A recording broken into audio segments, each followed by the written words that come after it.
word, I would be nothing.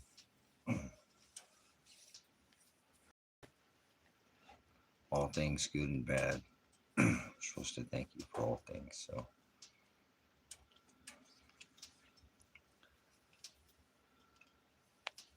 what an amazing time to be a witness. What a trying time. So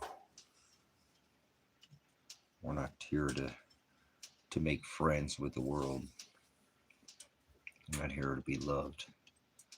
So if you're loved by the world, you'll be hated by my Father. So I'm not here to make friends and be nice. But to keep repeating it, that nice means to be stupid. So most people are stupid because they're acting like everything's just a-okay. But most people are evil. That's what the word says. So be hated by my Father. I sit there and go over that all night long. They won't want to hear that at all, do they? They want that easy Jesus, the perverted Jesus, to add to my word. Yeah, they want the loving of the world. They want all what the world. They want to vote. They want to vote. They want to vote for their own enslavement, their own lord, their master. Their master is self. So you're not here to be loved by the world. If you're doing what the world's doing, then you're going to pay the price, and he paid the price. So you're not paying the price, and you're going to suffer. Be an eternal gnashing of teeth. So that's what his word says. So people don't love it. They love the world. They're Jezebels. They after Bell in the Grove and do the celebration day. Not one, especially birth. So everybody knows celebrates birth. So they're all Satanists. 99% of the world are Satanists. The December 25th Satan, Apollyon, Jesus Christ, birthed in the middle of the winter. The one who was born in a manger, had three genders. The three-gender Jesus, the 3-in-1, Baphomet Jesus. So the Christ, the Baphomet Christ, the one born in the manger. But they don't want to. They want to do the celebration. Never celebrate the birth, and that's idolatry, celebration of self. Self-will is porneia. Idolatry. He divorced his bride, so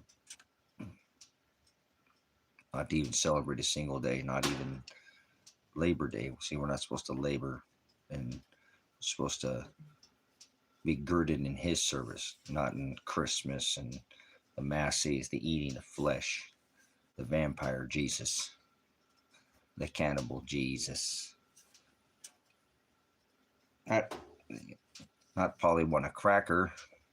Yeah, the old Polly, meaning many Jesus. Cracker, many crackers, many genders, many balls. Many ball Jesus, the blue ball, or the, what do we call them? Oh, not blue ball, that isn't it. The tease Jesus. How about the takeaway Jesus? The watch me pull a rabbit out of my hat, have sex with your mom Jesus. The son of Tammuz, right? The son of Christ Mass. That's Apollyon, Satan, Mithra, the sun god. The easy peasy other cotton candy celebration sugar Jesus. The nano Jesus. He's all anchored inside you, and he wants to get inside your stockings.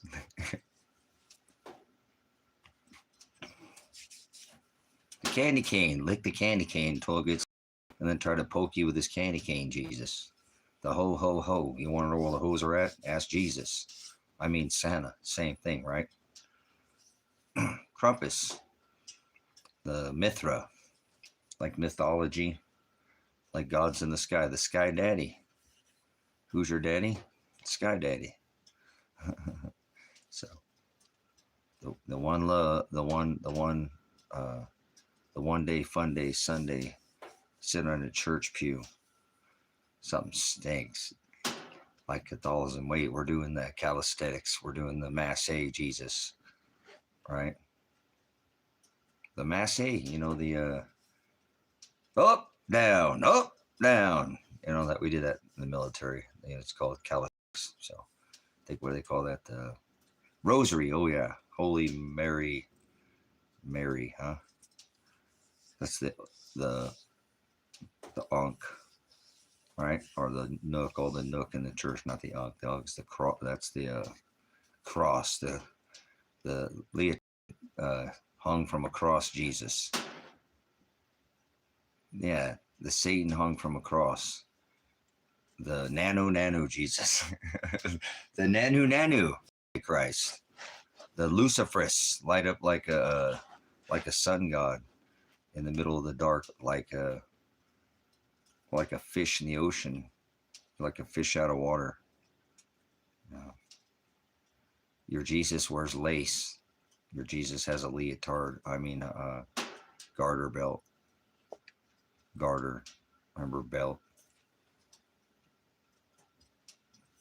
Wrong crown. Your downtown Jesus. Down in the abyss. Under the sea. Jezebel. Same thing. All right. Enough of that. We know who that is, right? No. Everybody worships the same Jesus. The other Jesus. There's only one Jesus, one gospel, right? Letter J. How about the gospel? People don't know Jesus. Well, how about the gospel? You know the gospel. There's only one gospel. If you add the letter J, that's not the gospel, right? Is that the gospel? Add a J. We got a message here. Oh, thank you. So what's the gospel? The gospel is narrow, so you can't add. So adding is the word pervert. So if you pervert or add or take away, that's what he said not to do. So J is the last letter added to the English alphabet. So why would you ever say his name? It didn't say name, it said Shem. Why would you call him Jesus? And that's beyond, that's pretty immature to just, even in spirit, to think to fight over a letter. But he said before Abraham was I am. Love thy neighbor yourself, right? So you got to put yourself through the same thing. So if you're not going to go by the letter J, then you got to tell people you can't go by the letter J. Well, you're being judgmental. Well, you're damn right I am. I'm being judgmental. Love thy neighbor like thy enemy, like thyself. Thy enemy too. So you got to tell your enemy too, Kevin, that, hey, listen here. Jesus, you transgender Jesus, you can't be playing the hokey pokey Jesus here. We're not supposed to be taking, body parts here and rearranging the transgender Jesus here. Your enemy, right? So don't take Raggedy Ann and Andy and start cutting off, sewing on, and Jack and Jill, so yeah, they all need some love.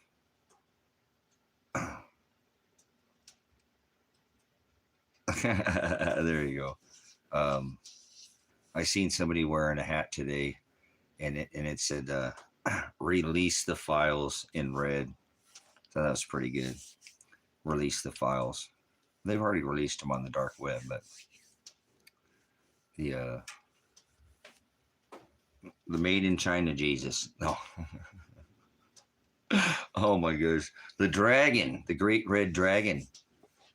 The Leviathan Christ. Many Christ. So anyways, you're not here to make friends with the world, and everybody that's in the word would understand that you're not here to make friends, and you're not here to be nice, and you're not here to be loved, and you're not here to do what the world is doing. If you're doing what the world is doing, then you are Antichrist. because Christ went against the world. He went against the church. He went against the religion. He went against the government of the day. The halakha was the Old Testament. Torah turned into the Targum, which was halakha. They did it today. They turned the constitutional republic into a corporation. So if you're not standing against corporation, trying to get out of the beast, then you're an antichrist. And I rebuke you with the aletheia, the truth. You just can't handle the truth. You can't handle the truth. You can't handle the truth. Nope. You don't want it. That's okay. I don't want to give it to you. He said, don't sup with swine. Only sup with those. It was written on tables of their hearts. That's what you sup, not with vipers. You sup with him, those that are in the narrow way. Tables of our hearts used to be at altars, have a sacrifice. Now he was the perfect sacrifice. Was he not? Absolutely perfect. Not a broken bone in his body. Unblemished sacrificial lamb. As he fulfilled all the prophecies. Hallelujah. Isn't that a beautiful thing? It is. We're destined, not under the law. Law is the law. We're bound by fate. Different between being sealed and marked. So different between being under the law, and he fulfilled it. He said it was fulfilled. So not lawless, but the law. What'd you laugh at there, Jim? What'd you laugh at? What are you laughing at there, Jerky? Beef jerky? Are you a million cow burger? Or 1,000 cow burger? I think it's 1,000 cow, right? It's not million. It might be. You never know. You laughing at me? Oh, uh-oh. He's a comedy. He thinks it's a joke. He must be going after Mr. Bozo. Little reindeer Jesus. Yeah, the devil Jesus. The horny Jesus. The horny Jesus. Come on in and get some horny Jesus. The Baphomet Jesus with breasts. Come on in and get saved for free 99 Jesus. Jesus with blue ball. Yeah, your Jesus has got blue balls. The blue ball Jesus. The transgender Jesus with balls. No, I ain't trying to know he's, Sam Kinison. Damn, he was pretty crazy, huh? He was louder and all get out. I don't think he was loud as, nah, he's pretty loud. He did get it. Like Tom Cruise and Top Gun. Ah! Oh, sorry. Yeah, so I miss George Carlin. We need George Carlin right now. If we needed any comedian, what would George Carlin say? WD, right? Or, well, WCD. CD. W. Hold on, let me put these in. We're getting hooked on phonics in here. We're doing some word salad soup.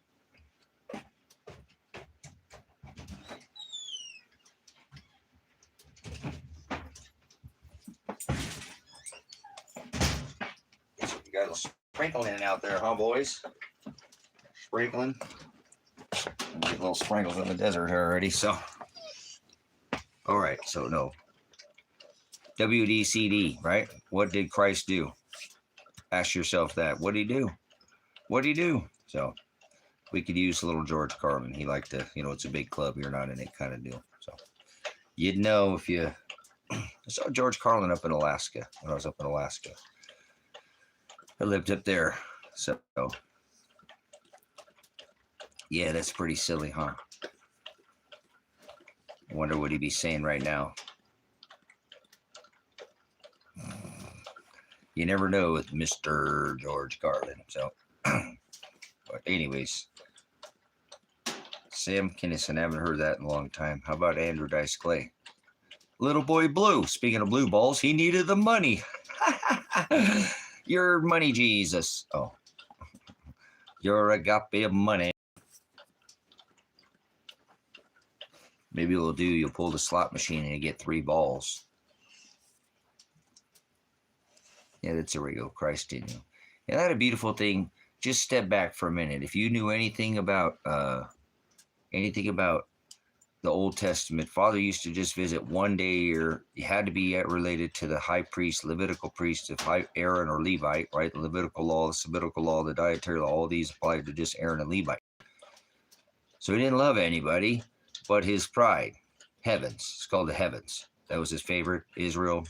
Jacob, who he called Israel, the 12 families. People get all this weird kind of gods in the sky nonsense. So falling from the sky. So Anyways, but one day a year, Father would visit as Hokodesh, perfect, undefiled light, the perfect sacrifice, and just one day a year.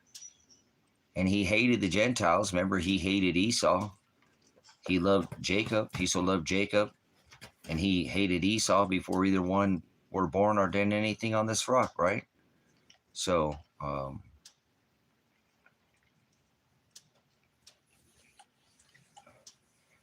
he was just here one day a year with the perfect sacrifice. And that was just one day. And you had to remember, at the high priest, they would have a sacrifice at the altar, wash their hands in the glassy sea, come inside the temple, bring that sacrifice of blood, go past the table, showbread, the 7 candlesticks, the altar of incense, bring upon that perfect sacrifice behind the veil, put it on the Ark of the Covenant for the 2 cherubs, right? This just one day a year. One day.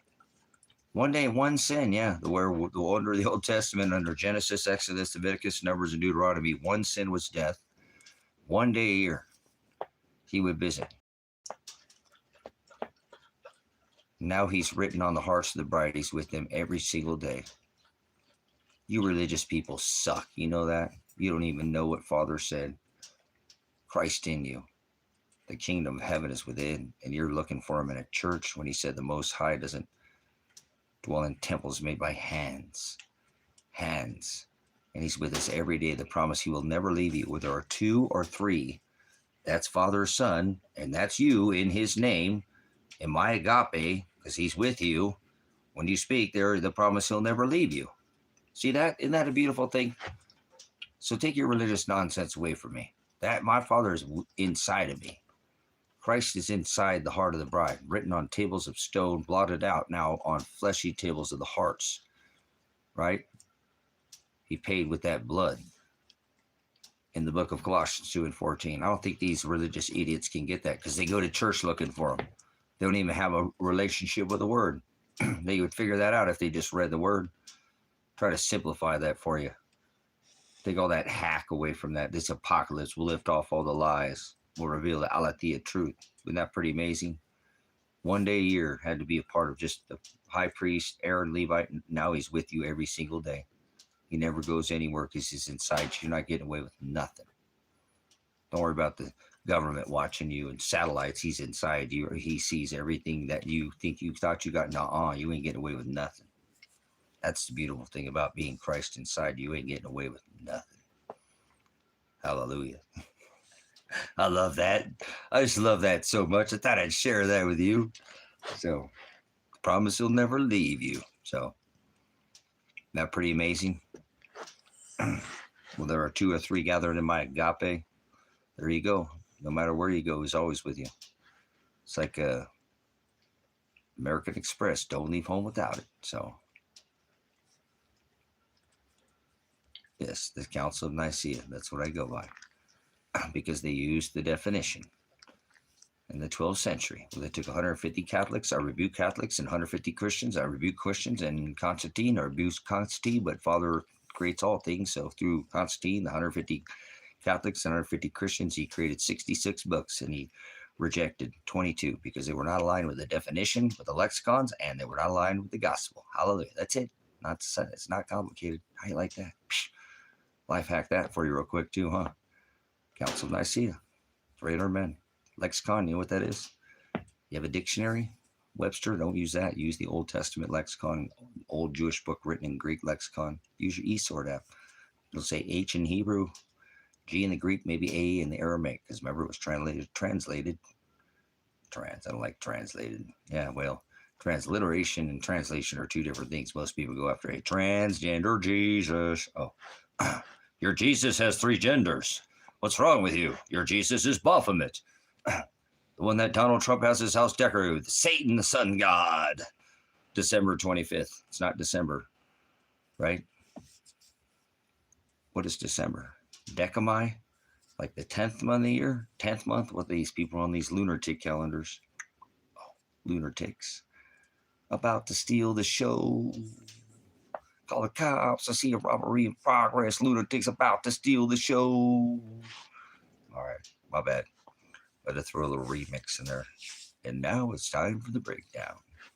All right. That's right. I'm just here for the word, man. I'm just here for the word, man. You're not here for the prices? My price awaits after life. Insurance is what I put up. Right? Put up or shut up, man. Oh, take the Fifth Amendment. You have the right to remain silent. Anything you say and do, because you can leave the can out of that. It makes no evidentiary standpoint. Can, you can. I can't, you can. You American, I American. So, all right. Anyways, moving on. Will be used against you in a court of law if you cannot afford an attorney. One will be appointed. Counsel, you have one to have present during legal questioning. Do you understand? Get below me. All right, get off your knees. I know when I've been licked. Understand? Stand down. Hand down. Oh. Yes, get rid of the corporation. The corporation is the halakha. If you're not standing against the beast, trying to get out of the beast, keep just going to work, keep paying the beast system, keep paying that W-2 tax of murder dollars. These are murder dollars. You'll be accessory to murder at your day of death when the dead raised from the ashes and the dust at the final trump. Bam! In the twinkling of an eye, he'll put 1 foot on the land, 1 foot on the sea, and he'll say, time is no more. Then you'll be saved. Wake up! No such thing as being saved. Who told you you were saved? You can't be saved. There's no such thing as being saved. Saved is the Greek word sozo, to be carried, lifted, beginning point, ending point, and then healed, then saved. So redemption. They said, look up, for your redemption draweth nigh. He would send magi that would give you celestial light in the sky. And remember the book of Psalms, the firmament declares the handiwork of the Father of the heavens. Now that's his ruling class, or that's who's ruling this earth. You can't serve two masters. Who's your Lord?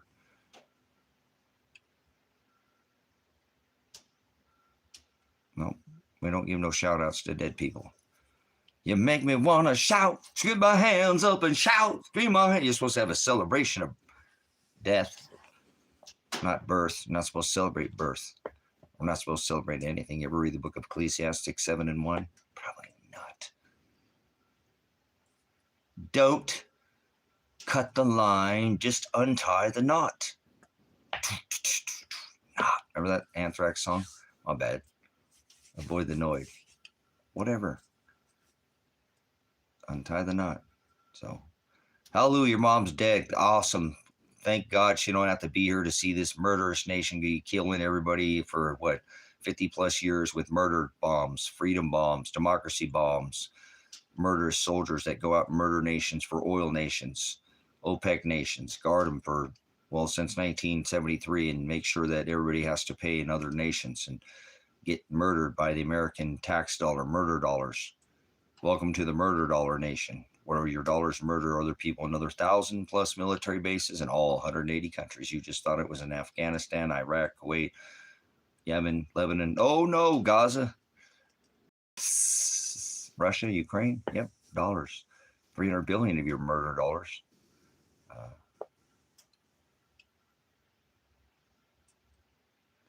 When you see the Pope, no, I say, Satan, you Satanist slime ball. You like these pigs that drive around in these cop cars. You're a Satanist too. Y'all work for this government. He said, call no man father, Pope, Papa. So Satan, that's the Satanist. So Caesar, give unto Caesar. Remember? Get out of here, mathematician. What are you doing math for? Remember? Do you remember any of your mathematical equations? Just your basic. So what are you supposed to do first? What is the acronym for what are we supposed to do first? Tell me your acronym. What's the acronym for math? Remember how we put it in the order? See, I try to help people with math because they're really bad at math. I think they're on meth or Ritalin. But remember, there's certain acronyms. So they're trying to be stupid, though. They're having you say that, Sabrina. They want you to use those two numbers. They're seeing. See what I'm saying? He's trying to ask you, so you'll say that. That thing's like a thing. It's a new meme. This person's a slime ball idiot, probably an American Yeah, they stink like an American. I hate America so much because of these Americans that just say the stupidest memes and the stupidest things, like the whole ice bucket challenge. That's a Satan occultist. Um, you know, what a bunch of sly balls to sit there and allow their American women to be drafted. What a bunch of weak ass men, huh? Weak ass men, America. They'll go down as the easiest men that got mind fucked ever. They were changed in the twinkling of an eye at the last thump, with their butt love, their Lupercalia, and their warp speed. So it's okay. No worries. These people are Satanists. They go after a transgender Jesus, Satan, the sun god, the one Trump decorates his house with. So red or blue, remember, it don't matter. Suckers die for your life when my scatters. Remember that song? Colors. Colors. I don't see colors in here. Remember, we don't do that. Red or blue. We don't do red or blue. And we don't see color in here. You're a racist if you see color. There's no such thing as colors. Colors. What are you, white nigger, brown nigger, red nigger, yellow nigger, or maybe one of these hold your breath blue niggers? Maybe Smurfette. I don't know. Smegger. Snigger. I don't know, whatever you call it. But I'm not offended by a word. I'm not offended by somebody burning a flag. I wipe my ass with the American flag. What are you offended by that too? You offended by a word? Well, go away, Jezebel. Girl, don't go away, man. Just go away. So I'm not going to fall for your gods in the sky, daddy Jesus nonsense. So it's not 2025. Go away from me. I'm not on the planet of the apes.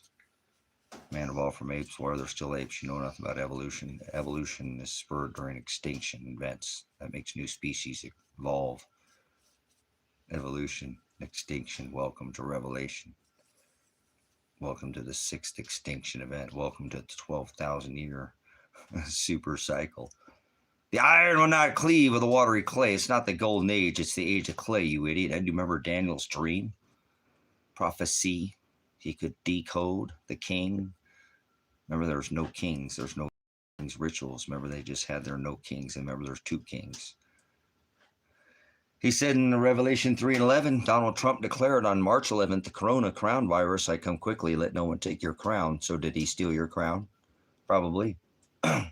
Donald, Mr. Warp Speed. There's no knowledge. Not a space. Get out of my space. Hell is no knowledge. No bis, no bathos, no busos. Abyss, abathos, abusos. My people shall perish for lack of abyss, abathos, abusos. Well, bis, bathos, busos. They will spend their time gnashing teeth.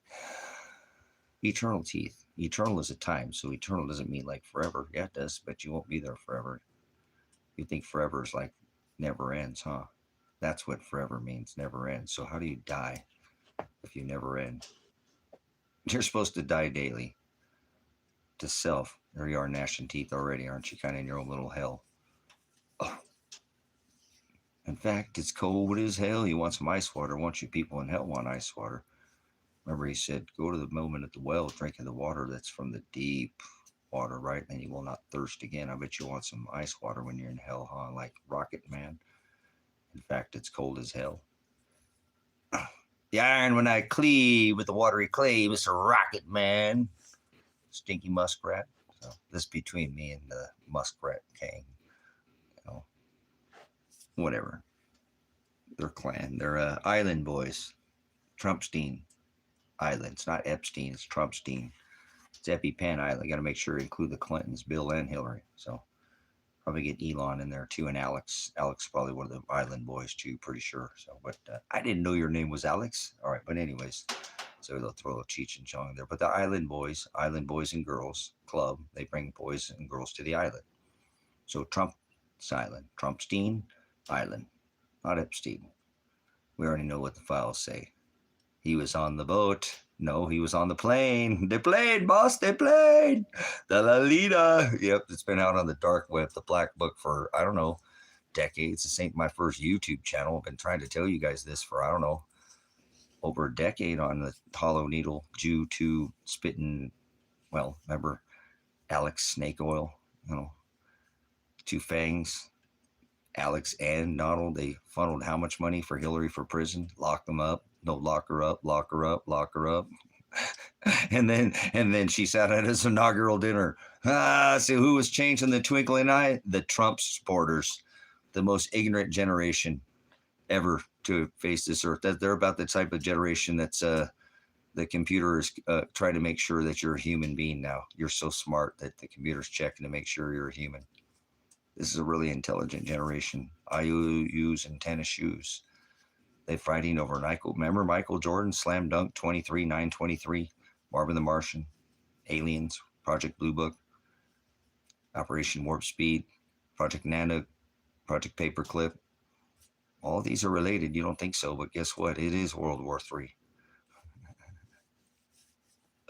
So it's all right. Remember, oh yeah, listen to the dogs drink. Are you serious, Kevin? Like the Dog Star series, like butt love worship, like Cupid, like sodomites, all that Lupercalia.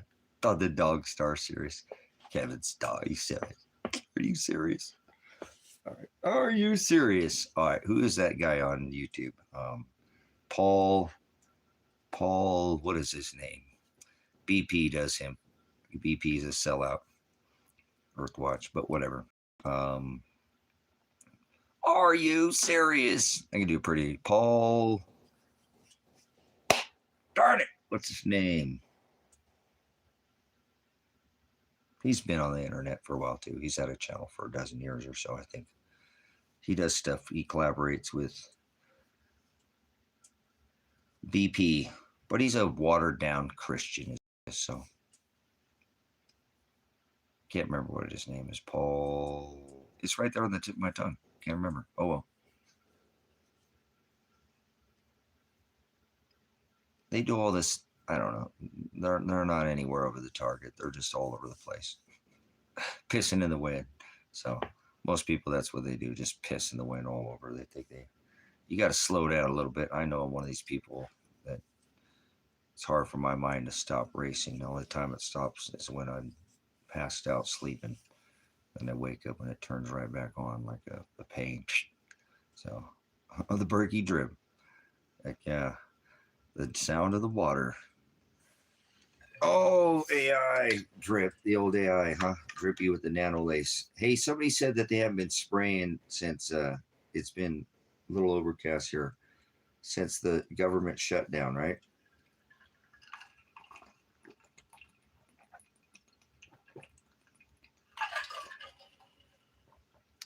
Who knows? You have been laced for years. So you're not getting away with a crunch like Captain. Remember Captain Crunch? You can't get away with a crunch because the crunch always gives you away. There you go.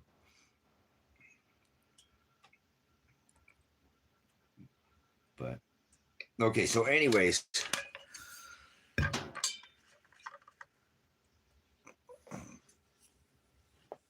no, we took a little break, Vintage. I'm not doing anything. I got nothing to do, man. I'm trying to leave the country. This country will not even allow me to report my son and daughter murdered or missing. So I don't really have no more love for this country. Remember, you're not supposed to be loved by the world. So I don't even care what people think about me because I hate the nation that this corporation has become. There's people I don't hate in America, but I hate the country. It's disgusting what we've done over the last 50 plus years, forcing everybody to pay for oil when Donald Trump didn't need to hold back the technology, and we could have all paid for no free energy, whole currents, ether, megalithic structure type technology. No, his family's been holding it, and that's the way Father wrote it. He is the restrainer, and that's the way it's supposed to be. But he is truly responsible for all the oil death, number one drug dealer on the rock with $2.2 trillion jab. And I'm not going to go down in history not speaking up about the aletheia truth. Well, I've studied enough, so as soon as I can get out of here, I'm going to leave. I should have left when my son told me to leave. I feel so bad, for my animals, what they've gone through. If I have to go to jail, then they're going to suffer again. So I'm going to wait here until my animals either can go with me and get out of here, and hopefully this country won't be in lockdown. But I already got military in 25 states, already doing this 923 ritual. We're already knee deep in World War. So he said, pray your flight not be in the winter. It's here. It flipped overnight. We got snow in the hills. Everything's frozen out here. I mean, it's winter. So Didn't take long for the winter to get here. So, and it's been winter back east. So, you know, we'll see what December looks like. Maybe November here. Hopefully, this case will get dropped. I'm leaving day one. I'm out of here. I got to stay in a country that you can't own your fucking land. That's stupid as fuck. You know, a nation that pounds everybody for 50 years, and you don't think this nation is going to have to pay for some rent that's going to come due? Hell yeah, it is. It already is coming rent due for a lot of people. So it might not be by that. Maybe weather just sneaks up and takes them out that way too. A lot of people displaced every day by weather. The weather ain't anywhere. It's normal on this rock anymore. So, but it's not up to me. I'm gonna do what I can do and try to get the vehicle fixed. I ain't worried about shit anymore. I ain't worried about nothing. So, Father's gonna do with me what He's gonna do with me. I can't do a damn thing. So, I'm just making sure the animals are fed, and that if I can leave my animals, I'm taking them with me. So, and I'm making sure I can come back. I don't want to leave and not be able to come back. I ran at one of these people that's all freaking out, think it's the end of the world, but time for this man to take a vacation. So bring his animals, and I don't feel bad for leaving America. Fuck, there's nothing good in America. Nothing good in America. There's nothing good in this country. You can't tell me other than the land itself. This country is just an absolutely disgusting, filthy country that sits there and enslaves their people by debt. If they ain't enslaved, there's more people locked up in America than all the other countries combined. You ain't gonna ever tell me that this is some kind of okay thing that's going on here. For 50 years, we've been strangling every country, making their pay for oil with the US dollar. You can't take that back. You don't worry about that, but I get up every day and I think about that every day. So I want to live in a nation that's literally the new mystery Babylon. You know what I'm saying? And I want to be able to come back here, though. I'm not happy with the country, but I'm not abandoning the people that can never leave here. There's people who will never be able to leave this country. So I'm not leaving them. I have an issue with the country because of what they've done to me. I'm a veteran. I'm appalled by this corporation. And nobody's going to ever tell me shit about that until they return this to gold and silver and a constitutional republic. I don't want to hear your fucking excuses. Fuck you. You support this shit, you're a garbage fucking American. 1,000+ military bases, and that's why everybody in this country's fucking hungry, because the politicians more millionaires in Congress than in the populace, sending all our money overseas, like people starve in the streets of this country. Fuck that. And anybody's okay with that? I'm not okay with that. You just stay here and I'm fine. No, I'm not okay with that. If I get away from here, I'll be fine. I'll be fine. I'll be okay. I'm not going to talk about America, that I can come back, get all charged up, finish what I'm saying. There's people in this ministry will still serve the people who can never leave here. So it's okay. I know what Father is working through me, and I'm going to keep doing what it is that I do. And people don't have to like me. The thing is entitled, if you're loved by the world, you'll be hated by my Father. So hate me. Go ahead. You're just making the word come to fruition. So I'm just not, I'm not okay with this anymore. I just can't be here and tell myself once again that there's anything in this nation other than the beautiful country, the land, which is gorgeous. Like, I'm living the American dream. You know, Kevin, he bought land. We're living the American dream out here. But yeah, this is one of the most beautiful places in the whole country. We ain't hardly gone seeing shit either. There's so much stuff to see, so many trailheads, so many caverns, caves, underground, 100 lakes to hike in, and that you can catch native cutthroat trout, brown trout. We ain't touched the tip of the iceberg around here. You can go see everything and probably never see anything twice. This kind of reminds me like an outdoor LA. I just remember I grew up in LA. Just never did the same thing twice if you didn't want to. And and peace of mind where you can rest. So nobody's going to take this. It's paid off. Got taxes due coming next month. Figure it out. It's all just money's whatever. So everything's going to, work out, and most people are going to want the whole end of the world to be, and it's not going to be the end of the world like people think. What is going to happen is going to affect everybody. It don't matter if I leave here. I ain't thinking because I'm leaving here that I'm just going to take a vacation. I'm tired of thinking about America and what they've been doing to the people, and if I happen to be on the other side when they lock it down or whatever happens, and that's where I'm hoping to be. I don't want to be in this country when they have military in all 50 states. Fuck that. I'd rather go to a country that doesn't have military on the streets. There are countries where there's no military on the streets. This country ain't the freest nation anymore. You're fooling yourself. Remember, more people locked up in all the other countries combined. And how is this a free nation when everybody's in debt?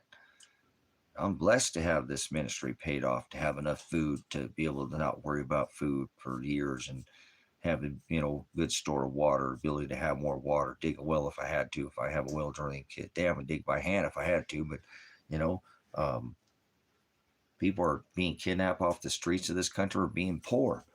The right to due process being failed. This is the most dangerous country in the whole wide world right now. And I don't care what anybody says that. Remember, tired. I don't want to turn off the comments, but I just need to ignore these stupid ass comments that people say. You do you, and I'll do me. I ain't trying to change anybody. If you follow this ministry for a while, you know that. I ain't trying to change anybody. So I'm just trying to go eat better. That's why I was trying to get out of here. I want to eat fucking better. It was never about anything else. Never about America. Well, it was that. Our food is fucked. We goddamn food flavored poison. It's fucking everywhere you turn. Every store, you go to the spark plug, get a fucking lawnmower at the damn parts store. There's sugar standing in the face. Go to the lumber to get, oh man, I got to patch a hole in the wall. The doorknob went in through the door. Shit, there's candy staring you right at the face. Just tired of this nation. It's just disgusting. And doesn't mean that there aren't people here who are still not living the American dream. But I'm tired as a whole of what people just accept is okay. I'm not okay with our nations going around pounding everybody for 50 plus years. See, if I wasn't a veteran, I probably wouldn't give a shit. If I didn't know, if I wasn't in law enforcement, it probably wouldn't be so. But this is what Father made me. So I have to hold myself to this measure, because this is the measure he gave me, and it'll be poured out. Never give that shekel to the rich man. So I can't not use what I've been given. I'm going to make sure before I leave this world that people know, and like I said, I think when I leave America, I don't want to, I don't want to, all I want to do is learn the gospel in Espanol, learn the gospel in Spanish and teach the gospel to Catholics. It's going to be a super challenge. It's going to be one of the most challenging things I've ever done. Oh, absolutely, Gary. This is probably one of the most best fishing places in all of the U.S. There's good fishing spots everywhere in the U.S. Honey holes, whatever. We all got our spots, but absolutely, Gary, some of this most amazing fishing, in the state is right up here in the Cascade Lakes. If you look at it in the state, some of the best lakes are right here. Many of them are hiking, where you catch native brown and brook and cut. There's some that have no planters. There's some really unique hiking, and then easy to get access to. Belly Chinook is oh my God, Kevin, we need to go to Belly Chinook, man. That lake is off the chain. It looks it's like a Grand Canyon kind of filled with water. It just is real steep sides, and it's just a beautiful. It's vast, and it's not that far from where we're at. There's just so much right around here. I'm in the high desert. This place is an outdoor man's paradise. I love. There's just so much here. And then you could tip on the other side of the Cascades right over to the I-5, and that's just a whole different kind of, just a little bit thicker, richer, just, it's unbelievable.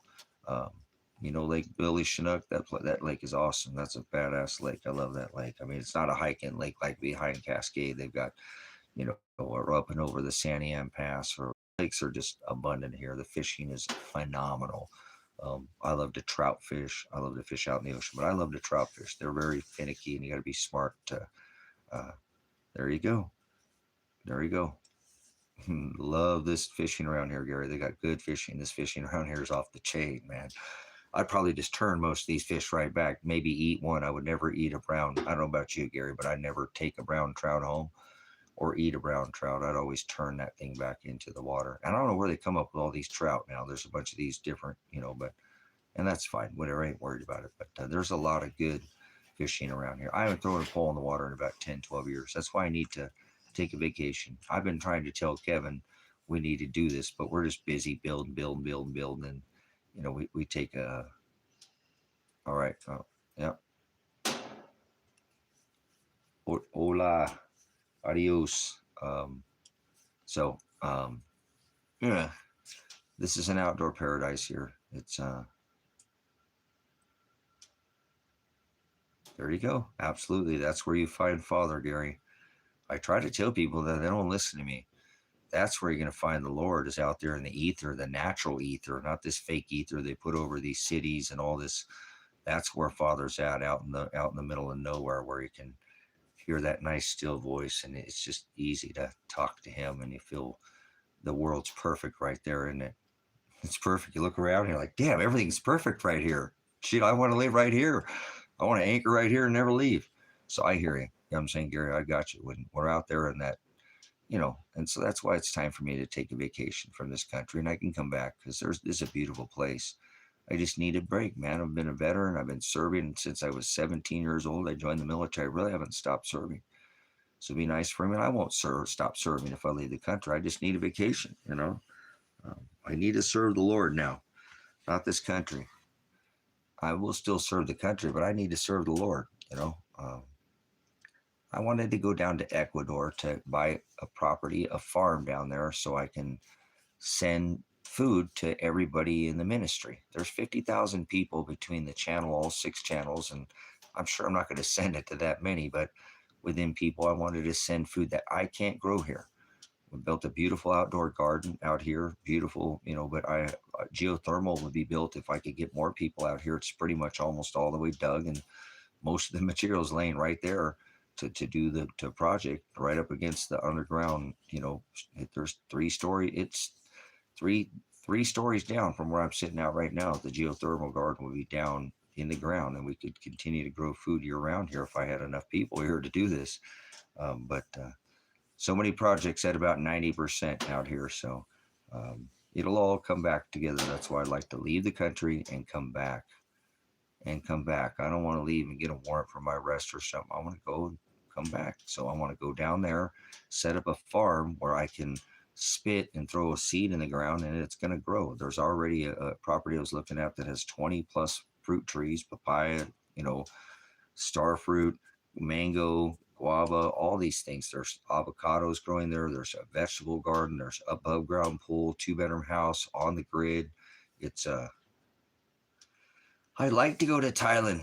I'd love to go to Thailand, Vintage. I'd love to go to Thailand and share the gospel. The Thai people are amazing. I love Thai food. I grew up, in Los Angeles. I remember my uncle had a tattoo parlor in California and in Los Angeles, and the people I had us next to had they were great Thai people. They had a Thai restaurant, Sonny and Peter, and they made the most amazing Thai food, and they were just amazing people. They had the most amazing stories about their culture, and they were willing to share.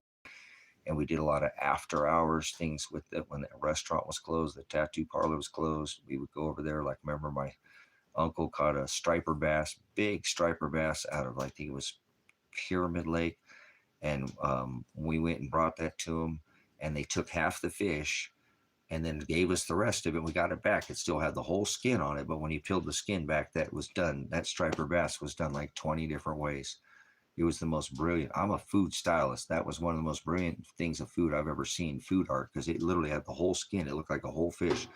But when you peeled the skin back, man, it was all the different ways. It was a brilliant display of, and that Thai, the way they did that bass, oh my God, it was so unbelievable, so amazing. But they were good people, beautiful culture, and we all have our, shitheads in every culture. But the Vietnamese are, yeah, that's what I'm saying. Yeah, no, that's what I'm saying. There's good people. There's good people and bad people. There's still good people in America, but there's a whole culture there you can go see. The Thai people, the Vietnamese people, the Cambodian people. That's what I'm saying. The Laos, all these people are Asian people, are amazing people. A lot of them will treat tourists as very good. Come with your American money. They want it. I ain't going to lie to you. Just like Mexico, they'll treat you good. Best time to go to Mexico when they say don't go to Mexico. So a lot of these places they say don't go are really good places to actually go. People get a really narrow mind in America. They forget that there's a whole nother word outside of North America, even go to South or whatnot. So, but I agree with you. Manage, enjoy your time. Me, and if we can still move about the cabin, they can restrict us anytime again. So I would encourage people. That's another thing. I should get going and move around while I can. I have subscribers and followers from all 180 countries. And my plan is to ask my subscribers as I go if they wanted to have a visit so we can sit in church for 1 day, 2 day, 3 days. I've been thinking about maybe a 4th day, but I really don't want to stay too long unless somebody just really has something set up and it's like, man, I want you to stay here for a little while. Come on, no, Pastor, you've been working for years. We want you to come here for, I don't know, whatever. I just really what I want to get rooted anywhere. I want to be able to move and see the ministry and spend time, cook at their house for them, let them cook for me, let them take me somewhere, show me the ruins, show me a waterfall, take me fishing like Gary would take me fishing or something, and go see the ministry. And that would be a good life I can lead. If I already had the Ecuador property farm set up, tithing food with people there working, I'm ready to go on the road and travel. I'd love to do that and come back here to America often and make sure I can keep this going. Eventually, I hope people will be here and families will come here and they'll have kids here and generations will go through all this stuff. And there's a lot of hard times ahead of us, but I don't think we're anywhere close to what people think is the end of the world. And I know that because I studied the book of Revelation and I know where we're only in the second writer of Revelation. So we've got years to go. So you might as well just try to plan a little bit more long. I get kind of gotten a little bit of a blinders here in the last 18 months because of some of the things I've had going on in my life, but I apologize. It's kind of a little taxing to the ministry, but I'm hoping that the ministry will see that, we all go through some hard, and we should all try to keep our faith no matter how hard he makes it, that our prize awaits us. You know what I'm saying? Our prize is after we die. If you suffer now, he will heal. If somebody wrongs you, he will right. If somebody screwed you over, he will straighten out. We're just keep moving forward. So, the end of freedom is definitely sinner. I agree with that because I call it a digital blockchain tokenized credit scored communism. You know what I'm saying? Do you think Charlie's assassination was part of that? Charlie didn't die. Nobody died that day. That's like that was a false flag.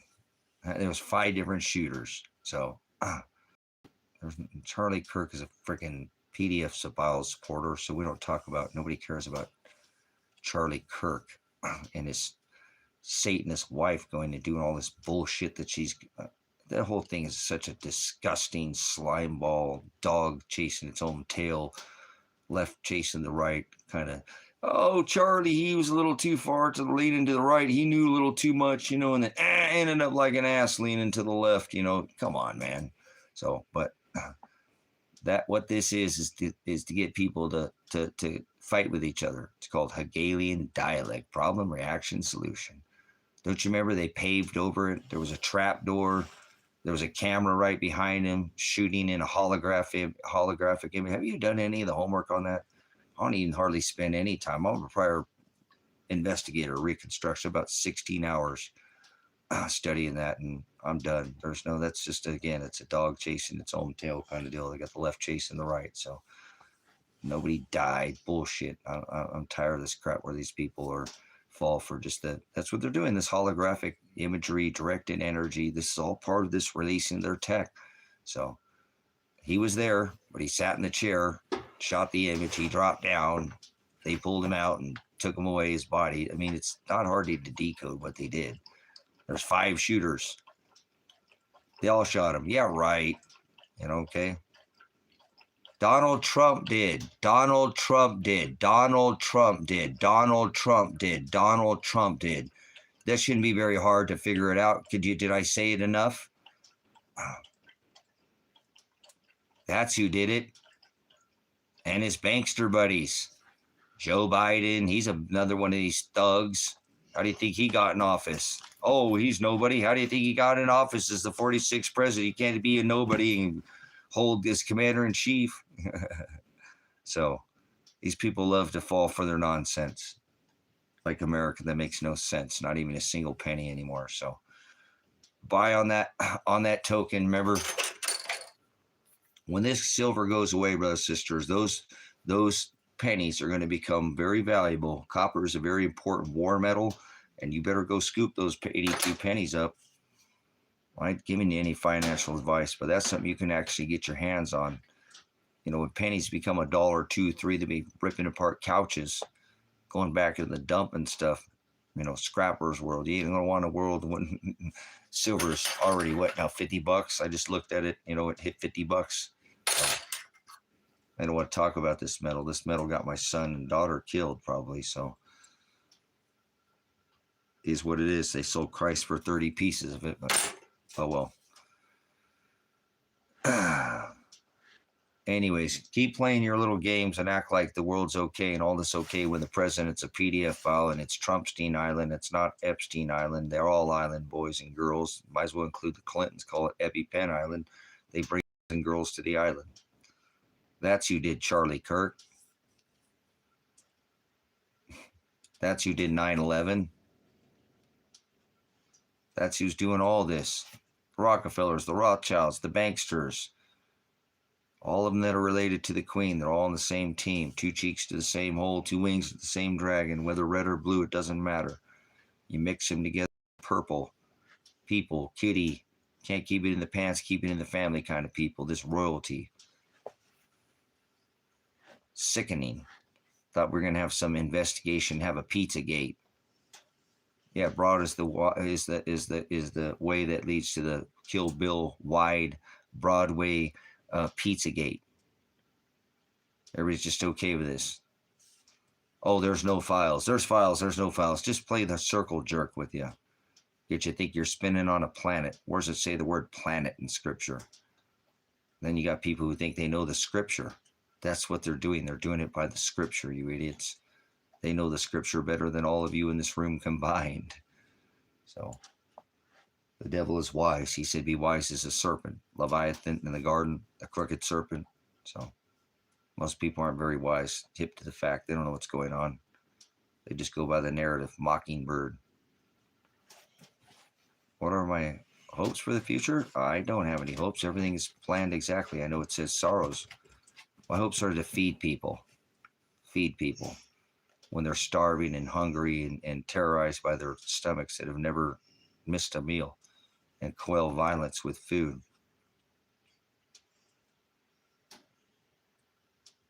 It's been all right there, Chipmunk. I haven't seen you forever in a country minute, so hopefully I'll be able to feed people, not shoot people and have to fight over people. Never, oh, we're going to save all our stuff, and I ain't saving shit. I have plenty, but I'll walk away from what I have. I'll eat my arm before I go shooting anybody or hurting anybody. I'm a pacifist, so. Jesus is God. No, Jesus isn't God. Jesus is Satan. God is a pagan term. Jesus is never written in Scripture. The ones who love, there's no such thing as love. It's word agape. Evil will answer. Well, you don't know what you're talking about at all, Dylan. You sound like one of these watered down religious people that I rebuke with the aletheia. Jesus, there's no J in Greek or Hebrew. So, no, he's not. Jesus is Satan, the sun god, birthed on December 25th, right, Dylan? Was Jesus birthed on December 25th in the middle of the winter? That's Baphomet. Get out away from me, Dylan. You stink like a religious idiot. And your typing in here doesn't mean that capital letters that makes anybody listen to you, so you know. Coming in and blaspheming Father's book of Revelation through Christ, the Hamashiach, Shiloh. They never did say Christ. That means anointed in oil. You add to his text, and he said, don't even add a single jot. That's a period. And now you live on a ball, right? On a planet. Do you live on a planet, Dylan? Don't talk about his word. You have to talk about his word until you define it with a dictionary, lexicon, Hebrew, Old Testament, old Jewish book written in Greek, lexicon. Otherwise, there's no J's. You won't find any J, and so you'll never say Jesus to anybody. Shem is name. So, transgender marathon. That is, oh my goodness. Tetra. I thought she said tetra. I thought he said, my damn eyeballs don't work anymore, guys. So, I know what he's talking about. My bad, James. that's not what he said. But anyways, come on, eyeballs, work for me. Damn, what do you expect to get hit in the face with a grenade? So the right eye doesn't work like it used to. So, but anyway, Jesus is a translated name, and so there's no Jesus, there's no Lucifer, there's no planet, there's no devil. All these words are never written in the scripture. And you guys, all these people who you think you're religious and you're some kind of demon nation or denomination, demon is the word liar or demonion.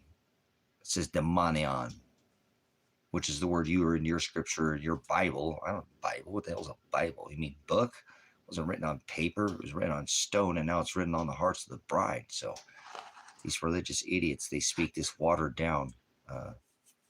It's just not, and it's not written in the scripture. He said, don't add a jot. Now they had, or yod is a letter. Now they make up all these letters and add them and call out to his name as Shem, not name. And it's all the letters minus the ones that were blotted out in his book. When I say, God damn it, that's not taking the Lord's name in vain. It never says Lord, never says God. Vain is worthless. That means you're not following all this covenant, all the letters, minus the ones that were blotted out. See, it's what religion does to people. It waters them down. They never read the word. They mockingbird everything they hear from some dude on some pulpit who's a liar. You want to unzip your pastor? You had a pastor ask him if Lot's wife was turned to a pillar of salt. Bring back their answer. Now you'll know that you're talking to a demon, a liar. So it's not me. I'm not worried about it any changing a single thing. Remember, he said don't pervert. That's the word change. Pervert, forward in the Greek, or excuse me, in the Hebrew. But they don't speak any Hebrew. They don't speak any Greek. They speak another Jesus. So it's not up to me to try to change anybody, remember?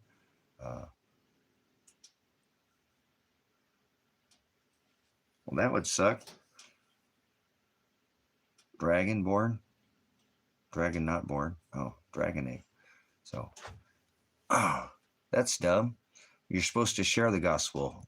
And I like Amish people, not the Amish. I like their ways because I live more like Amish than most people do. I live off grid. I produce my power. And so there's no such thing as speaking in tongues. It's not a thing spoke. Tongues is the word dialectus, glossa. So I'm Slim Shady. So there's no such thing as speaking in tongues. So you had to get an interpreter that spoke your language. It's the word dialectus if you define it with the lexicon, but nobody will define. So nobody ever spoke in tongues. No such thing as being saved. No such thing as free will. No such thing as luck. No such thing. It's not 2025. God's not in the sky. People don't die and go to heaven. That's not what heaven is. Heaven's not in the sky.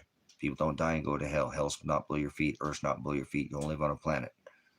These are all the things the world does. He said, you're not to be loved by the world. If you're loved by the world, you'll be hated by my Father. So you say worldly things, I correct you. You don't care, I don't care. Jimmy crack corn, and I don't care. You can't serve two masters. Your master's dead to me. So mind over matter, I don't mind, and you don't matter. Not that hard, Nimrod. Get behind me, Peter. Stiff Peter. Oh. All right. Well, I just have to say that,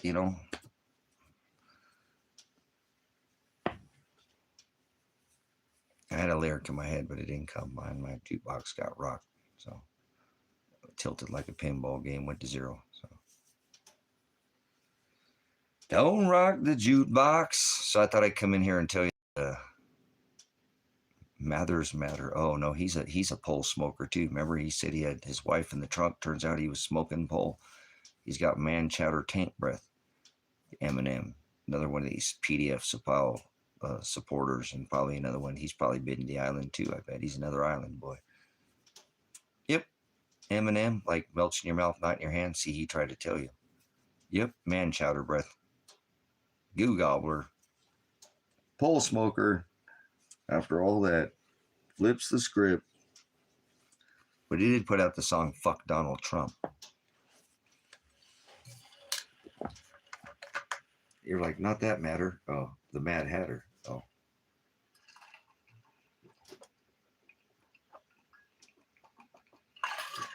No. I'm pretty beside myself. I'm standing here beside myself. I'm like a shadow. My dot is so small, my circle is so small, it doesn't even cast a shadow. I walk in the shadow of the valley of death.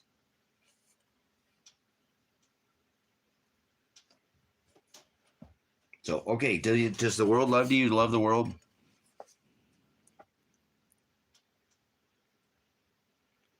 Only for the snorkeling. Uh-oh. Did you go to Trumpstein Island? KQ? Kilo, Quebec? Come on, eyeball work. This right eye is having some issues here. I got more issues than Rolling Stones magazine, man. Maybe we should smoke some stones. Oh, I'm a stone soldier. Sunny reference. Oh, okay, Sunny. Maybe I thought you were talking about Weekend at Bernie's or something like that. Weekend at Bernie's. Oh my God! Remember the Joe Biden memes when they made him Weekend at Bernie's, and the guy's a criminal, mafia, and he's got everybody fooled like he's a sleepy when he's really creepy, like Donald. Notice you never heard Donald Trump call Joe Biden creepy, did you? Why didn't he ever call him creepy? He called him crooked, like Billary, and then he had Billary at his inaugural dinner.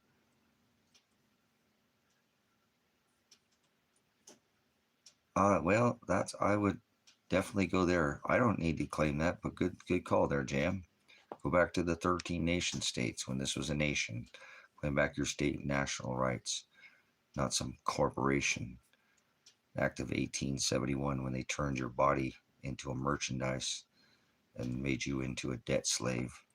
So, National Lampoon's Vacation. You're Ryan. I love having you in here, man. Good stuff. Yep, go. That's one way to do it. I don't have to claim style. I have organic. Remember, it says repugnant. If there's no victim, there's no crime. So, you guys have forgotten the organic, natural laws of the list: Black's law, organic law, color law. But that's all right. Good for you. Good that you know that. No, like I said, we got to have a little fun in here every once in a while. It can't be all business all the time, right? I mean, we get it done in here, but other, we're not any kind of perfect saint. We're gonna make mistakes, but hopefully we make them into silly little things that are not. Father's not gonna. All he cares about are you following in my commandments. Are you standing up to the law, to the government, and to religion? Everything else is kind of, when he covers you for the sins of the world, it's the sins of the world we're doing, perverting his father's law. And that's what he stood up to that. So he's going to cover the sins of the world are not for your covetousness. Man, I'd like to be with that lady and she'll probably leave me, but shit, I still like to poke her until she leaves me. Maybe it's your murderous ways because you can't stop from, doing death or whatever it is. No, he's going to cover you because you stand up to the law, stand up to religion, stand up to the government. That's what he stood up to. He said, follow after me. That's the sins of the world. So anyways, these other things. Have you ever lived in North Carolina? I've been outside the country, but I've never permanently lived outside the country. So, but I know I have studied and know many things. Like, dude, you know more about, welcome to the psycho ward. Welcome, ward. The patients have taken over the asylum. Ward is in here. It's one flew over the cuckoo's nest.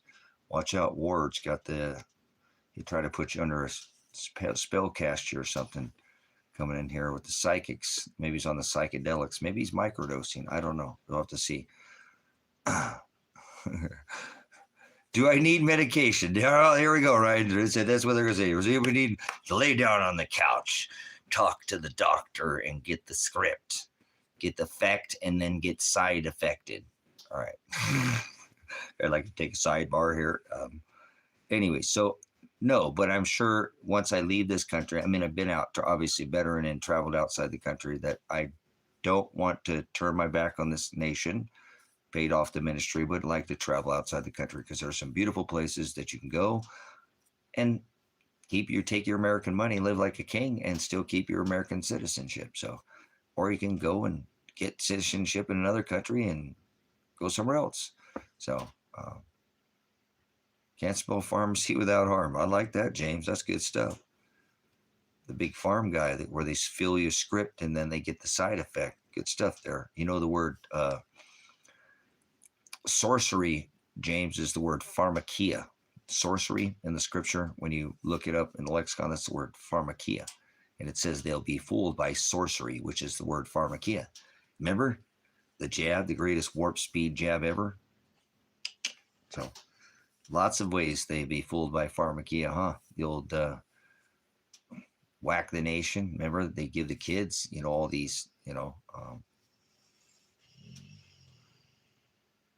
yes, we will. We will shout out your white niggers, black niggers, brown niggers, red niggers, and yellow niggers. You seem to be a purple or a blue nigger. Are you holding your breath? Nigger films? Are you one of these white niggers, black niggers, red niggers, or brown niggers? Or yellow niggers? Oh, wait, you're a blue nigger. I can see your thing. So what kind of nigger are you? Like you got some entitlement chip on your shoulder, like the world owes you something or something? Is that the response you normally get when you come into a chat with your stupid fucking nigger name? So what kind of nigger are you? Look like a blue nigger to me. I can't see your thing. And what are you, Smurfette? You female? You avatar nigger? Blue nigger. I said blue nigger. I got white niggers, red niggers, yellow niggers, and, well, which one are you? Shout, shout, let it all out. So which one are you there? You don't normally get that side because I hate racists. I don't see color. So there is no such thing as color.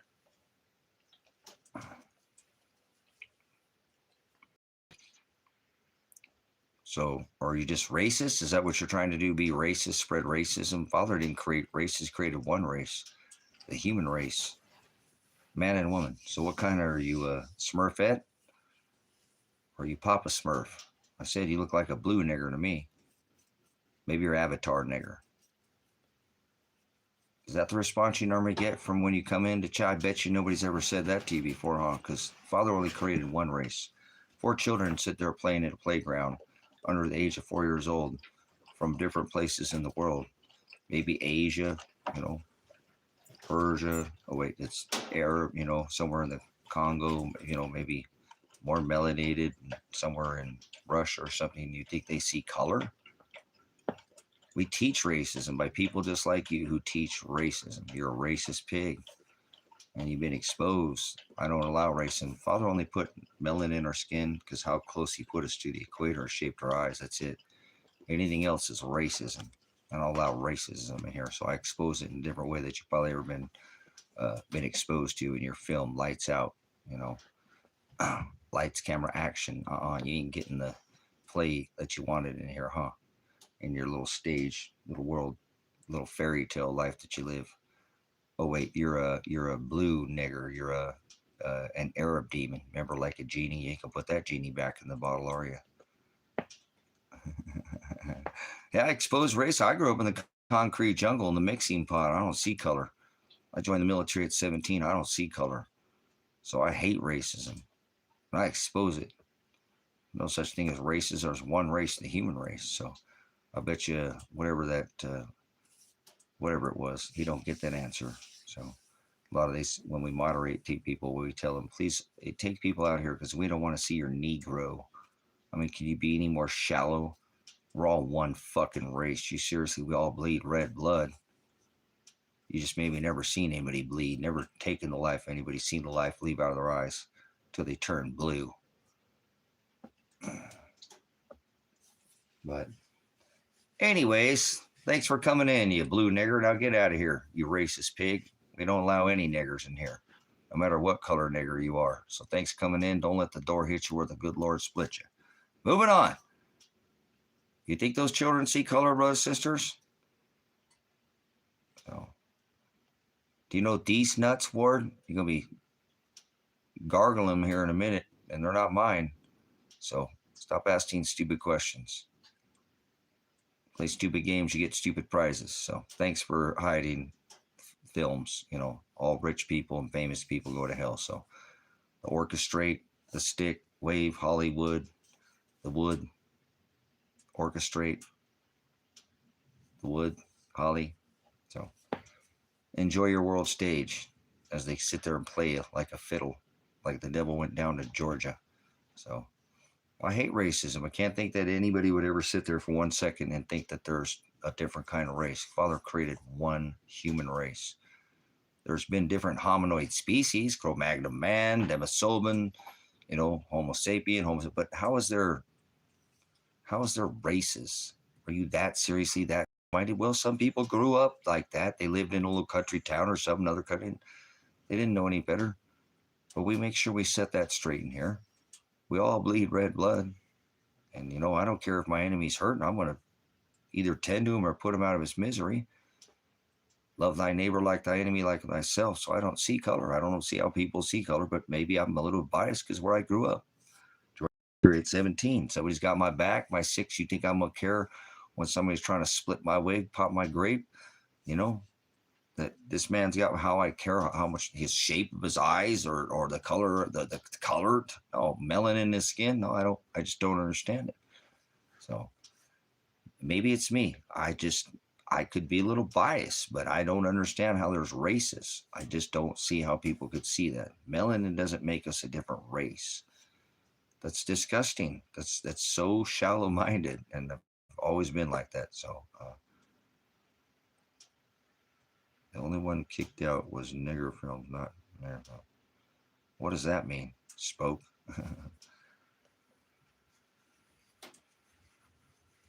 So anyways, thank you for coming in and experiencing what it's like to somebody who's not racist. I can't stand the fact that you start believing in races, then you're going to start telling me there's aliens and you're spinning on a planet or something. And I'm not going to allow that in here. So, okay, Ward's out of here. Ward just couldn't stop himself. So Ward's out of here. I knew they were going to come out. So you're out of here because you can't control yourself. So,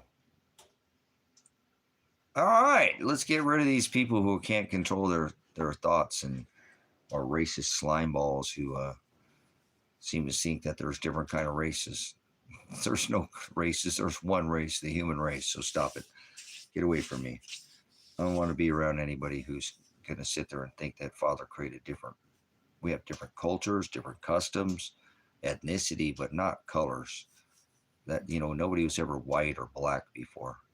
They were called negro, or they were on a birth certificate, not black, or they were, you know, blanco, you know, they were called Caucasian.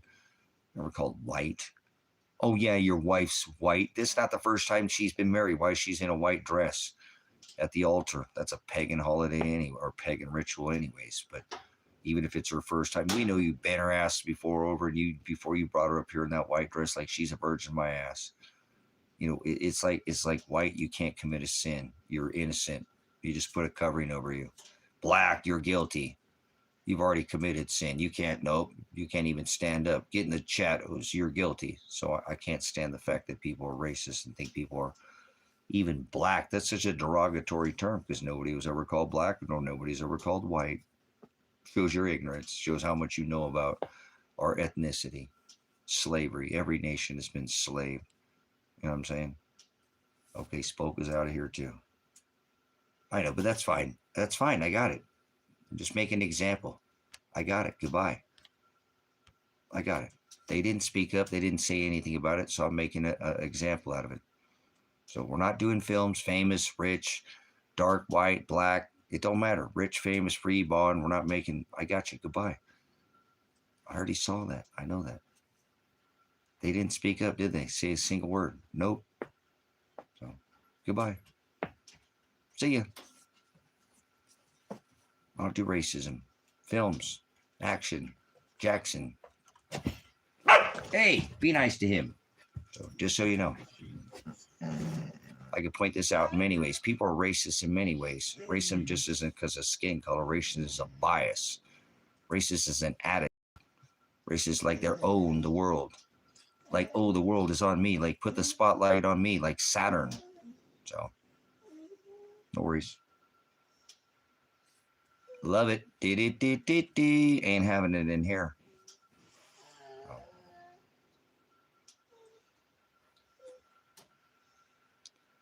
That's pretty funny because you're half Mexican and half hillbilly. Spicker Billy. What's that about? Is it like spick, like Mexican, kind of a derogatory kind of term, like spick, like wetback? Is that what they were saying? Because see, even some nationalities, like black people, they can call themselves niggers, right? Why can't somebody else call them a nigger? Fuck that. That's a nigger right there. You know what I'm saying? You think the world owes you something, you don't really call you something, but you call something. No, that's not. See, I don't. That's the same thing. But it's kind of funny how we can't even, some of the best jokes I've ever learned were people from their own ethnicity. And I don't think jokes are like, it's not the end of the world, but I just think it's absolutely hilarious how people think that there's some kind of racist. There's no racist. There's one race. Yeah, that's what I'm saying. So I don't like that kind of attitude. Like, look at me, look at me, No, you'd be a team player. Maybe it's because I'm a veteran, but that's that entitlement attitude. It's like a Karen or a Ken. They got lots of different names. Snowflake, the trophy generation, all these Trump supporters, they're the same way. Same way, bunch of Trump niggers. You know what I'm saying? They are. They think the world owes them. They can't lose, and all they do is win, and it's like they're. But now look at them. Now look at them. Now look at these people.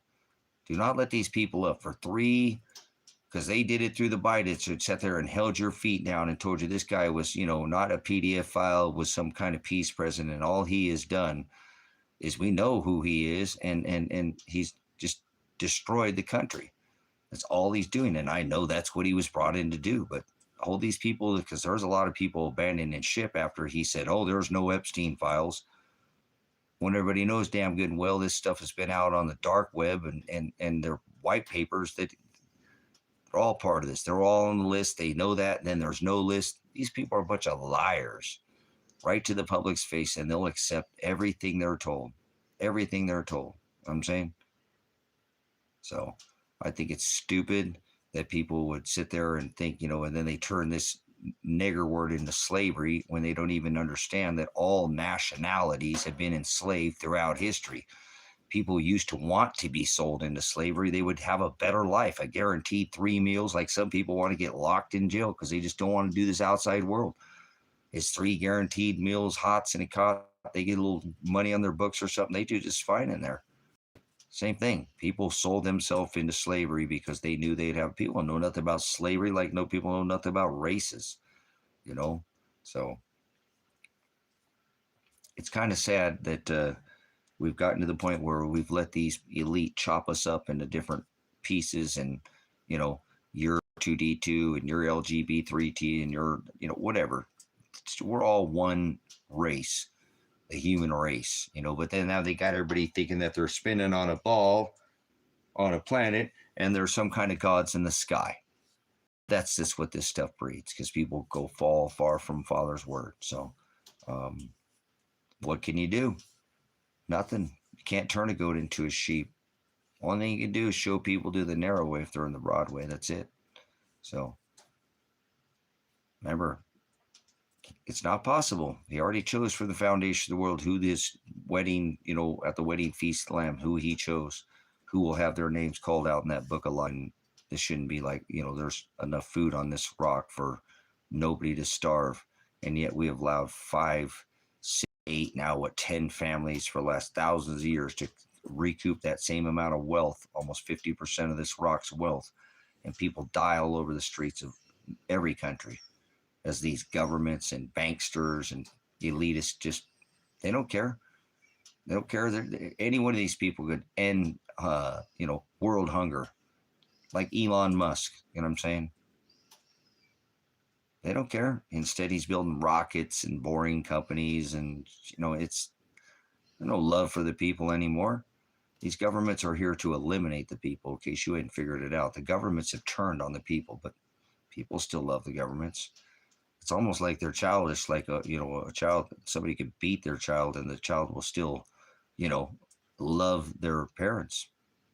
So it's kind of sickening to watch. It's like Stockholm syndrome. Pretty bad to watch most of these people just suck this, boot of this, lick the boot of these nations that's gone around and just kicked everybody's ass for 50 years where I'm at, and think that this is going to be okay. And you're never going to have to go pay rent for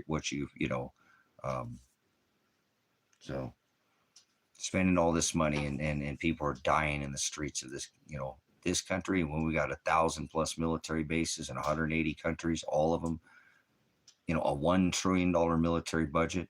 Gee, I wonder why people are starving in the streets of America and poor, because the government's making them poor. The governments are the one, the banksters too, printing all this money. It's the corporation is what it is. It ain't even a country anymore. Yeah, you wish it was a country. It's a corporation is what it is. Sold on the stock exchange, the labor, the U.S. Treasury debt bond of the people. No, yes, that's been going on for quite some time. So you can't tell me this is not a slave nation, corporation, strangulation nation that's been kicking everybody's ass for how long? And you can't think that that's not going to come back to bite you in the ass. You're sadly mistaken. Now people are wanting, bombs to fall in their backyard, but they've shipped all these people in here. And I've said this plenty of times. America is the bad guy. Only outside of America, or inside the walls of America is America the good guy. All you have to do is go outside this country. We're not the good guy. We've been stomping everybody's ass with our military for 50 years, forcing them to pay for oil with the U.S. dollar. We're not the good guy. See what I'm saying? It doesn't make any sense. We're policing everybody else when it says no foreign entanglements, right, by George Washington, and then this new covenant, it says let vengeance be mine. So we really shouldn't be policing anybody outside our own borders. If you think about what this new covenant. So why do we have all these military destroyers, aircraft carriers, all this stuff in all these other people's seas? Yeah, I get tired of it too. And we're not that badass nation that people think. We have not won a war since World War II. We lost Vietnam. Remember, we pulled out of Afghanistan. Shocking. Ronald Reagan didn't win the war on drugs because we bring the drugs into this country. Afghanistan, hello. The Clintons, hello. Benghazi, hello. Never forget Benghazi. Never forget 9/11. Donald Trump drops 3 steel balloons with 2 airplanes, so we go into war with these 7 nations that Israel bombed them first. So rent's coming due, America. Stop acting like this is okay. Like we just go around and police every nation for 50+ years. And Father's doing it. I know he's doing it, but don't sit there and Psalm said, David's right. The only thing it takes for evil to flourish, for good men to stand around the people to do nothing. So you're not doing anything about it, then that's fine. Just keep condoning it. Keep going to work and paying your W-2 tax dollars. Well, you'll be an accessory for all the murders that you paid for. That's what you don't understand. Your complacency, your ignorance is doesn't make you complacent. You are complicit and you are an accessory to murder with your murder dollars. And just because you don't know, your ignorance is not going to get you away from the death that you paid for. When Father comes back, remember, he says the measure you pour out on the nations that will be poured back, a just measure will be poured out when he returns on you. So people don't take this very seriously. And I don't care. I feel like I'm the only person on this rock right now that's telling everybody we should not have a military outside our own borders. I said that earlier. Some guy laughed. I said, we're not supposed to have a Coast Guard. Oh, not have a Coast Guard. Oh, you're fucking funny. We can have a National Guard. They'll turn them against you in the streets now, see? Donald Trump violated posse comitatus. Supreme Court ruled 9-0 that he violated posse comitatus. You're not allowed to use military. It is a, federal as a law enforcement capacity, and he did that already. They already did that in New York. I already told you that. They sent him into that hotel to guard the fucking Venezuelans. They were guarding the Venezuelans in. The military was guarding the Venezuelans in hotels in New York. Now they're kicking people out of here. I mean, come on, guys. You can't keep track of shit. 1 minute the military, the fucking Marines are guarding Venezuelans in hotels in New York, and then they're kicking them out on the next administration. This is bullshit. Anybody who stands by and doesn't say anything about this is most inhumane generation ever. I know old times. There was times were different. Obviously, we went by a different law. Where was eye for an eye? But people are savages. People are just absolutely savage. We live in a time where a man will sit there and watch a woman get her ass kicked by another guy on a camera and film it because he don't want to get involved. And I'm not calling for violence, but this world's gone to shit, especially in this country. You want to know why I want to get out of this country too, brothers and sisters, and you don't have to agree with me. In other countries, when there is some kind of catastrophe, the people just jump in and start pulling up blocks. There's so much fucking red tape in this country. Did you see Katrina? Have you seen Helene? You got to go through a bunch of red tape just to try to help people out. This is bullshit. This country's got so much red tape now because there's so much people skimming and trying to, they've made all these codes, ordinance, mandates. This is disgusting. You can't get shit done in this country. There was a checks and balances, House, Congress, and Senate, but that might slow the process, I understand, but that it's not meant to do what this is done here today. This is disgusting. Do you hear what I just said? In a nation where people have to ask to fucking try to help people, like they did in Helene. They literally cut off supplies and were sending them to fucking migrants. Oh, it's all Joe Biden's fault. Donald Trump is Joe Biden, for Christ's sake. If you're that too stupid, you don't need to be here. You don't need to be a part of this ministry. Please leave. This is disgusting. Where's the humanity gone? What would Christ do? Ask yourself, what would Jesus do? What did he do? Did he go out and kick people down and poor? No, he told people to put hands on the sick, not go inside, flatten the curb, the ones who were less, the widowed, the people with less. Come on, man. We couldn't be more anti-Christ as a nation to do what these people did, and they started it right here in America. This is where it started on March 11th. Revelation 3:11, I come quickly, let no one take your crown. Donald Trump declared the coronavirus. Just mocking you, mocking you. So, yeah, no, that's what I'm saying. They just, I'm tired of these people just thinking this, okay. We've gone around for 50 years and destroyed people plus and made them drop freedom and democracy bombs on them, protecting those OPEC Saudi nations and making everybody pay for oil as people lapped up the luxuries and didn't have any bombs falling in their backyard in America. That's right. Go to doctors, but doctors don't want you to stay healthy, do they? Stone. That wouldn't keep them in business if they kept you healthy, would it? Wouldn't have somebody to feed you to their farm you out so you can get the script. Exactly. So how is this okay? How are these Americans okay? Because the bombs aren't falling in their backyards. They're not eating depleted uranium bullets. They're not having their women raped by American soldiers, Marines and Army veterans, having their children killed and women killed in war. Not here in America that happened. Well, guess what? Time's up, America. Time's up. Your time is, your rent is due. Your rent is due. You've been kicking everybody's ass for 50 plus years, and they rolled all these people in here, and many people came here, don't want to do anything nefarious to you, just so you know. Know what I'm saying? Should the U.S. interfere in Ukraine? The U.S. already is interfering in Ukraine, Vladimir Putin. Are you that fucking stupid? The U.S. is Ukraine. The U.S. has been funding that shit. Remember all the goddamn laboratories that Vladimir Putin found over there? They were U.S. funded. We've been in Ukraine. I've been blogging about Ukraine since 2014 on this channel. Yes, I had a YouTube channel in 2014. Yes, I did. Truth Viral Television. Wake up there, Vladimir Putin, you fucking idiot, you PDF file. You not PDF file. Vladimir Putin is a PDF file too. So, come on, man. We have been funding that NATO. It's our satellite imagery that's sending these freaking drones over there. So the U.S. is funding the mega death of Ukrainian citizens, women and children. They're throwing their women into the meat grinder over there. That's right. The rich are getting richer and the poor are getting poorer.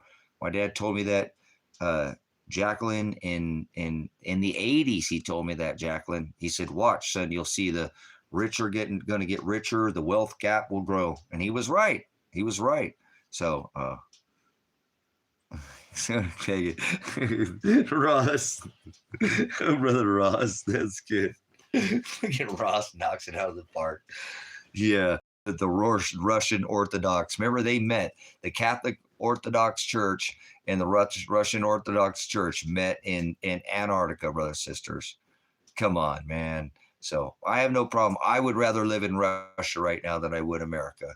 They have excellent food. The people are hard up there. There's some amazing people. You know, I was just watching a blogger that was up there in Russia, and he loves it. He loves it. He said the people are just amazing people. They treat you really good, and the food is good. And he travels around, and he's living the dream in Russia. He truly is living a good life there. So I don't have any problems with Russia or Ukraine or any of these countries. I don't care about I care about the leaders that are crushing the people, guys. That's who I have a problem with. And the problem is with during war, most of the time, these top generals and stuff don't get taken out. It's the people that get taken out. They come over here, they're going to kill you, America.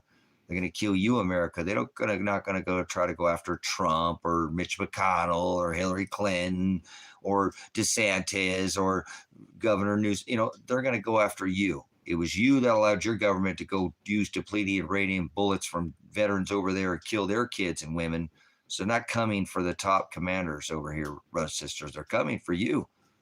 And you didn't allow them to kick everybody's ass for 50 plus years, and you got to lap up the 40% of the world's resources for decade after decade. Well, guess what I said? Again, time's up. This country's going to pay the price. You can't keep doing what they're doing, kicking everybody's ass for 50 plus years and think it's not going to come back. I don't do karma. No such thing as karma. But, you know, the measure you pour out on others, be poured back out on you. Love thy neighbor like thy enemy, like thyself. We don't treat any other country good at all. We fuck them up and make them pay for oil with the U.S. dollar, period. Everybody, we get a little bit. That's mafia behavior, brothers and sisters. Whether you realize that, that's like acting like the money changers in the Old Testament. So I put that money changers description. You can see Christ in there whipping the people, selling the doves because they were feeing his people. He said, you better have a millstone tied around your neck and to be cast into the sea, is what he said. So I have that on my arm for the mistakes I know I made in life, causing his sheep, his flock to scatter by being a false teacher, just adding and making my own words up. So I have that tattoo right there on my arm, reminder every day for the mistakes I've made. He said, don't add. Yep, you better have a millstone tied around your neck to be cast into the sea than hurt one hair on my children's head. And he didn't like the fees and the fines. So this is, you know, it's America. It's America. We are the money changers. We go around with our oil dollar, James, and force everybody for 50 years, the banksters, the Rockefellers, the Rothschilds, Donald Trump dropping 3 steel buildings with 2 airplanes. So we go over there and fight, not George Bush. George Bush is in the pocket of Donald Trump. These people are all the banksters. It don't matter. They all get rich. Like Jacqueline said, the rich get richer. There are more Congress millionaires than there is in the populace. What the fuck is going on here? Why people are dying and being kicked out of the streets for being too poor. You know what I'm saying? So this is getting to be quite obvious that America is the beast system. They've turned this constitutional republic, which would have been at the time the Torah, into what we now know as the halakha or the Mishnah of corporations. So if you're not standing up to this, you're not Christ-like. I don't care what people think of this ministry at all. America is this new mystery Babylonian beast with its United Nations and its military and 1,000+ military bases in all 180 countries. This is the beast. And you're supposed to be standing up to this. If not, you're going to hell. You're already there. I don't care. I'm judging you with righteous judgment. I'm not condemning you. I'm telling you that's what's going to happen to you. You're not a disciple unless you're standing up to this beast system. And that's what he did. He said, follow after me. In Luke, he said, follow after me. In Matthew, he said, conform to my image. In Romans, in Paul's writing. And if you're not doing what he did, I'm trying to explain to you, the sins of the world that Christ stood up to were not for your covetousness and your adulterous heart and your sins. It's because you stood up to the beast system like he stood up. The sins of the world are his disciples that stand up and stop going to work and paying a W-2 tax dollar and stop feeding the system and saying, it's okay, I'm not going to go to work no matter what. I don't give a fuck what I have to do. I'm going to stop feeding the system like I'm doing. I'm trying to keep myself from going to jail so they can't extort my merchant number, and then I'm getting the fuck out of this country as soon as I can so that I'm not getting myself in a position where there's more people locked up in America than there is in all the other countries combined. So you can't tell me this is a safe country. You run a better chance of being locked up in this country than all the other countries combined. Did you hear what I said? So there's no more unsafe place than there is to be in America. You have a turn signal. You went through a puddle and your turn signal goes out. A cop, you reach for your insurance, they'll shoot you fucking dead in this country. Don't you tell me this is no safe country. They're literally failing the right of due process, to remove somebody's body under your Fifth Amendment, Miranda rights to accost your body, arrest your body, arrest your wrist. They have to show cause, have some kind of warrant, and they're not doing any of that in America right now with these ISIS thug terrorists, those Donald Trump's ISIS thug terrorists. These are like the brown shirts of World War II, brothers and sisters. They're doing the same shit. Again, even worse. This is way worse. Proud Boys, J6ers, and private contractor prison guards. They're used to throwing you in the box, and they don't give a shit like Jeff Bezos, Amazon. They don't care. Put you in the box. And that's what's going on here. Criminals out there violating the right of due process. You don't need to have citizenship in this country to have rights. You've lost far from the Constitution, and I know what the Constitution is, and I'm going to stand up. And if I'm the last motherfucker on this rock standing up for it, I will. I'm going to die trying to stay alive, no matter how hard it gets. You understand? These people are absolute criminal thugs, failing the right of due process. Your right to be secure in your house, papers, persons, in effect is your Fourth Amendment. Your Fifth Amendment is your right to Miranda. Your right to, if they're going to cost your body, arrest your body, they have to show cause. Call out. None of they're not. They're just disappearing right off the fucking streets. That could be any one of us right now, brothers and sisters. Get your IP address. Get Five Guys. Go get these Amazon badges. You can order all this shit. Or you got this ice baby, Bobby fucking Brown, motherfucker. If it's brown, flush it down. Piece of shit. Thinking that it's okay to accost people's body off the streets, violating their constitutional right, the right of due process. I hate this fucking country because I don't want to be around people like Bobby, sticky ass fucking American. What a dumb motherfucking people are to sit there and allow these country people to just allow these thugs to come out onto the streets of this country and violate the Constitution. And Donald Trump keeps supporting it. The Congress came out and said he has violated the right of due process, the right of posse comitatus. So just stay here in America. Keep thinking it's safe. It's not safe. They have asset seizure, forfeiture. They can just steal your shit if they think your money's been involved in a drug deal. 97% of the money in America tests for drug residue. It's theirs, you dumbass. Don't travel with money. They'll take it from you. These are fucking thugs operating as Gestapo at the threat of arrest by a gun. If you don't follow their fucking authority, they'll throw you in a rape cage. That sounds real fucking great to me, huh? Shut the fuck up, Turbo Camaro, you dumb motherfucker. I'll leave as soon as I get my court date out of here, you stupid fucking American piece of shit. They do this. They'll tell you to leave, and then they'll tell you you're a traitor for leaving. I'm not going anywhere, you dumb motherfucker, until I can leave and come back to piss people like you off. There are people in this country who can't leave, who give a fuck about this country. There's people who have dual citizenship. There are people who didn't fucking have a problem with this country like I have as a veteran to watch these fucking dumb motherfuckers like Turbo Camaro probably took a jab, wore a goddamn face diaper, stood on an X, act like a fucking child, wore a goddamn burqa, Only women burqa them face, veil their face over the desert. Now in America, it's goddamn Sharia law. No, it's not. Yes, it is. For me, it was. Fucking clown Americans. Weak-ass men allow your fucking women to be drafted, not say a goddamn thing. The president's a goddamn pedophile and nobody gives a fuck. 4.5 million man militia Maduro pulls in Venezuela. Not one fucking militia in America. What a bunch of weak-ass fucking men. I tell you what, you women, I don't blame you for how you've had to step your fucking game up and act like that. You know, honey, I ain't giving you none of this pussy unless you clean this goddamn house. You better watch them kids. You better do that shit. I'm playing games all day, motherfucker. You better, no, don't do that to these men. But anyways, you know, we're equally yoked. Don't do that.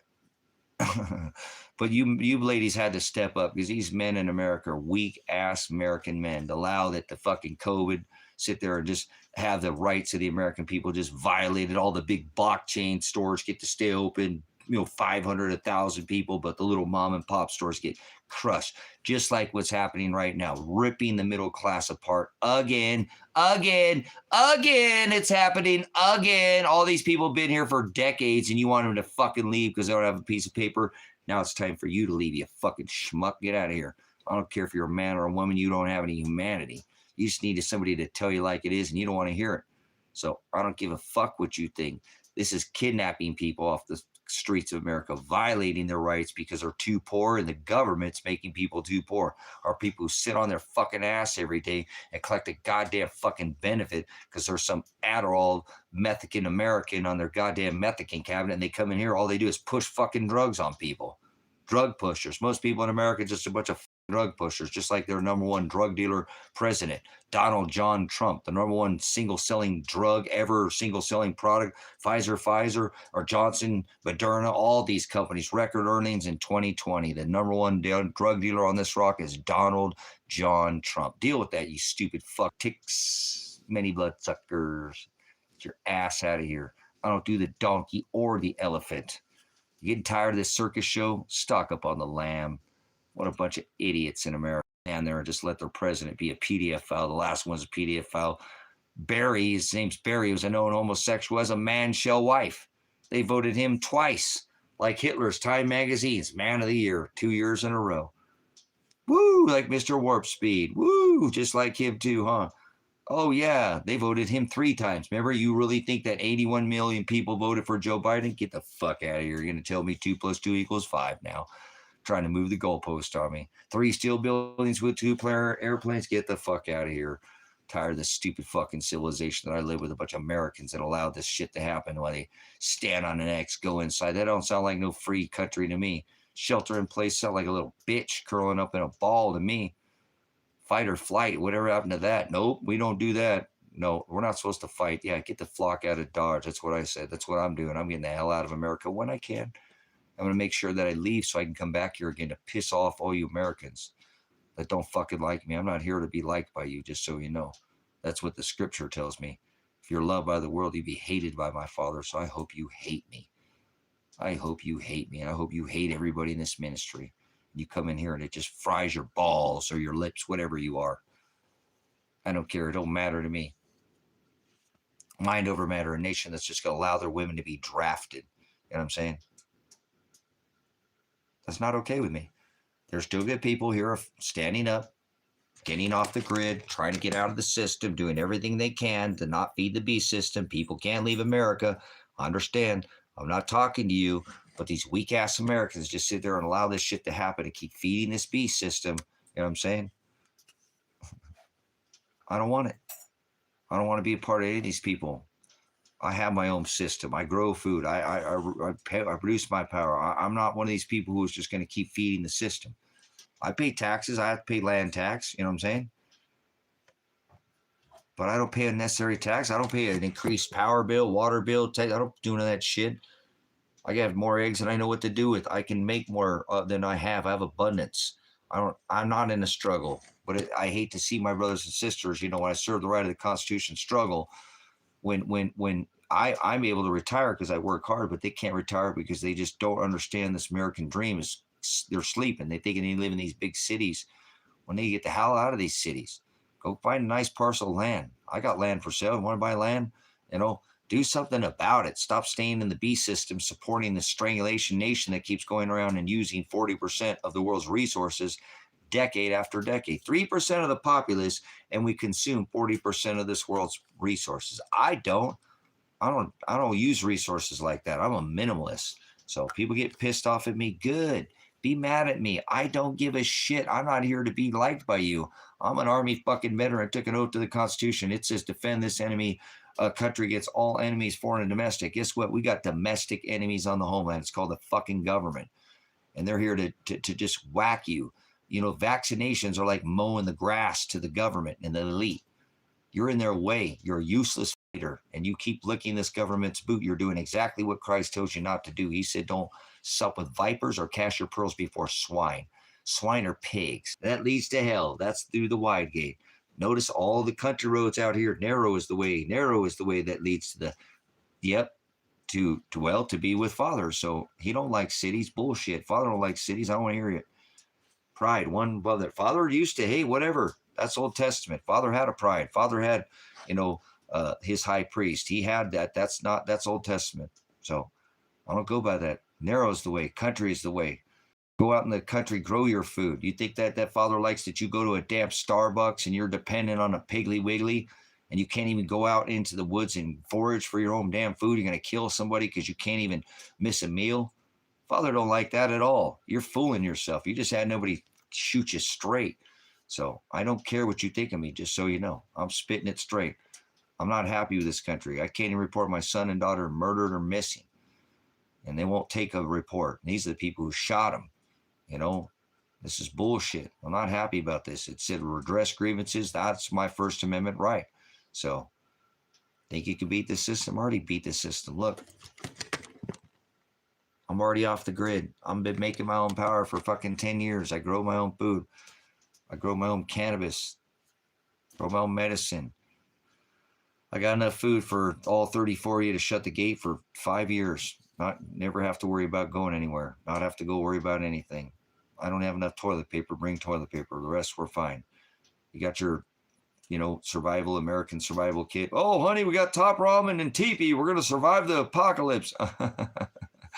So little things like this. You got a water filter. Americans are so unprepared. Yes, it does. There are good people in America. That's why I'm not selling my property, JC's 1975, right? I have other property. I'm not, because I want to come back here to America. I'm not abandoning the people in this country. I just hate what the country has become.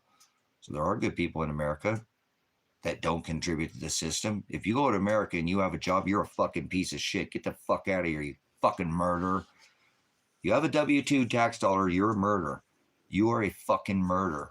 So there are people who are checked out of the system, not paying, raising their own food, own their land. Yes, you still have to pay land tax. I understand, but you minimize your, you know what I'm saying? You minimize.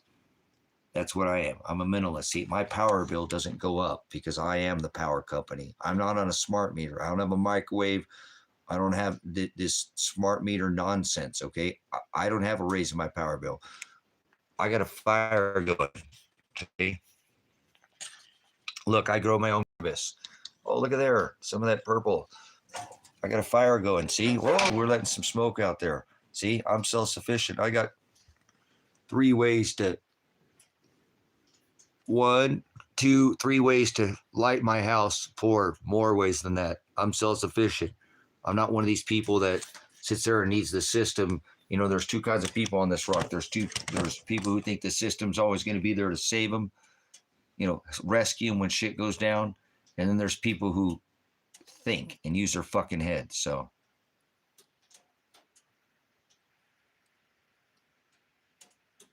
yes, it is. You're bullshit. You're making fucking excuses. Bullshit. I don't hear it, Mirror. Nope. You just can't jump. You're one of those people who will never do it. Don't worry about it. Nope. Sure the fuck can. You're just making excuses for yourself. You come out here and there's people who just accept you into a fucking community right now. You're an absolute liar. That is not true. You can look online. There's people who accept you right now that just need people like me to come out here and work for a trade, or actually, I'll give you things. But nope, you're just making excuses. So Get out of here, Establish.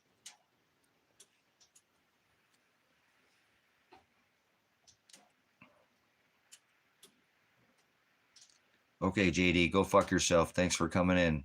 Kick rocks, pound sand. Thanks for coming in. Don't let the door hit you where the good Lord split you. Don't want you in here. Thanks for your time. Pound sand. Not here to be nice. So, anyways, be self-sufficient, brothers, sisters. Stop feeding this system. You're part of the system. You're feeding it. You're going to be held accountable. If you're not standing up to the system, you are the system.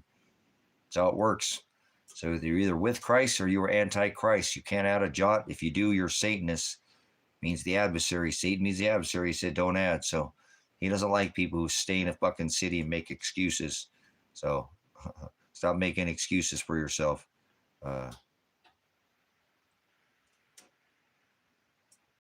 You can do it. Like I said, go look online. There's people who take your whole family and let you live on their property for no charge. You can do a work trade. Leave that shit behind. People, money, yeah, I don't have any income. I don't have any income. No veterans benefits, no separation pay, no Social Security, no disability. No, I was single dad for 10 years nearly. I had full custody of him for over years. I never got a single dime of child support. I've been paying child or Social Security since I was 17. I had a job actually at 15. So I had a job at 13, joined the military at 17. So I paid my fair share of taxes, Social Security. I've made mistakes too. I know, but I'm not doing it anymore. I'm going to learn from my mistakes. I'm not going to let them be the power over me. I am the power company. Remember, nobody in this room's got power over me like I'm above you. But unless I got a crude ass system.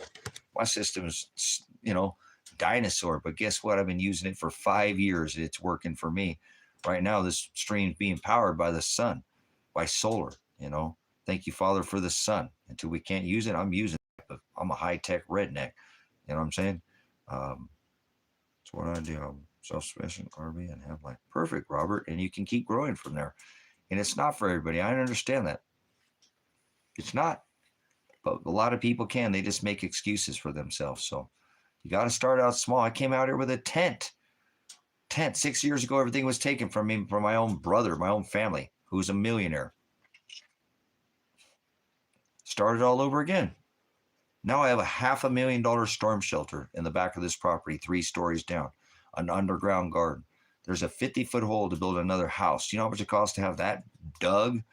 I did it by hand in 4 years. I have 3 cabins that have been built out here in the last 6 years. The Rusty Cowboy, the Rusty Dragon, and the Rusty Butterfly. I have kennels up here. I have pens up here. I have I have chicken coops, Rancho Pollo. And I don't make a dime. I do this by the sweat of my brow with no income coming in. So I don't want to hear no excuses for nobody. If I can do it, 6 years ago, everything here but a tent was left here. I came back to nothing.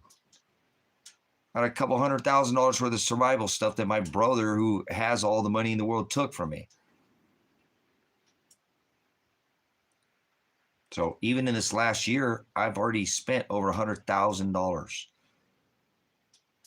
I can track $100,000.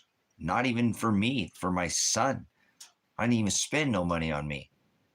I really haven't spent anything on me because I've been trying to keep my son from going to jail because they keep trying to throw him in jail because they're pissed off at me. So get out of the system. Stop making excuses for yourself. You need help? I've got land for sale. I got land I might just let you live on. If not, I told you, contact some of these other places. There's like groups that you can join and people need help. If you're willing to get up and ask and get your ass to work, you don't need a boss. Don't need to be told what to do or somebody's trying to help you. There's plenty of people help you get off the system. Stop making fucking excuses for yourself. Seriously, there are people who need like me. I'm not even trying anymore, but for 10 years, I've tried to get people to come out here. So not everybody's successful at bringing people in, but there are plenty of people who are. So you can do this. Start out small. I started out in a tent and like I said, moved into I bought an RV for my son. He moved into that. I lived in the tent until I got another, like a travel trailer. And then from there, we got a big coach, like not a motor home, but a coach, and then started building the cabin. And then now there's 3 cabins out here. There's 5 different shower rooms. There's an outdoor garden. There's a pretty soon we'll have a full outdoor kitchen, the whole thing. I mean, it's just going to keep growing out here. And I've done it by myself, all by myself. So you can do this. You know what I'm saying? You can do this. Stop telling yourself you can't. You can do it. You got to start out small, you know, and then work your way up. I'd rather live on a big ass piece of land like I live on 30 acres with the, you know, this, and have smaller cabins instead of living on a, you know, on a little piece of land with a big ass house where you can't grow out, you can't build. Your neighbors are so close to your neighbors, you fart, they can smell it. You know what I'm saying? No, I have to though, Dan. I still pay. I've got taxes due next month. I pay taxes on land, and I got 65 acres of land. Well, 45 because I sold 20 to Kevin. But I still have land tax. You got to go to a place where the taxes aren't high. The taxes on this land are about $100 for 20 acres. Maybe a little bit more now because it's gone up. Maybe 120 bucks. The other 20 acre parcel I have is 20 bucks. The 5 acre I have is probably about 60 bucks. So that's affordable, right? It's going to be about 250, maybe under 300 bucks for 45 acres of land tax. So I have to pay that. You're right. I still got to pay land tax, but you got to go to a place where it's low taxed and you can get away with doing something like that, where they can't come in and kick you off the land because you're not following their little codes and shit. There's not enough money in this county to support, to come out with code horses. They tried to do that and he was getting shot out here. This stuff, fuck around and find out kind of town ship. We don't even have a yellow light or a stop sign in this town. So you can come out here and you could live in an RV, a tent behind a little hill and not bother anybody and nobody will ever know you're here. People do it all the time. There are literally thousands of people who will not sign the census out here because they don't want anybody to know they're here. And they live out here and they're off grid. I've been doing it for 10 years. They told me I couldn't do it. I told them right on nose, I'm going to do everything you tell me I can't do.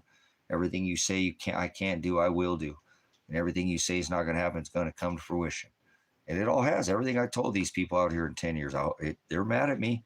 They may have killed my son and daughter, but we'll see. Maybe they're alive. I don't know. But I never regret coming out here and living the American dream. I am living the American dream. If anybody's living the American dream, it's me, man. Kevin is too. Kevin was in here earlier. He's living the American dream with me. He bought the 20 acres next to me. Kevin's been watching me on YouTube for more than 10 years. Him and his brother have been watching me for like 12 years on YouTube. So they know who I am.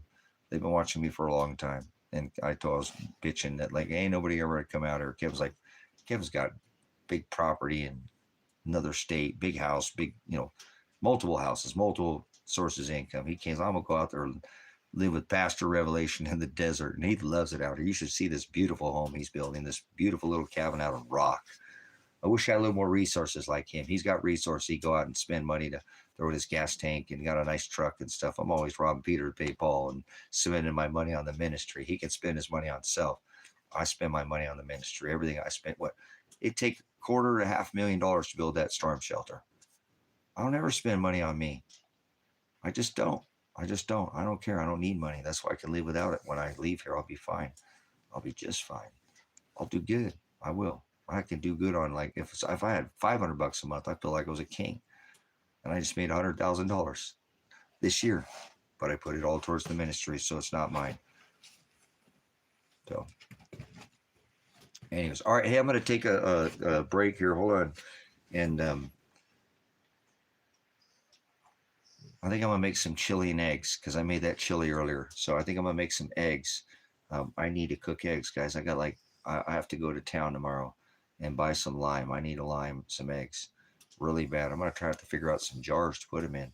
I don't know exactly how I'm going to do that because I need some big jars to put. I got probably like 10 dozen eggs right now. I'm really getting stacked up. Kevin, you know, not eating as fast. And so I got 6 today. 3 days in a row that the girl, she lays the blue eggs, doesn't lay eggs, so she might be done for the season. All the other ones laid, well, 6 eggs. There were 6 eggs. So let me throw some eggs here and some chili it is. Yes, nobody got the guess. I didn't take a guess. I just went out there. But 6 really cool eggs today. Gorgeous brown eggs. Just, boy, these ladies really nice. It's a pretty egg. So give me a minute or 3, and I'm gonna come and back in here. Well, I gotta eat some dinner. I gotta eat some food in my belly. Get in my belly, food.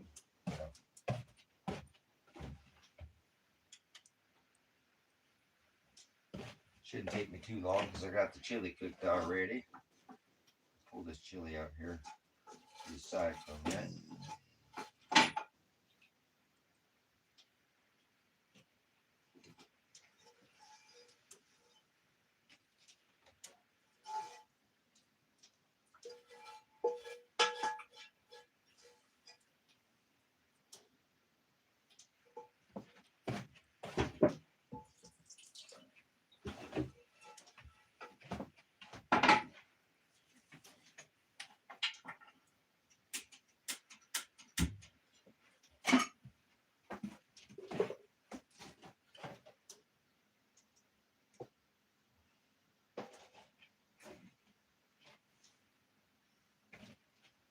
All right, let's do. Man, oh man, got so many flipping eggs here. I don't know what to do. Got so many eggs, I don't know what to do.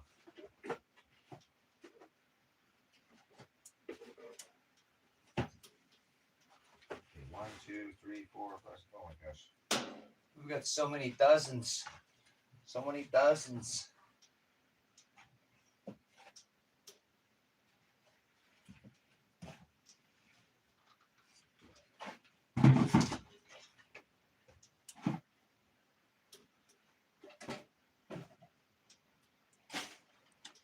Probably like 5 or 6 eggs here.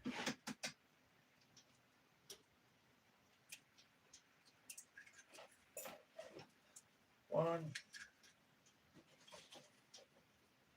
I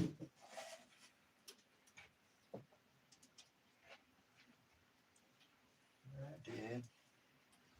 My egg container go. Oh, there it is. Oop, there it is.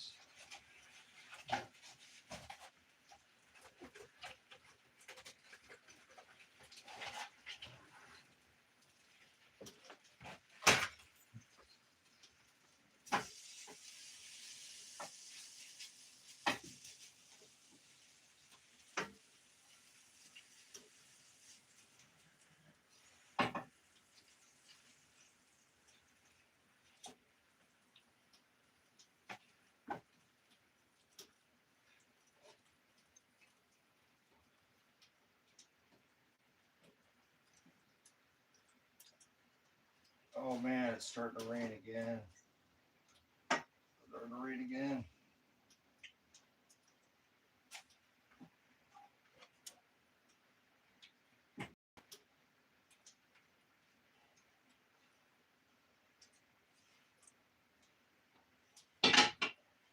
Okay. Man, that's a beautiful egg. 3.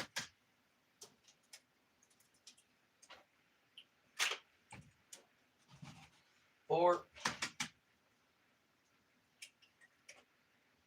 Man, that's a pretty egg. 5. We'll do 6 eggs. 6 eggs. Half a dozen. Half a dozen. All right. Got her done. First put them down there.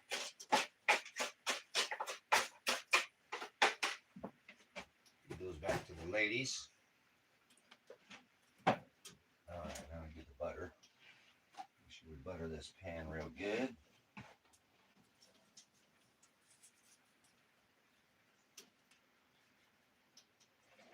Okay, garlic salt. Lots of pepper, lots of pepper, lots of pepper, lots of pepper. Lots of pepper, lots of pepper, lots of pepper. And some chives. Where's my chives?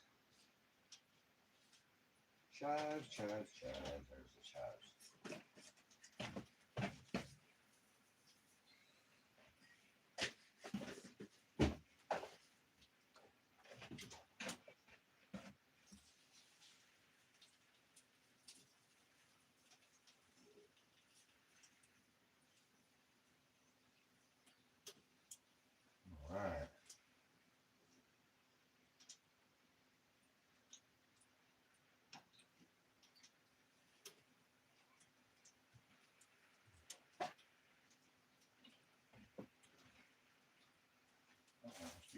out of these eggs.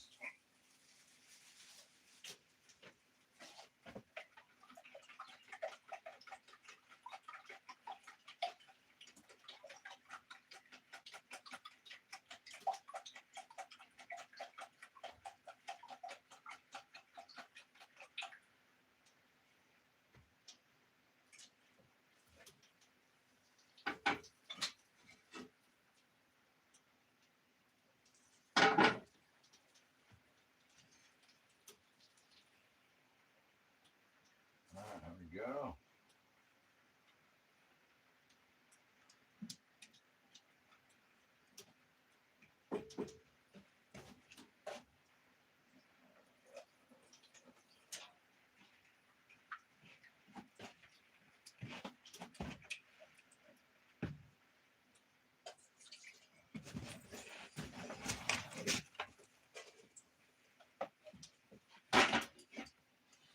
Okay.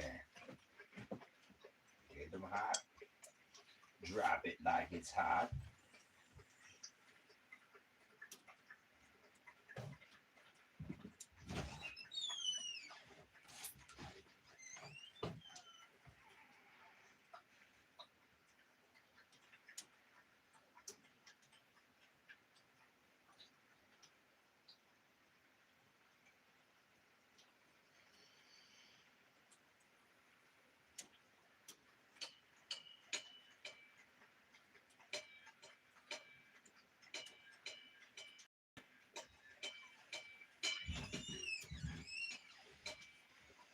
Hey, my little girl. Thought I heard Jennifer girl. She might come in. She's been coming in. There's a girl. There's the Jennifer girl. I heard a girl. I heard my pretty girl. Hi, little girl. Hi, my little sweetheart. Is it raining out there, little girl? My little sweet bee? Is it raining, little sweet bee? I'll put some food out for your brother out there. In you guys' kitty condo. We gotta put some food in the kitty condo for your brother.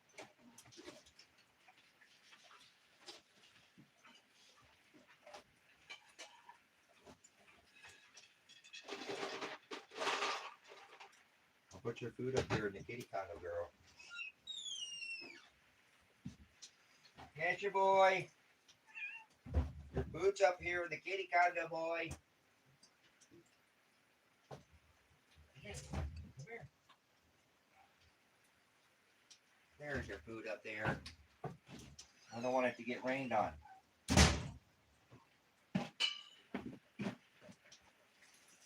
Damn, that's a lot of eggs. Whoops.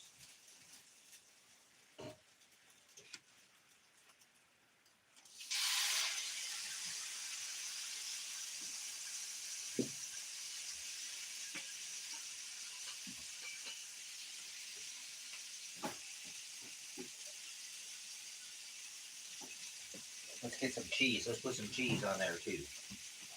Cheese.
the rest of those eggs for you guys.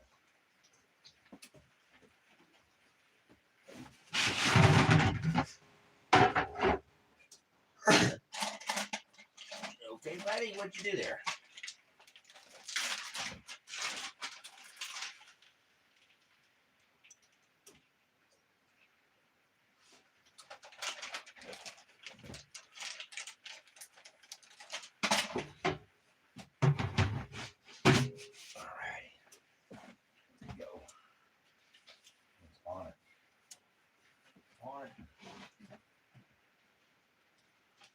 On it.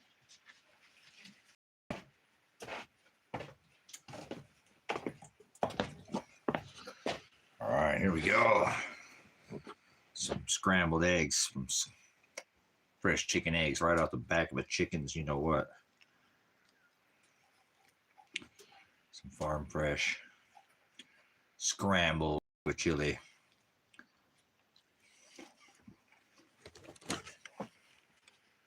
Mm-hmm. Look at that.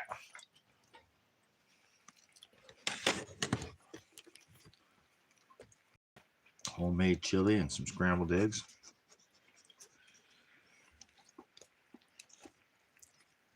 No go, Mr. Taggy. You already had your dinner. This is Dad's dinner. 6 eggs. That's a lot of eggs. Wow.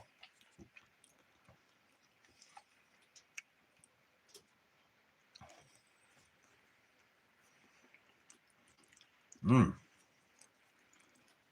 Some good eggs. Oh, that chili and eggs. Some queso.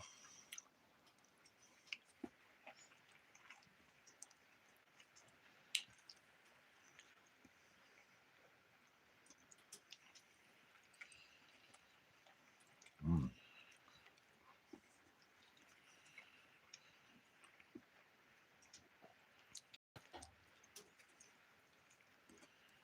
John, those aren't like store-bought eggs, man. Even the texture is so different. Mm.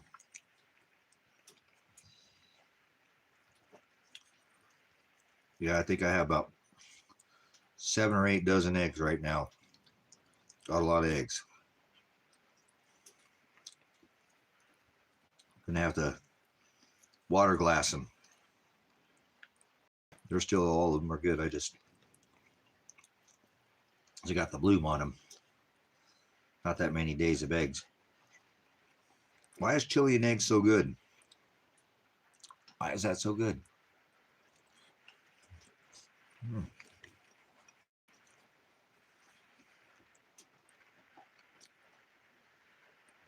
Man. Man, oh man. That's some fire chili.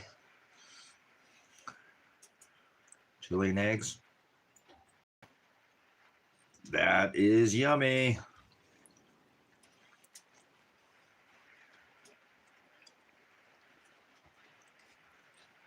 My life's in shambles, but I eat good. Thank you, Father. No, my life's just fine. It's right where a father wants it to be.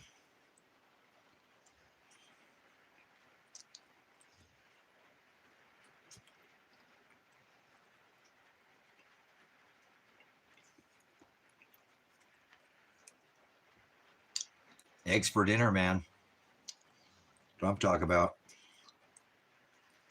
Eggs for dinner.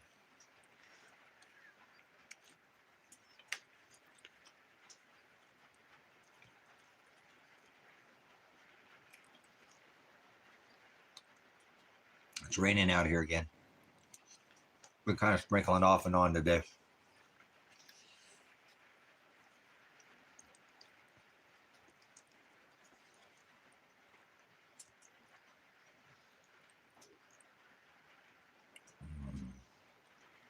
Whoa. Sonnet, that's a huge donation, man. Wow. I'm not sure why you gave so much money. That's a lot of money to give to this ministry. So I will use that for I need to get my vehicle repaired so I can get down to South America so that I can add to the ministry. I'd like to try to get a ministry down in South America where we can grow food down there and tithe food to the whole ministry, because we have the ministry is in all 180 countries.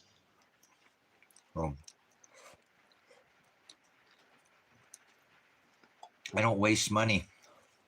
You know what I'm saying? I don't waste money. So I appreciate the donation. And AdSense takes quite a bit, but I will spend every penny. I have to get my vehicle fixed. I really don't buy anything. The only thing I spend money on is the ministry. So I've already purchased tires and rims that I bought for them so I can have a separate set, you know. But it's going to cost me $300 to get my vehicle just looked at to begin with, just to get looked at to make sure I get it done right. So that's really my only expense right now. I mean, I got a phone bill and stuff like that, but I'm not going to have people pay my phone bill.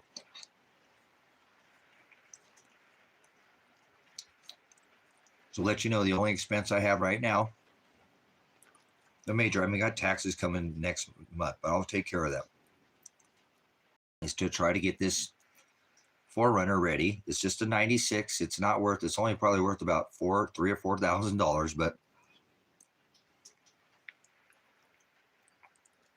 I think it'll make it to South America. If I put the money into it now, it's a 96. It's got about 300,000 miles on it already, but I'm going to try to put the money into the suspension because I'm having an issue with something with the suspension. But I think if I fix it, it'll go for another 100,000, 200,000 miles. And I don't need a new vehicle. That's really new to me. 96 is pretty new for what. So I appreciate, that's a huge donation, you know, and I'm kind of disappointed that AdSense takes 30% of your hard-earned money. So, but I'll use what they give me wisely. Because like I said, I don't have any expenses right now other than just the taxes on the land, which I paid off all the land. So I do have to pay taxes on it. But I don't really have much expense. So you have my word, I'm not going to blow it. I'm going to go blow it on something stupid. I don't really spend money on anybody. Or I mean, on myself, I spend it on the ministry. So instead of getting myself an attorney, I paid this ministry off. And it was $47,000. So,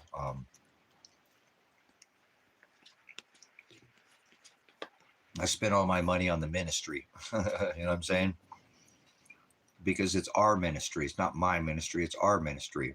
And so if you're ever here in the Pacific Northwest and you're in the Oregon area, there are cabins out here that I'm hoping to have, you know, race ready for you guys at the ministry. Come out and enjoy the this is the largest dark sky sanctuary in the world. So if you ever get out here, Silent, I'm not sure if I've seen you in here before or not, but let me show you where I'm at, and you're more than welcome to come out here if you're ever in this area and enjoy this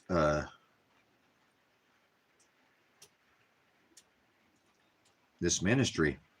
You know, it's a beautiful place. Absolutely gorgeous desert. There's all kinds of things to do out here in this desert.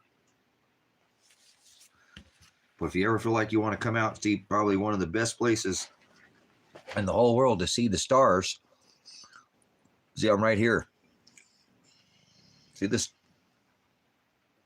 darkest spot right here where there's no lights? That's where I'm at right there. You ever decide you want to come out here and stay in the cabins, you're more than welcome to come out. That's everybody.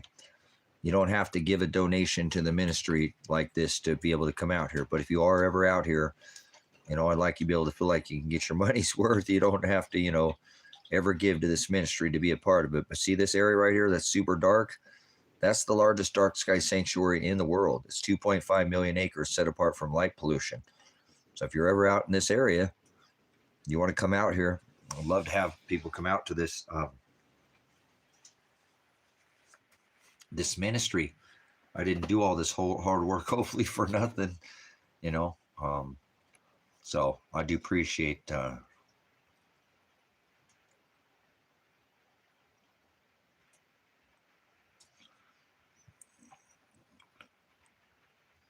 go to prison, Stephen, do his work in prison.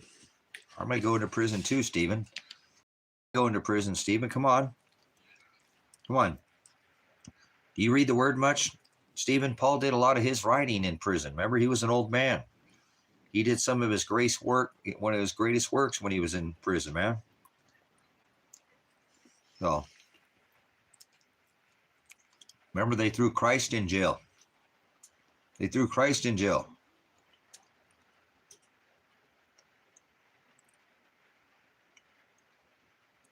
Me too, Stephen. I'm in there with you, man. Remember, I can't report my son murdered right now. She could be laying up there on the side of that hill, rotting right now. You know, I gotta have to fight this, man, like you. I'm fighting to stay here so I can, you know, I may go to prison too, man. And if that's what it be, then I'm gonna go do the Lord's work there. That's where people are, you know.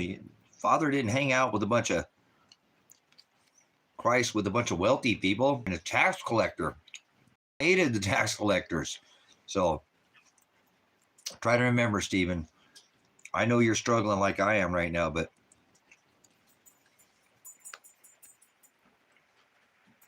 go do Father's work in there. That's what people really need, the word, man, a lot. And I don't know where, I mean to say that, but that's where a lot of, Father pulls a lot of people into him in prison when they're down and out. So you could be a light in there, you know, and show people that,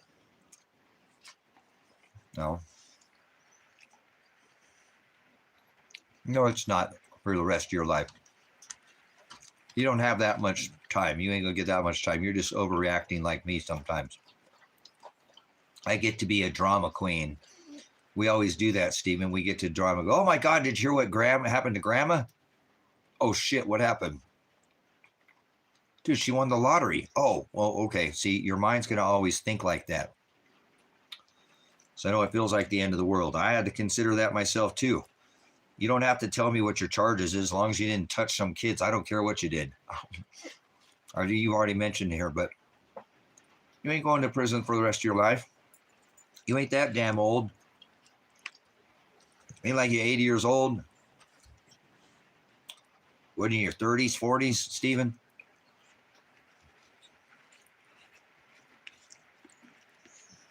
You got the whole rest of your life ahead of you. Remember, if you don't get in trouble in prison, they will parole you, and you normally can get out at halftime. Depending on your charge. I don't know your charges. Don't discuss your charges in here if you don't want to, but nothing's permanent. Try to remember, unaliving yourself is a permanent solution.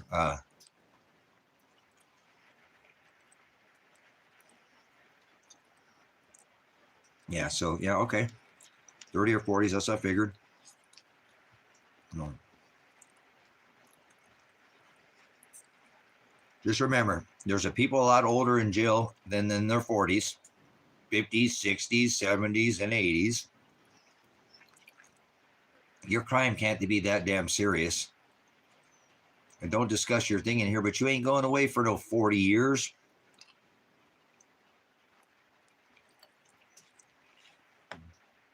Even if you got 40, get 20. And there's a lot of programs to get off of prison early. A lot more than you think. I don't know if you've ever been, but it's not the end of the world.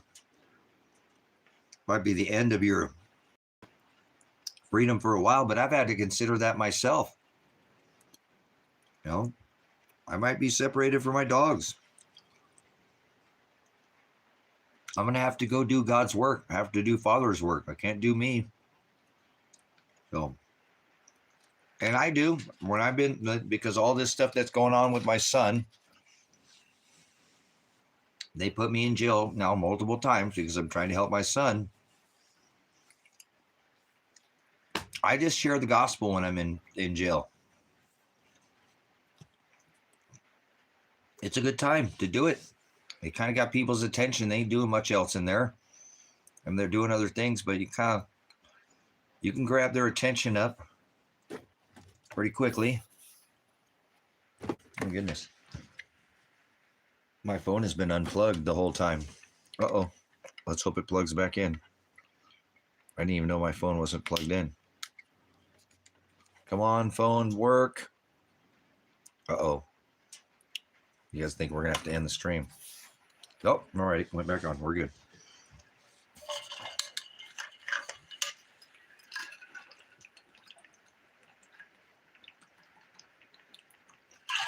But Silent, thank you. And anybody too. You guys are welcome to come out to this ministry. You know that. Let me try to get another piece of wood on this wood stove where it loses all its coals.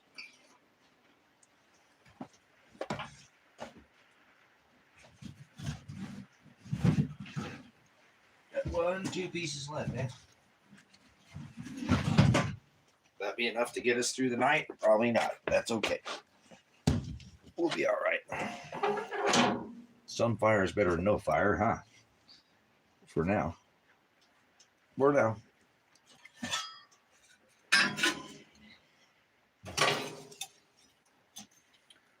So again, thank you, Silent, for the $100 donation. AdSense does take 30% of that, which is a lot. I don't like that. But that's why I do have a Cash App and a PayPal for some people. And then some people, like I have a couple of my, well, more than a couple, but I have a few of my people from Australia that donate through the Super Chat. And they don't have any other way to donate. The Super Chat's the only way you can donate through. So that's why I keep the Super Chat on. I really don't like having it on because AdSense takes about 30% of the hard-earned money that you've donated to the ministry, and that's a lot of money to take. That 30%, that's almost criminal. So, but I'll take the remaining. It's probably about a little over $60. That sounds crazy, huh? Plus the fee, because there's a fee when you do the remove it. But I won't waste any bit. I appreciate it. Well, I spent a lot of money this year on $100,000 on my son, and I could have really wish I would have spent it on the ministry, but that's okay. I could have bought that property down in Ecuador and had it fully set up by now with that money. That would have been more. The property's $38,000, but I'll get it figured out. It's all ministry work, so Father will provide. Everything I do is for the ministry, period. Sometimes, you guys, I spend 18 hours in here a day working for the ministry, nonstop. 18 hours a day. I've spent more than that in here, 21 hours. I've spent a lot of time in here. And I don't ever expect anybody to pay me. I'm just saying I work for the ministry. So Father is going to make this happen. I know he is. I just know it. I just feel it in my bones. I'm going to, even if I go to jail for a little bit, you know what I'm saying?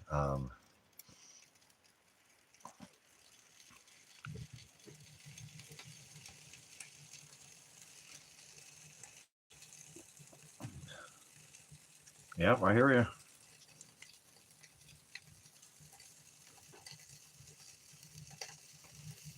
Well, but I'm going to keep going because Father says don't quit yet. You can't quit yet. You got to endure to the end if you want to be saved. If you love me, you can't take your life.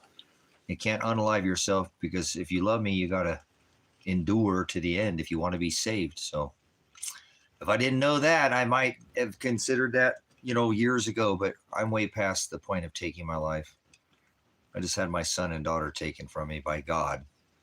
I don't consider, even if Marshall took their life or whatever, that Marshall's responsible. Father's the one who has done this. So unaliving him, going in seeking vengeance, unalizing myself ain't going to bring my son back or my daughter back or going to make my situation where I get to go be with Father in Shiloh. And I want that more than I want the world. So you have to endure to the end to be saved. So if you want to be saved, you can't take your life. You can't take your life. Can't commit suicide, and it won't work. You can't be. If you have to endure to the end to be saved, how the hell could you take your life and be saved? You can't. The word says you have to endure to the end. That's what he said. So he'll give you the strength, even though we fall short of the word and we get weak, and we just got to hang in there. It's just no matter how hard it gets. Like I said, I just had the only thing in my life that I had. The only thing that I had in my entire life, because I'm a separator, you know, I'm a minimalist. I live way away from, was my son. And Father plucked that from me. Father did. I know what I did, but Father did that. So I'm glad that I am able to, I'm able to hold on to my faith and know that no matter what he does to me, that he can't take my faith from me. He gave it to me, and so if he wanted, he'd take it from me, but I won't let it go. I'm anchored in faith. I just had everything in the world taken from me. And I had this close to have my son and daughter. They were moving out here. They were put in their notice at their house they lived in for years. They were, getting building material to build on the property, went and decided which property. I mean, we put a lot of time and effort. My son sold multiple cars to get a Jeep to come out here so he can be off grid. This close to having them, both my son and daughter. Wham! He just snatches them right away from me, and then turn around and kills them both. What the hell, man? Because I'm trying to stand up for my son and daughter. I get my son and daughter killed. Steve, I ain't giving up yet. I'm responsible for my son and daughter's death. Do you understand? Have you heard me tell you that? I didn't take the gold and silver. You know what I'm saying? I didn't take the gold and silver. I didn't go on the road. I didn't listen to him. And now I'm, robbing Peter to pay Paul just to get by. But whatever. It's my mistake. If they're alive, he doesn't ever want to talk to me again. I've never gone no. They were moving here. How the hell they go from moving here not to ever wanting to not talk to me again? That don't make any sense at all. I don't agree with that.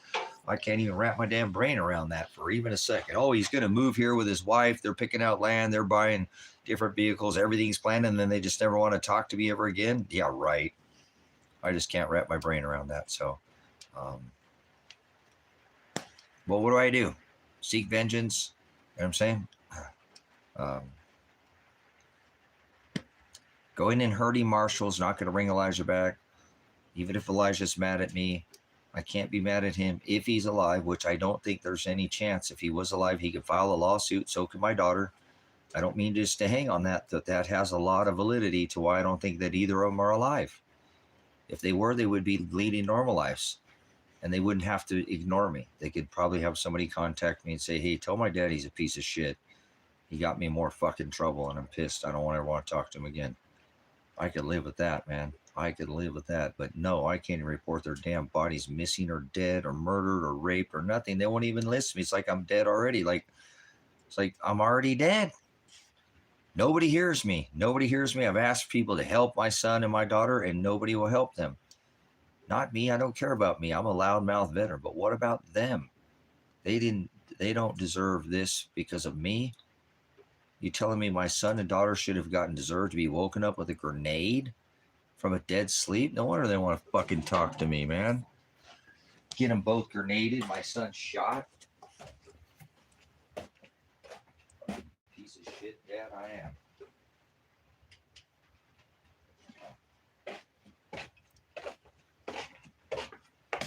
I'm not a good dad. I have to live with that for the rest of my life. Make some bad decisions, and I have before in his life. So I'll have to pay for that for the rest of my life. So it'd be too easy just to step out of here and say, fuck this, I'm going to whack myself. But hell no, I ain't never going to do that. I'll torture my mind and my body for the rest of my life, probably for another 50 years. He'll keep me here and torture me another 50 years, and that's fine. Whatever he wants to do is, you know. So,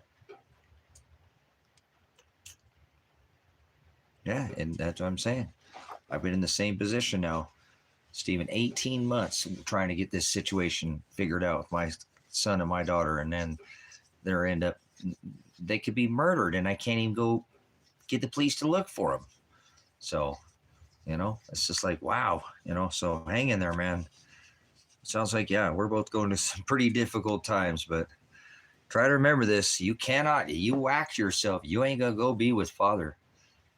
You have to endure to the end. If you love Shiloh, you won't do it. You can't. You have to endure the end. You have to endure the end to be saved. You can't kill yourself. You can't do it. It just can't. No matter how hard it gets. It doesn't matter how hard it gets. You have to hold on. You have to keep holding on. You know what I'm saying? So, me too. Mine starts in 2020. This case with Elijah started. 2020, right before the COVID started. The COVID-19 started. So it's been almost 6 years now, 5-6 years. I can't believe it's been that long. It's been a long, hard case. So,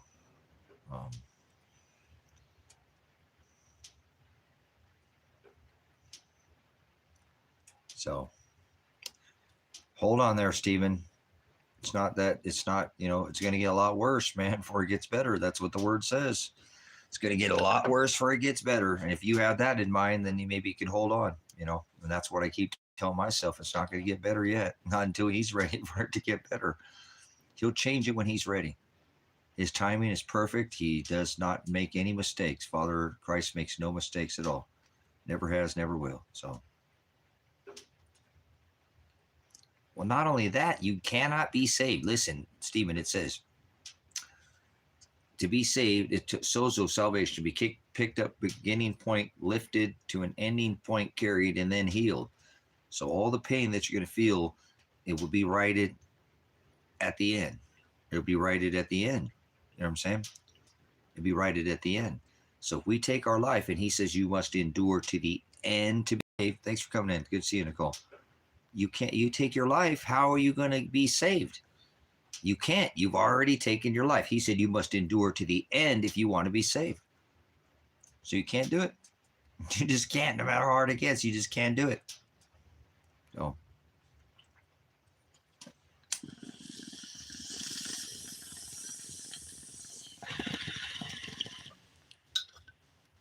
But no matter how hard it gets, he will definitely heal all your pain. He will heal your pain no matter how hard it gets. And it might not be till after you die, Stephen. It might not be till after you die. You have to consider that.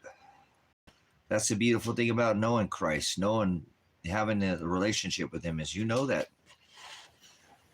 Turn your cheek, be meek, not weak, 490 times. Maybe you should, consider too, like what it's going to be. Maybe Father wants to put you in prison for a reason. Maybe there's somebody you need to share the gospel with in there. I told that to my son, that night before he got shot. I said, listen, son, we may both end up in prison. Only Father can choose. He chose that thief on the cross, right? Not on the cross, but when he was hung, right? He knows at the last moment. We don't ever know. Just let him use you, son. Do not move. These people will shoot you dead. Okay, Dad, I understand. We have to let him use us. So maybe you just need to let him use you. I've already faced that. So Stephen, that I might go to jail and it's going to kill me to be separated from my dogs, but I can't get all depressed in there and shut the fuck up and not share the word. I need to go in there and share the word. If that's where he's going to send me, that's where I'm going. I have no control over that. And I don't want to act like I can. I can't control. Look what I just did. I made things way worse than even when I started. So,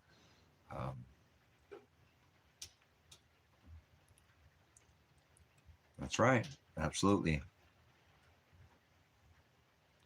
Thank you, Nicole. Absolutely. We use our agony, our things to help people, lift other people's spirits, This is a tough world to be in, man. This is a really tough time to be alive right now. And we all went through the COVID and all that stuff, and it's expensive, and we know the word's just been perverted, and it's not too many people want it. This is just a hard time just to be hanging on for anybody right now, let alone having, you know, logistical problems or legal problems or problems with your marriage or spouse. This is a really a difficult time, So hang in there, because the word says it's going to get a lot worse. I'm not going to sit there and pussyfoot around with you, candy coat something. I'm going to tell you what the word says. The word says it's going to get a lot worse from here. So, but if you prepare for that, you might just come out of this smelling like a rose. If you think about it, I know that Father, He always makes a way for me. Although I get a little impatient at times, and Christ, He works through me, but He is a way maker. He said, I am the way, and He will pave a way for you no matter which way it is. But I'm willing to face in my life, no matter what happens in the future. If it's jail, it's jail. And if it's not, then I actually think it'll be harder for me not to go to jail. I mean, it would hurt my dogs. I'm so hurt to think that my dogs, I'm saying, why do you think we are here in this fallen world to test the spirit? Doesn't He know what's already in our heart? Yeah, our heart is continuously filled with wickedness, it says.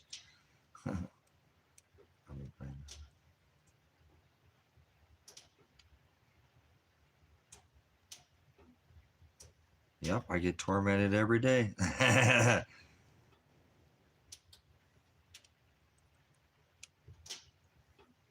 Yep, absolutely, Kennedy. That's hard when we were discussing that the other day. After 16 years, man.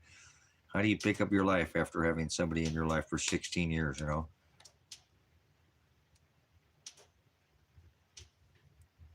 Yep.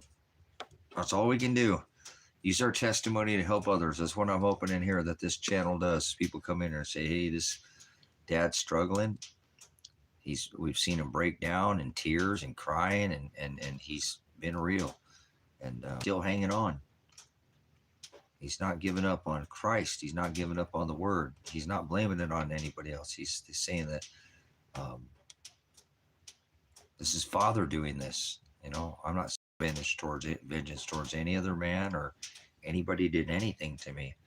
This is a deal between me and Father. You know what I'm saying?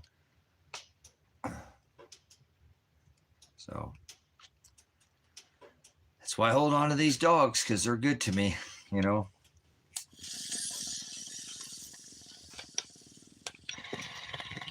Getting to enjoy some of the medicine that I grew here, guys. Appreciate it again. We had a huge donation come into the ministry, $100. That's a lot. AdSense going to take about 30% of it, but thank you. That makes that $2,000 bill to possibly get my vehicle fixed a whole lot easier. To $2,000, now that's $1,970, or $30. So appreciate that. That'll chip away. And I think I have maybe about another from this month, because I don't know how much. I think it's going to be about $300 to get the vehicle looked at, Toyota in Bend, Oregon. So I think it's worth taking it there as opposed to trying to take it to some shop that's not going to do the right work, or even, try to tell me something that's not wrong with it, or try to just not give me the Toyota service. So it may have cost me another $100. So thank you. You're going to cover a big portion of that on the vehicle inspection, so that I can figure out what's wrong with it. I'm not going to make it through the winter like it is. I'd have to stay here. It's not driving properly. So it's some suspension. I'm hoping it's nothing too big. Tie rod, a bushing. They told me they don't think it's the CV axle or the CV. The CV axles. But Toyota will make sure that they tell me what's right. What's wrong with it. So the more I meet, the more I love animals. I know. Yep. Yeah, I wish this chat would keep up. So.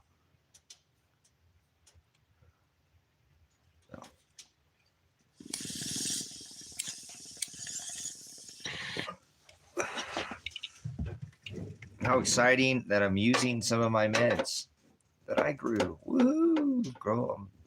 Chewing on some meds that I grew. I miss growing indoors. I used to love growing indoors. Just one of the things that I like to do. It's just kind of a rewarding thing. Have good medicine, access to good medicine. Narcotic bad.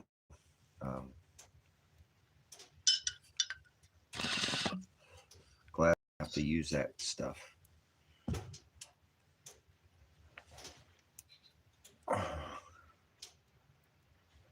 Okay, guys, we have some meds. Oh man, that smells yummy. You want to smell?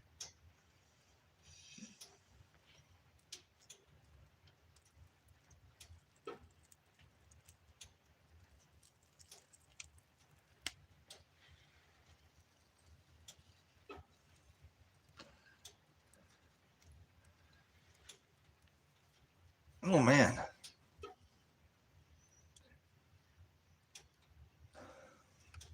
Yummy. Get in my lungy. Oh.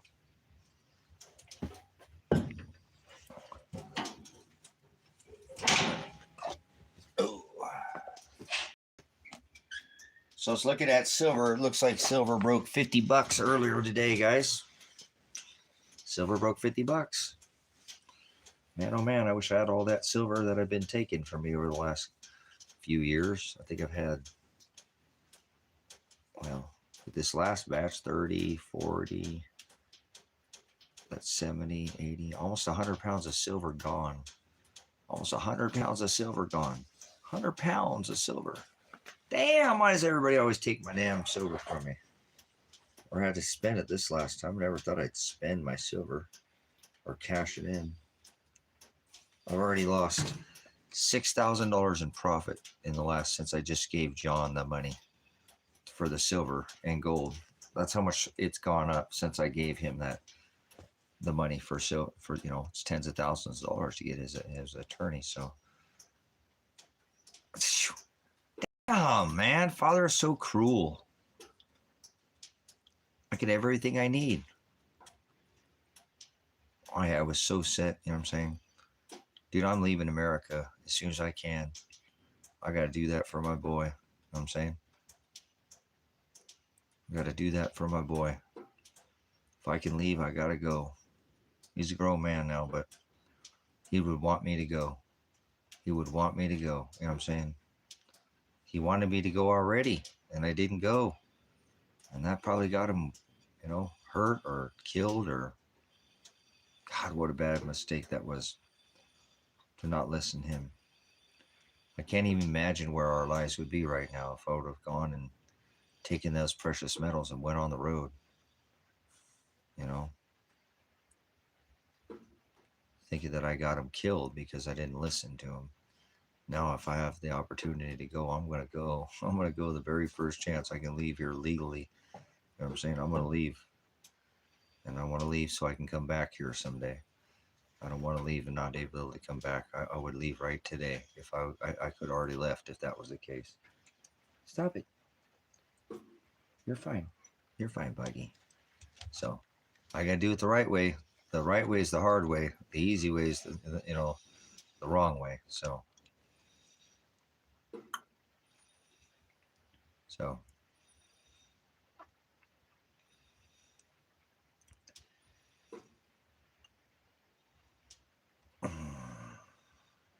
gotta go, man. I hope I can get out of here. The earliest I'm probably going to be able to leave is November 24th. That's when I have a trial date, a pre-trial date. And if they don't drop it by November 24th, they're going to take it to trial, and then it'll be December 2nd, just 1 week later. So I'll either know by December 2nd of this year. I'm either going to go to jail or I'll be able to try to figure out what the hell I'm going to do with my life at that point. And I know I need to start moving south. You know what I'm saying? I need to start getting my vehicle and go take my dogs and go take a vacation so I can come back and be, energized. I want to come back and finish building this ministry. So we'll see what happens. It's not in my hands anymore. You know what I'm saying? I've tried everything I can do. He just won't allow me to make any decisions in this case. He's just pushed me back further. Um,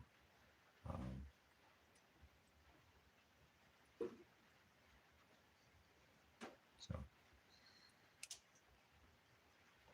very scary to think that this date's going to come.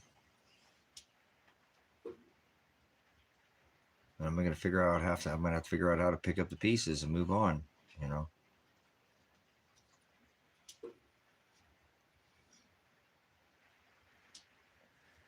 Very, very,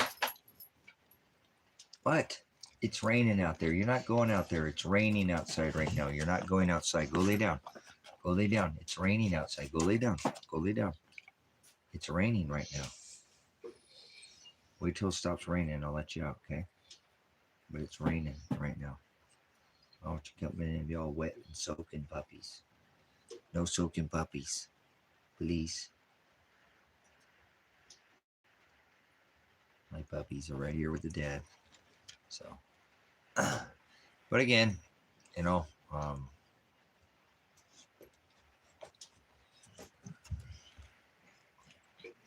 at least there's some kind of court date to go off of. You know, there's something to work off of here now. I sat here for the last 17 months not knowing anything. And so,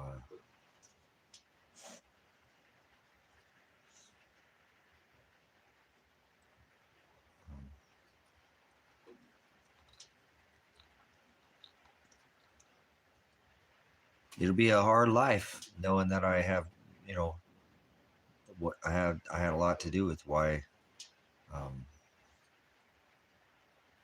he's not here right now. So I think it'd be the best thing for me to do is that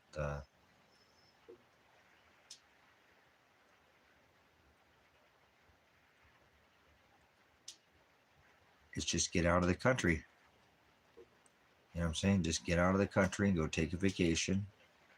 And I won't feel like this when I'm out of the country for a while. And I come back and I'll be all right. You know, I'll be all right. And maybe if he's alive, some way, somewhere out there, he'll I don't know.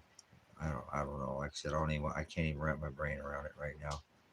I just can't. I can't imagine how he didn't even want to talk to me right now, but that's his prerogative, I guess, if he is still here, and his daughter and my daughter. But I need to move on with my life. I mean, I really spent a tremendous amount of time, 5 years here now, with the same case trying to help him out. And it's been a long haul. And I could have already retired and went out of the country and been already started this other ministry and been exactly where I wanted to. But it's okay. I don't have regrets. I'm glad that I tried to help him.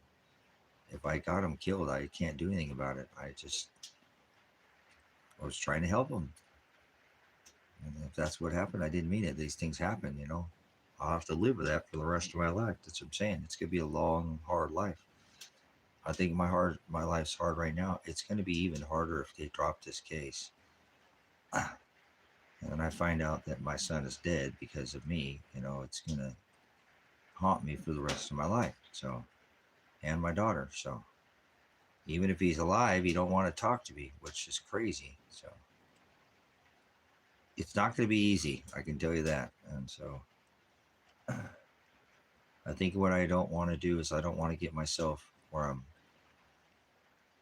I'm upset or whatever, and I make a bad decision or something that because I should just go. When I get a chance to go, I'm going to go. And if I could go tonight, I just have been saying this, I would leave tonight, but then that wouldn't be the right thing to do because I would leave and then I couldn't come back. You know what I'm saying? I couldn't come back to America. And I don't want to leave and not be able to come back because then I might get separated from my animals.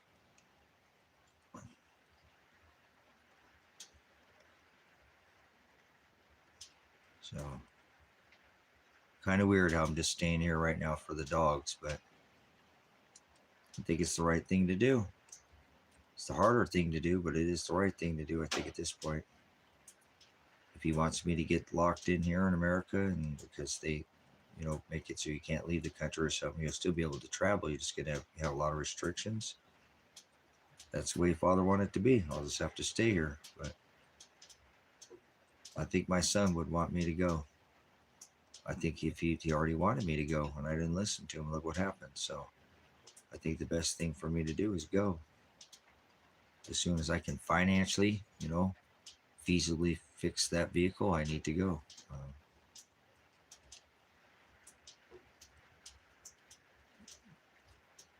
Yeah, I didn't, because it was a little intimidated. I don't want to get her in any kind of see, everything I touched, Nicole, it turns to shit. So I was a little intimidated by that. So I don't know what to say. I don't even know what to say. What the fuck do I say? I don't know what to say. I know, not normally a loss for words, but I don't want to get him involved. Every time I get somebody involved, they get hurt. So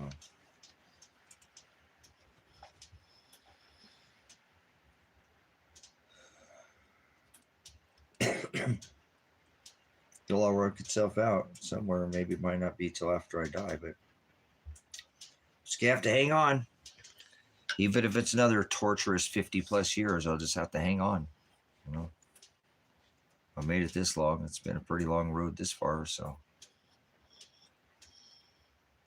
we'll see what he has in store for me, because I can't do anything. I can't even move. I can't leave the state. I can't leave the country. I can't do nothing. He's got me pinned down here. So he does, not me. He's got me, you know what I'm saying? Because he wanted he to drop these charges. So you can, Nicole. I mean, you can. I mean, just ask if she's alive. I say, I don't even know what to ask. I don't even know. I'm so intimidated now. I don't think they're ever going to want to talk to me ever again. And like I said, I don't blame them if they're alive. I don't even know how to go about that. I just don't think she is, because she would file a lawsuit. She's been off her internet too. Her profile's been inactive. You know what I'm saying? It's at, but there's been no activity on it. She's been missing off her profile for a while. So it's really weird. It's all just so weird. It feels like like I said, it just feels kind of surreal.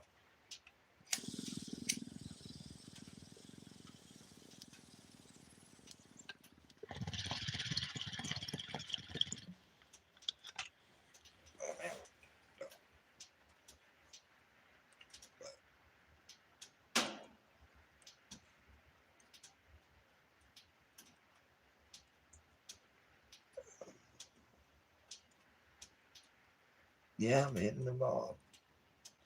Trying to get my sciatica in my lungs to. I get hit with 5 tear gas canisters, and the only thing that's helping my lungs right now is cannabis. So I don't do narcotics. I don't take drugs. It'll put drugs in my body, so it helps with my nerve issues that I have from busting my back in car accidents and in the military, and so it slows the signal pain down. That would be great, Nicole. I don't even know what to do. I thought somebody that I was talked to, Elijah, today, messaged me a couple days ago, and then they never messaged me back. And then I called them today. They won't return my message, so I don't know what to do. I'm just going to try to leave the country and come back in the spring. That's what I'm hoping to do. Leave and come back in the spring. Go in December if I have to leave in December, or go to jail. Go to jail. Go to jail. Or go to Mexico. I'm just going to start in Mexico. I don't even know if I'll leave to Mexico. I might just stay in Mexico and come back here. I might even go down to Ecuador, until after the spring. I'll probably need more money to purchase that ministry. So I just need to get out of the country for a little bit and take a vacation like Elijah told me to do. I'm a stupid motherfucker for not listening to him. He told me to leave. He told me to buy the truck and go on the road, and I had to listen to him. So I got to do what he told me to do. I should have done that. I can't go back and change it, but I can change the fact that if I can get out of here, now I need to go. So I could leave tonight. I don't have the vehicle, tires on there, but I could put the tires that I have on it. And I have to get them mounted or whatever, but I just don't have the vehicle to get down there that I feel I can make it all the way to Mexico. I have some issues with the suspension, so as soon as I get that fixed, and if the November 24th date rolled around and they said they're dropping the charges, I'm going to leave that day. I'm going to go. I'm going to start heading in that direction. I don't know which way I'll head, somewhere south. Which route I'm going to take, which way through Mexico I'm going to go, where if I'm going to go through Mexicali or, no, he's not in jail, Nicole. I've had everybody look for him in jail. Elijah's not in jail. Elijah's not in jail. He's not in any jail. I've already done that. I'm saying I appreciate it, but he's not in any jail. He's just not in jail. He still has an active warrant for his arrest. I'm saying I've gotten paperwork that's they're taking the money I put out, the bail money. They're taking it. I'm seeing all the money that I'm losing all this money again. It's like, oh, here we go. So whatever. So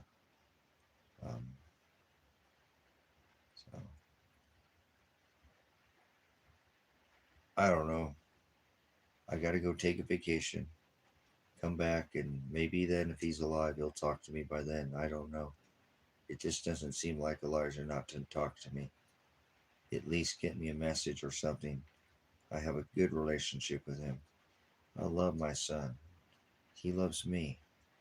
I don't think he's going to be mad at me. He knew he was here and this was going to happen. I mean, he knew this could happen. We talked about it. I told him the SWAT raid was going to happen even that night. How could he go and just not want to ever talk to me ever again? It just stinks. It stinks to high heaven. I wish I could just say he just was mad at me. But that doesn't even make any sense either, so.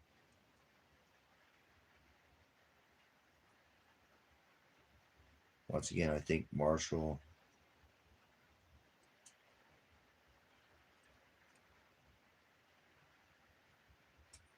kept the silver and gold and told Elijah that the only thing I could think of is if Elijah's still alive and Adrian is still alive, that Elijah got told by Marshall that he bailed him out, not, and he kept the gold and silver for himself. Marshall kept the gold and silver for himself.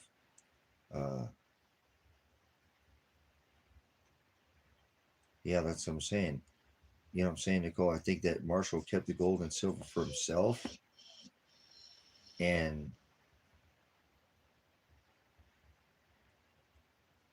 he told he told Elijah that I didn't want to bail him out of jail. And he bailed him out of jail or something like that. You know what I'm saying? He got Elijah thinking that I didn't want anything to do with him. And he kept that gold and silver and told Elijah, no, your dad didn't want to bail you out. Do you hear what I'm saying? But Nicole, I didn't know he was grenaded.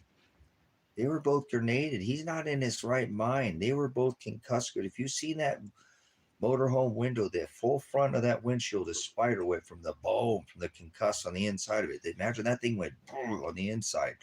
Boom with them inside of there. That motorhome's got thick walls. It's not with these little paper thin. That's the big motorhome with the gel coat on it. It's the nicer one that I have. That they ruined it. That thing's getting fucked up right now because I can't get the window in it. As we speak, the rain's just trashing it, but it you know what I'm saying, so they were concussed. It's the only thing. Tango, stop. You're not going out in the rain, buddy. When it stops raining, I'll let you out. I love you. I love you.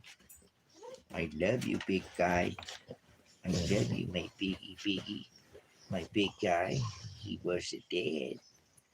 He was the dad. He's my boy. He's my biggest. This is my biggest. This is my biggest. He's my biggest guy that I big. That I big with the dad. He's my big one guy. He's the biggest one that our big guy ever did big. Did I big? Oh, biggie guy, he's my biggest. You're the best guy I ever did best. Oh, I love you, biggest guy. Oh, watch it. You're going to knock Dad over. Oh, you're going to fall off the couch. You're going to fall. Here he comes. Here he comes. He's going to get the dad. He's going to get the dad. Oh, he's got headbutts for the dad. Oh, headbutts for the dad. Oh, I love you too, Mr. Bobo. I love you too, Mr. Bobo. Oh, he was the dad. He's done some dad's time. Oh, he's a dad's boy. You're my good guy. You're my good guy. Gosh, I love that puppy dog. He is such a sweetheart. He is such a lover. He's a lover. He is such a loving puppy, man. I love you too, Bobo. I love you too, Bobo. You're just waiting right there, huh, Bobo? You're a good boy, Bobo. You're my boy. You're my other one, Bo. You're my other one, Bo. So, oh, I love these puppies. So, you're my biggest guy, biggie. You're my biggest guy. You just needed some dad time. Yep. I'm so glad I have him. He's keeping me here, Nicole. This dog's keeping me here in this country.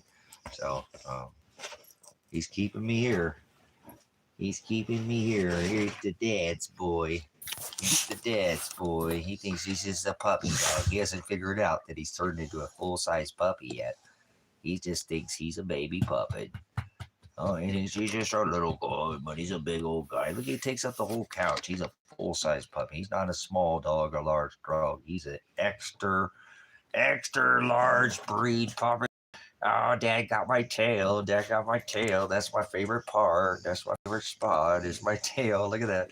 Oh, that's my tail. He thinks he's a kitty. He thinks he's a kitten. He thinks he's a kitty. He just wants some rubbers on the tail. He wants some rubbers on the tail. Oh, you big guy. You big guy. You big lover. You just a big old lover boy. You're just a lover boy. That's all you are. Just the biggest lover boy ever had. Oh, stop. Look at that tail going. Look at that tail going. Look at that boy. And I love him. Good stuff. So, see why I can't just leave the country, guys, with these dogs? Because what if I get separated from them? I can't get separated from these dogs. That would kill me, man. Even if I go to jail. Okay, come here, Bubbo. Come here, Bubbo. Come here. Give Dad some lovin's. Come here, give Dad some lovin's too. You want some lovin's from the dad? Okay, we get some lovin's from the Bobo. From the Bobo. This is the Bobo. This is Bone Bone. Bone Bone 2.0, huh? Bone Bone 2.0. He's my Bone Bone. He's the same puppy. He just has a different, he's got the same markings. He's the same puppy. He's just in a different body now, huh, Bobo? He's the same bone. He's got the same markings. He's the same puppy. Oh, Bobo. Sure, the handsomest bone I ever did, huh? The big bone, huh? You're the biggest bone now. He's not the baby anymore. We treated him like a baby in his old body, but in this one, he's a big bone now, huh? He's a big bone. He gets to play with his brother and with the dad. Oh, Bobo. We love you. You're the best boy that ever did bone. You're in there, Bobo, and I know you're hiding in there, Bobo. I know you're in there, Bobo. I know you're in there. Oh, man.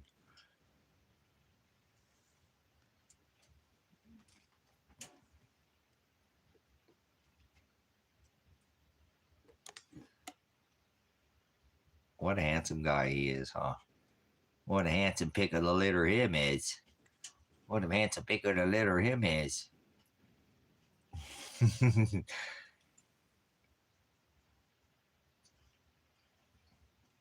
Yeah, I sure love having these puppies, man. I think I'm doing the right thing, guys. I think I'm doing the right thing. I love you, buddy. You're my good boy. I know. You're my good boy, too. You're just Dad's Bobo. Nothing's changed. I'm still a Bobo. I'm still Bone.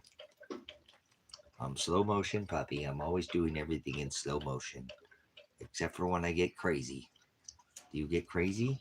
You get crazy like dad, don't you? You're crazy like your dad. You're crazy like the dad. Crazy like the dad. Aren't you such a crazy boy? You're a crazy boy.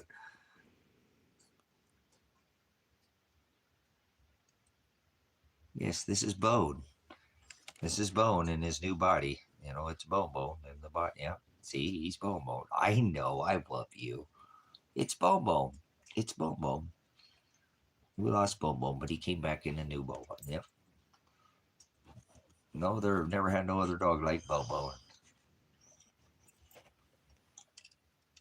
He got the same markings. He's the same Bone. Huh, he's the same Bone. He's even got common icing on his butt. Yes, I love you, buddy. You're my Bobo. You're my Yardabo. Such a good boy. I love you. He's super loving, as you can see. Do you love the dad? I don't want any kisses now. No kisses.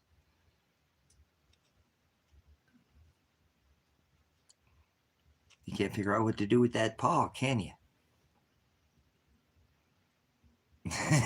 You're such a silly boy. You guys are worth hanging out here in this country, even though I want to leave. You guys are worth staying here, guys. You are Bobo. You are my Bobo. Yadderbo. Mr. Pants. Mr. Yadderpants. Mr. Yadderbone. Ah, don't you dare lick me. I don't want no kisses. Don't want no kisses.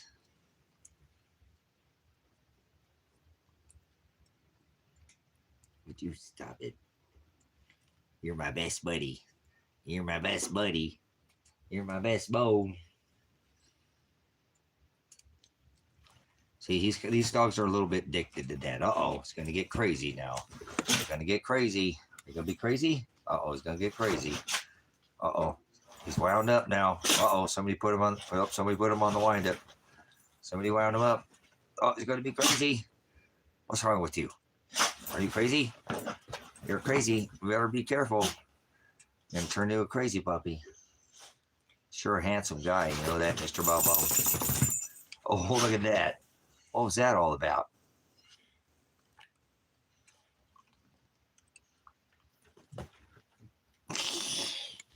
Thanks for enjoying the puppies.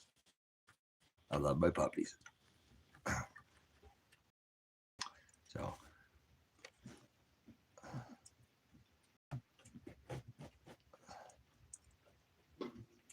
yeah, I love these puppies. I'm staying in America for these dogs, guys. I'm seriously staying. The only reason I'm in this country is for these boys.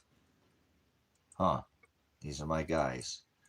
These are my guys. If I could leave and know that they wouldn't be hurt, I would leave. But I don't have that reassurance. So I have to make sure that I can stay here and they don't get separated. And then even if I went to jail, somebody would watch them. They would be struggling a lot, but I could at least get out of jail and know that I would see them again someday. I don't want to leave the country knowing that I get separated from them and I probably won't ever see them again. They get adopted, euthanized, you know what I'm saying? No. I can't do that to that dog. I can't do that to that dog, you know what I'm saying? So, I love these boys. They're really caring, loving dogs, and they're good to me. They've never lied, cheated, or stole anything from me and never broke my heart, huh? That never broke my heart. I can't say that for most people, you know? So, what a good boy you are, Mr. Bone. Mr. Bone, Bone, Bone, Bone, Bone, Bone, Bone, Bone, Bone, Bone, Bone, Bone, Bone, Bone. Bone Doug. You're a good boy. He's got an eye on Dad. Look at him. He's always got to keep an eye on his dad. He's got to keep an eye on the dad.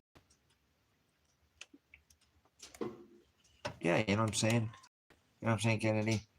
I mean, it's hard. Are you seriously in America because you're dogs? Yeah. Freaking yeah, I got a passport. I could leave. I should have left months ago. I could have already been settled in, but there's a chance that I might get separated from these dogs when they've already been through some hell because of me. You know, the SWAT raid hadn't have been fun for them, getting dog blasted in the ear, you know. Yeah, he's got the sideways eye.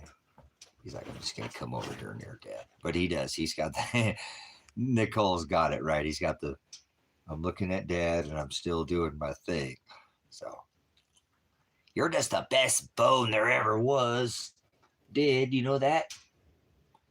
You're so handsome. You're just a handsome bone. You're just a handsome bone. You're just a handsome guy. Hey. So, what? Want some more lovin'? You want some more lovin's? You're just the goodest guy. You're the best guy. I love you. Dad loves you. You know you're a good bone. You're always a good bone. You're just always a good boy. You're just good all the time. You just act good all the time. Why you gotta be good all the time? Every time we go to bed, I tell you, you're a good boy today. You were a good boy today, huh? You were a good boy today, Mr. Bone. You were such a good boy today. You're always such the best bone I ever did have. That's why Dad loves having you. You give a five, knuckles up. All right, Dad's boy. He's such a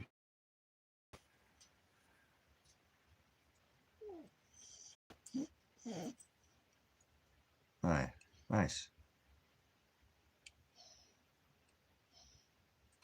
Yeah, he's a blessing. I'm so blessed to have these dogs. Like I said, I don't have friends or family a lot like that, you know, that I've hung out with from high school. And I mean, I have Sister Nicole in here. I met her. I got Mr. Bone in his old body. He's in his new body now, but Tango from her. But probably one of the only people I've even talked to in the last, you know, and talk about. I don't keep it from nobody high school or stuff. So I'm glad I have dogs to keep me company, and they're good company. They are. They're really, these dogs are very smart, and so are my cats. If you ever see my cats, they act just like dogs. They run around and um, uh, with the dogs. I mean, I go to the other side of the property, the dogs go with me. So, you know what I'm saying?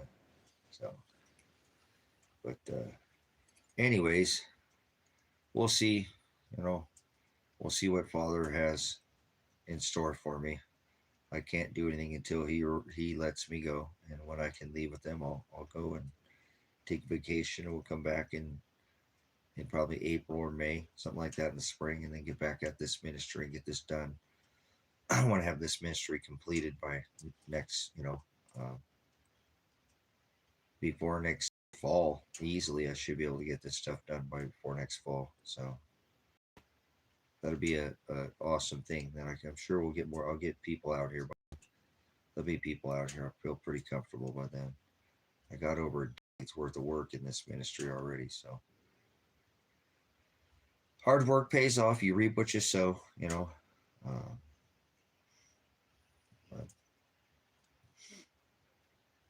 I'm excited here to get to travel with the puppies. They love to be on the road and travel if that's what Father.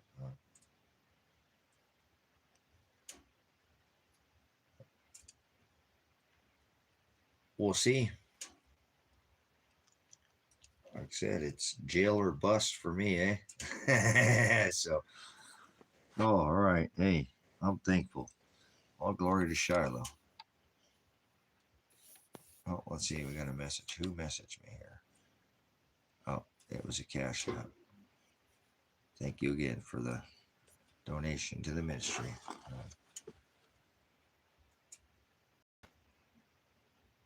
There you go.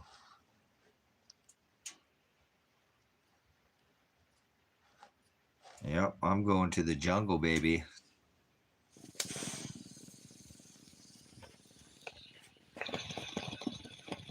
Going to the jungle, baby. Going to the Amazon. That's where I'm going. I'm going to go to Mexico first. I'm going to try to go to Mexico. We'll see. We'll try to go to Mexico.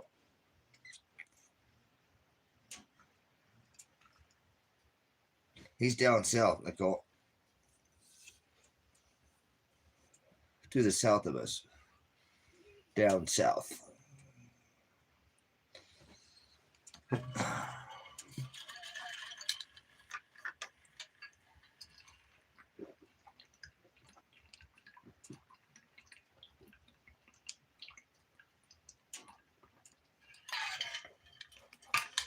Oh man, that water's so good.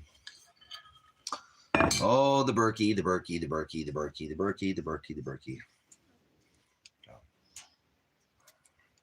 But yeah, I think the best thing to do is get this vehicle ready. Thank you again for Silent for that silent donation out of nowhere. $100, that's a huge chunk of money. Thank you again. And I'll put it towards the vehicle. Try to get the vehicle as tip-top shape so that I can drive and not have to worry about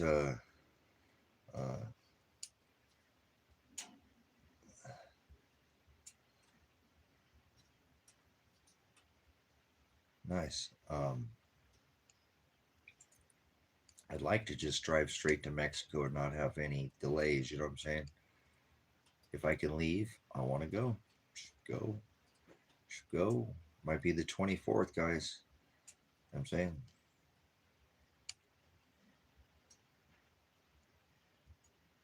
Cool. Well, I don't plan on being there permanently.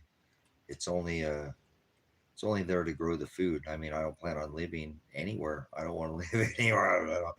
I mean, I would have a home within the ministries, but I don't.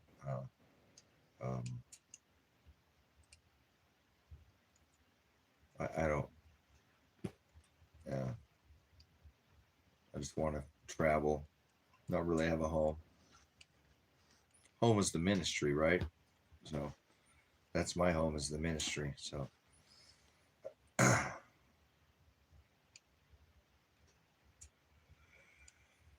I'll probably go, if I went south out here, I'd probably go through the redwoods. That's probably the way I would get out of here. I'd go through the redwoods. I haven't seen the redwoods in years. And the redwoods, I've had some amazing sights because I've been to all 50 states in the U.S. I always said veteran to be able to travel in and out the U.S.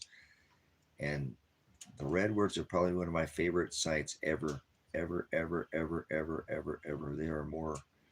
more humbling. Sequoias up in Washington are beautiful, but the woods in California are just, they're mind-numbing. They truly are staggering, going in those and going out and hiking out into the woods and, you know, getting into some real trails. And there's nothing like it. I've never felt. And I love being here where I'm at in Christmas Valley, Silver Lake. The energy here is unfathomable because it's older than any energy that I've ever felt.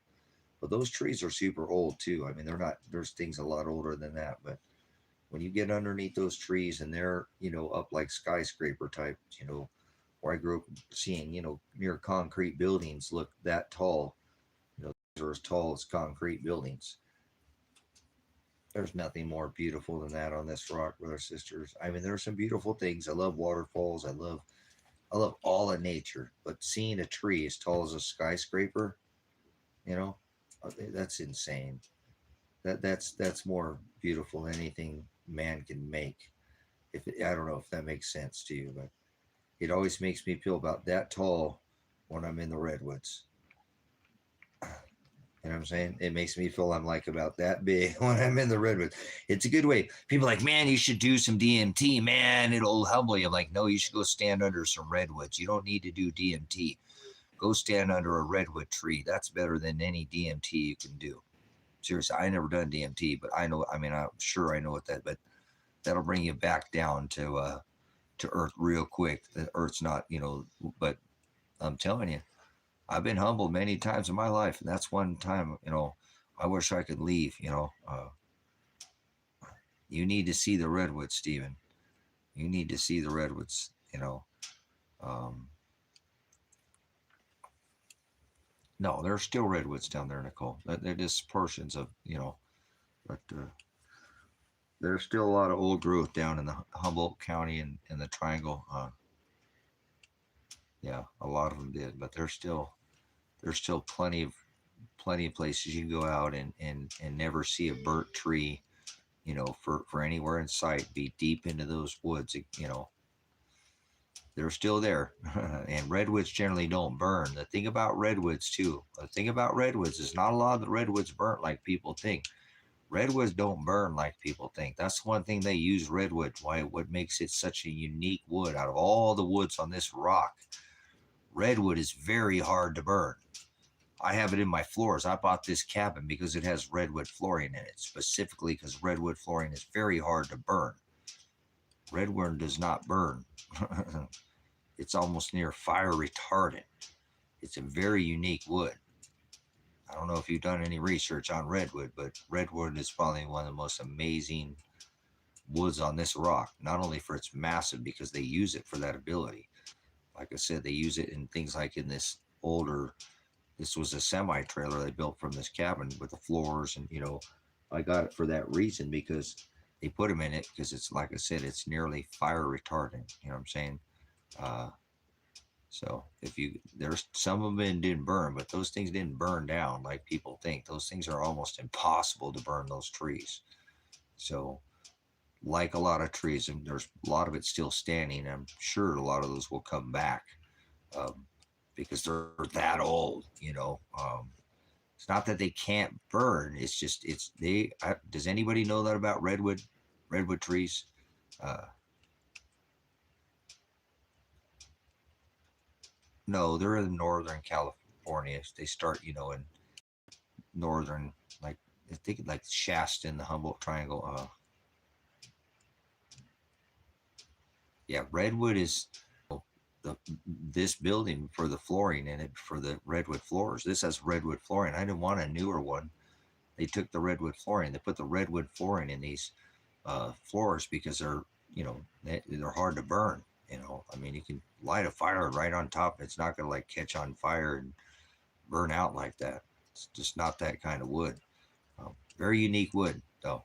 I think there's a couple like that, but redwood's very unique, and that's one thing that made the redwoods just why they would build houses and use them for, why it was so used, why they cut so many of them down back in the day because of that specific, property of redwood. So, but anyways, if you ever get a chance to go to the redwoods, you don't need to be, decks, fences, all that stuff, because they don't rot like regular wood. They don't burn out. They're just amazing. One of God's most amazing creations, brothers and sisters, is these redwood trees. I've seen a lot of things in my day. Father's blessed these eyes to see things that you're fine. But the redwoods are staggering. They're just a staggering type of thing that uh, everybody in their life should shut up, system. Hey, system, kick rocks. We don't care. Your stupid idle threats don't mean shit. Get out of here. Pound sand, you stupid troll. Kick rocks. Going to end your stream. Your little silly little threats don't work in here. So, kick rocks, you idiot. But anyways, if you get a chance, go to the redwoods before you die. Oh, Shasta's so beautiful. All that Mammoth, Shasta, Red Bluff, all the way up into Crescent. God, all that area is so beautiful. Big Bear. Oh man, I'm so glad I got to see all of that. I used to go through all of that, travel all in there, and used to go through just whenever I had a chance. I love Northern California because to me it was almost like being in Oregon. It was very. I'm like SoCal. Dirty, helly, filthy South LA. Concrete jungle. So anything past Sacramento to me was Oregon. Anything east of the California border was the East Coast. So, yeah. Oh, yeah. Shasta is just a beautiful Shasta Lakes to the whole area. What is that? My dad used to take us up to Mammoth a lot, to 1849 condominiums right at the foot of the Mammoth Mountain, and take us up to all those lakes, you know, June and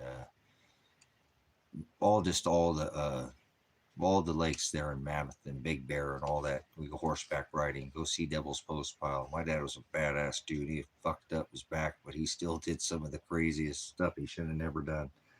Some people ask me why are you so hardcore like that? Well, I had a pretty good dad to live up to, so I think, you know, that's why I still try to take care of my son today. You know, um, yeah, there you go. Yep.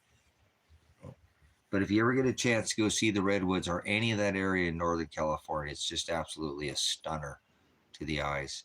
Most beautiful. I've lived in Alaska, and it's, you know, it's beautiful. You know, I like Washington's gorgeous, but there's something about that Northern California. It's the triangle. There's a triangle up there. It's, you know, um, it's like a microclimate. That's just the perfect, you know, perfect climate. It's they call it the triangle up there. It's the Northern Humboldt Triangle. It's in Humboldt County and down through and all down into Redwoods and down into Shasta and all that. That's just some of the most beautiful things you could ever put your eyes on. You know, if you're a nature person, you need to see that area. I mean, I've been to all 50 states. I'm not saying there's not, gosh, there's some beautiful places in this country, but the redwoods are some of the most staggering things that you can ever put your eyes on. I'm serious. They're just like stand under those trees and look up, and it's high as a skyscraper, man. That makes your heart just feel like you're just like, dude, I don't even need to be here. This place is just, I'm just a little speck in the middle of nothing, you know. I love that. You know, do some DMT, man. No, go stand under a redwood, man, and tell me you don't get humbled real quick. So uh, that works for me. No DMT. So I'll probably go that way if I can head south. That's where why would I want to go any other way, you know? Uh, uh, yeah, there used to be one Iceman. That one's gone now. There's one that was out for a long time. That one has actually been taken down. I think they've carved another one, but there was a really large one that for a long time that I remember I drove through it and stuff. That one did come down. I've done my research on that. That one did come down, but I believe they put more. That's not the only, you know.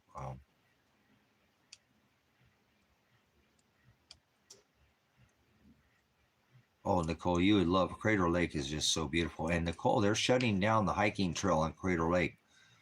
So you need to come over here and we'll go over to Crater Lake because I haven't been over there. If you come over here, I'll go over to Crater Lake with you. You know, we can drive over from here or something and go over there because it's only, you know, I mean, I could meet you there too, but not that far from here. Kind of you're in between. Might even be closer to you. I might even meet you there, but you need to go there before they shut that trailhead off and take Bentley there and go take him there. And I think you got the other ones there with you. They need to go on that and see that you know, before they shut that trailhead off. And it's safe. They're going to go do work on it, but they're shutting that down this year.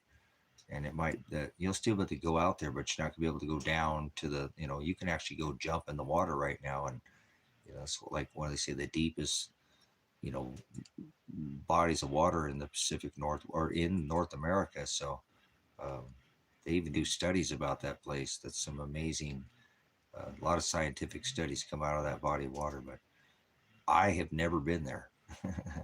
I've never been there.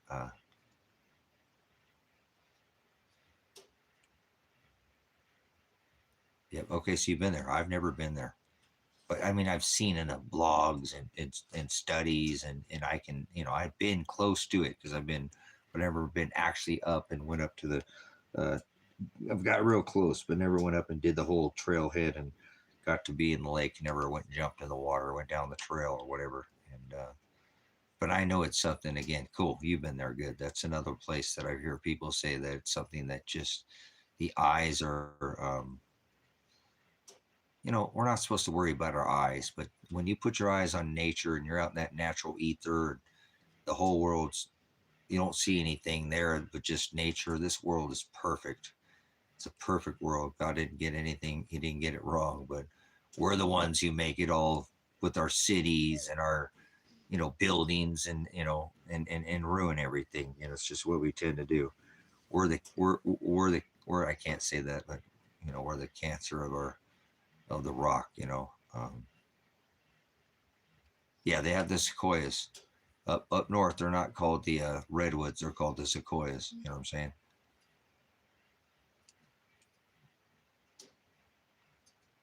Huh? Nice, nice. Yeah, this whole valley over here on this side of the mountain is gorgeous. This whole Oregon, this state of Oregon, is just an absolute gem.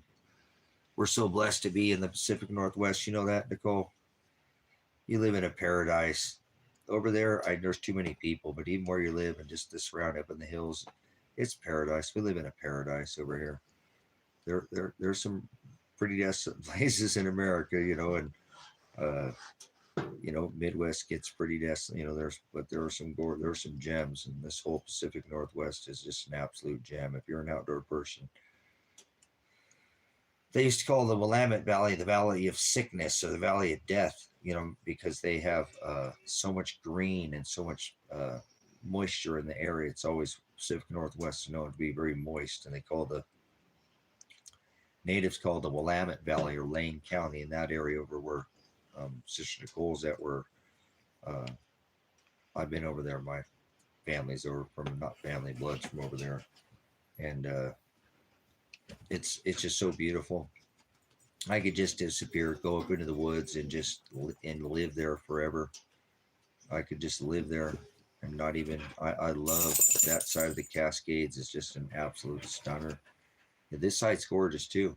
I like the high desert better. And I'm saying, but Tango, stop whining. You're gonna be fine. You're getting spoiled. Uh,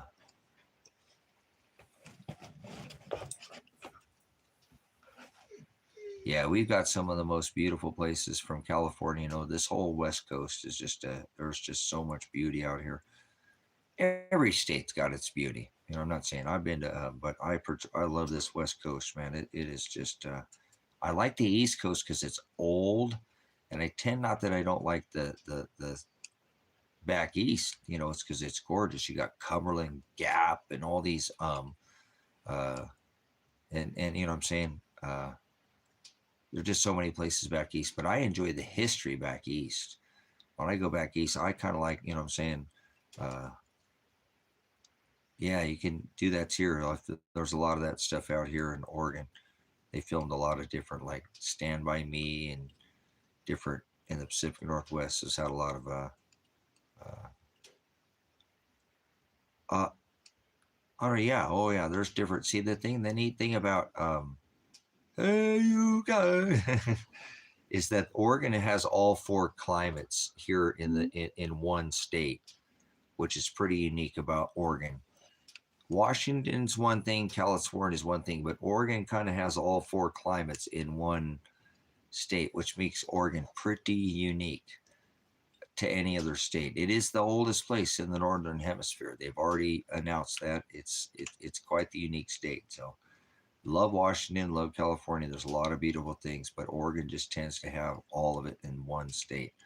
So we have all of those climates mixed within. So the Columbia River is a massive, that's something that is, and I should go see too. You need to see the Columbia River, man. You see it. You talk about a massive ripping out of, body of water, just a massive, it's beautiful along the whole Columbia River, all the way down that, from the ocean all the way down falling. That's just staggering eyesights that your eyes are just melt your eyes going down that river.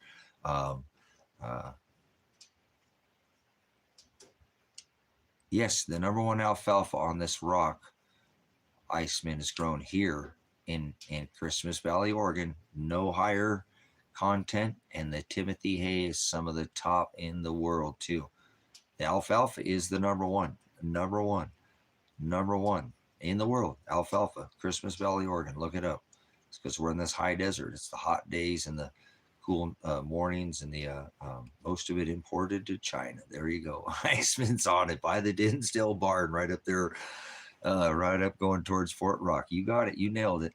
And they ship it out to China. China pays an ungodly amount. They want it though. They pay for it. They pay top dollar. So yeah, the Timothy hay.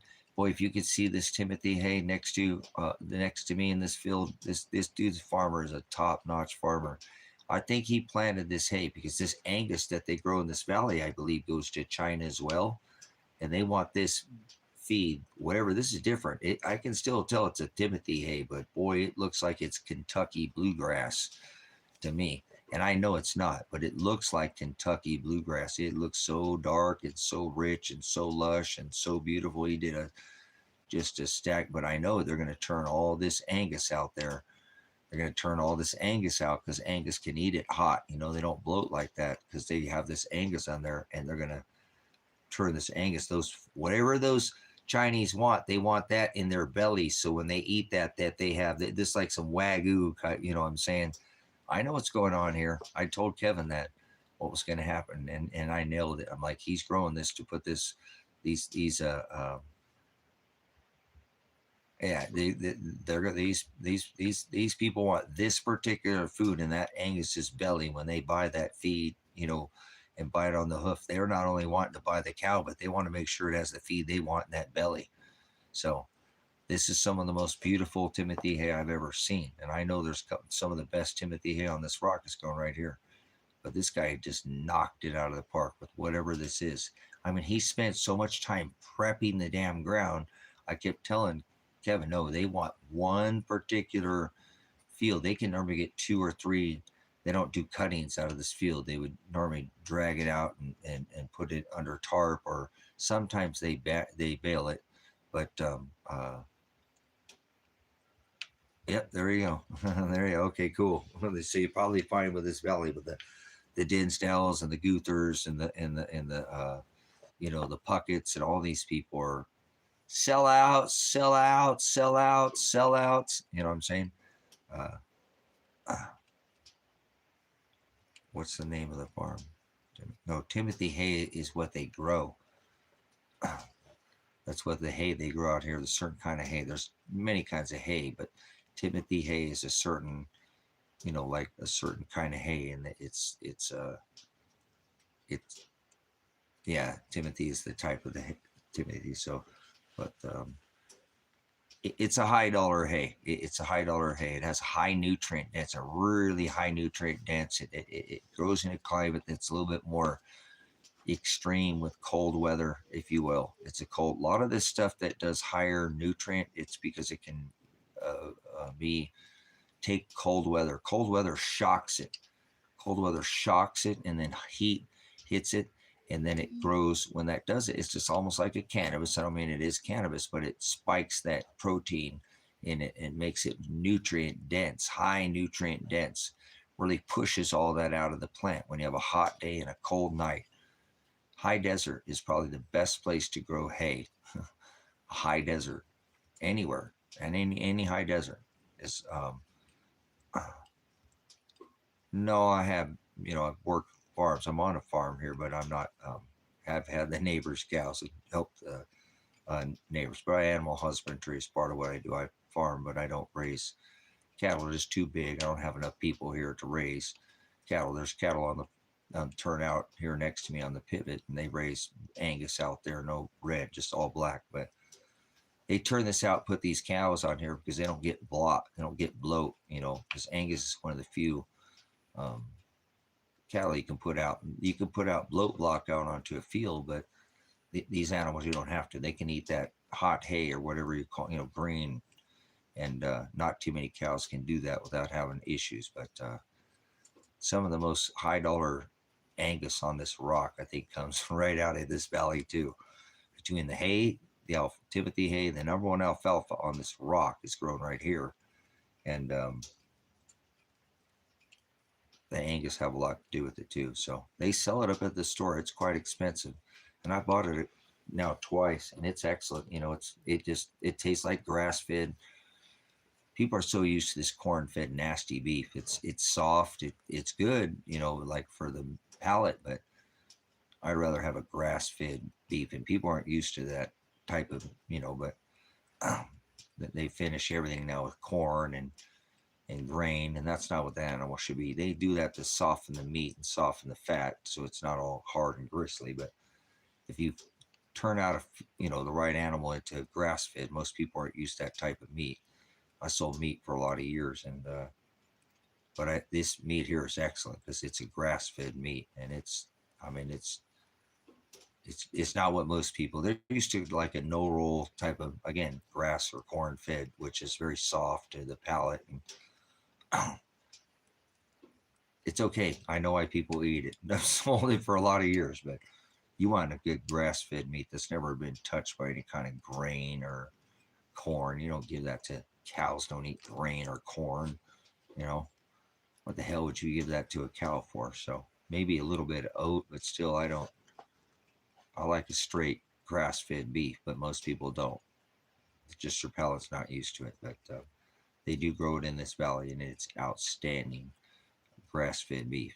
And it's Angus, and I know it's for the ones that are right on this pivot that they turn out just for these two pivots. The whole valley, the only place they grow hay for is just that's a lot of, I mean, it's 2 full pivots we're talking about, like, 2 full. And I know there another half pivot they grow over there, but I don't think they turn the cattle out over to those. That's not this part of this farm here. So it's over there on the other side of, it's called Arrow Gap over there, where they have actually all the cattle, where they bring them, put them in the feed lot type of, where they bring a lot of this stuff in to them over there. But they like to turn them out here on this hot hay for the people who want the high dollar on these 2 pivots. Are fully organic. Most of this valley too is super organic.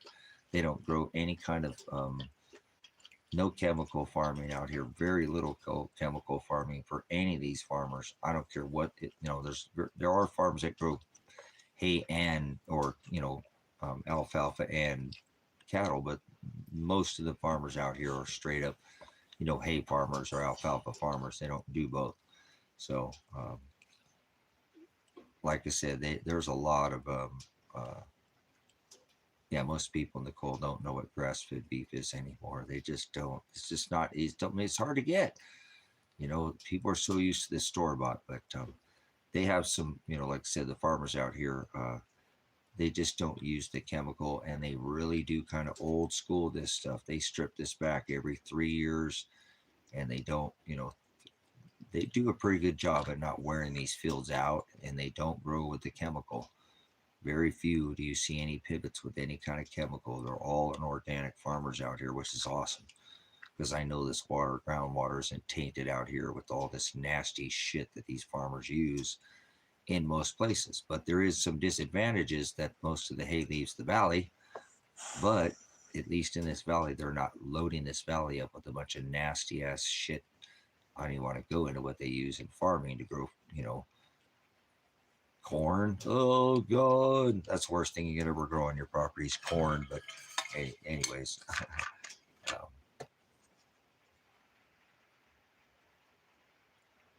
yep, there you go. Thank you, Stephen. Hard work pays off.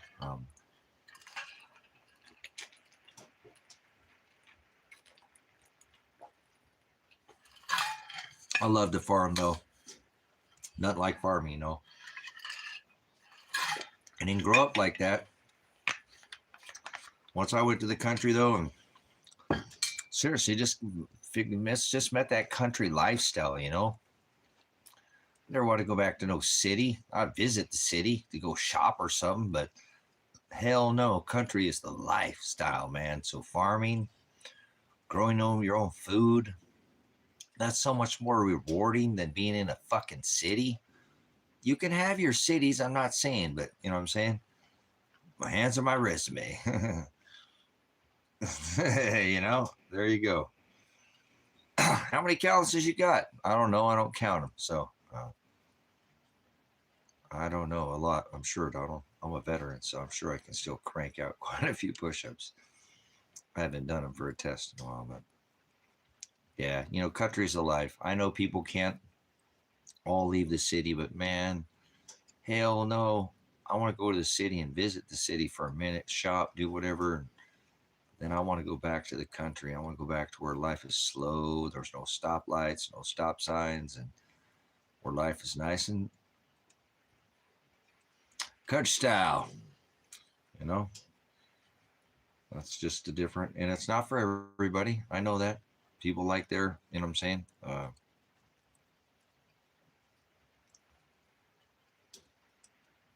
Yeah, no, that's what I'm saying. I grew up in the concrete jungle, you know.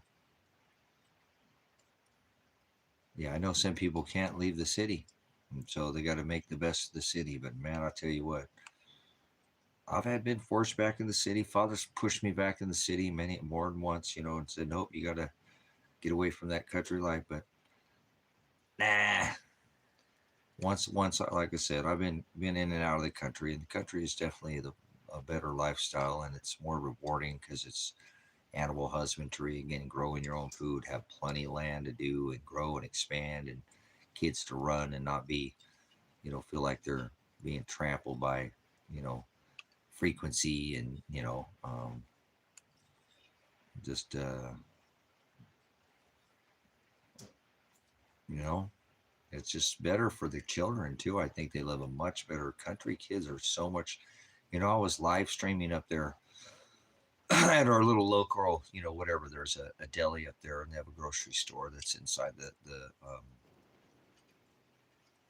gas station, and those country kids came in there, and I was live streaming, you know, and they were one of the local country kids. They were all, you know, they got their goat ropers on and their, you know, their button up shirts, but there was like five of them.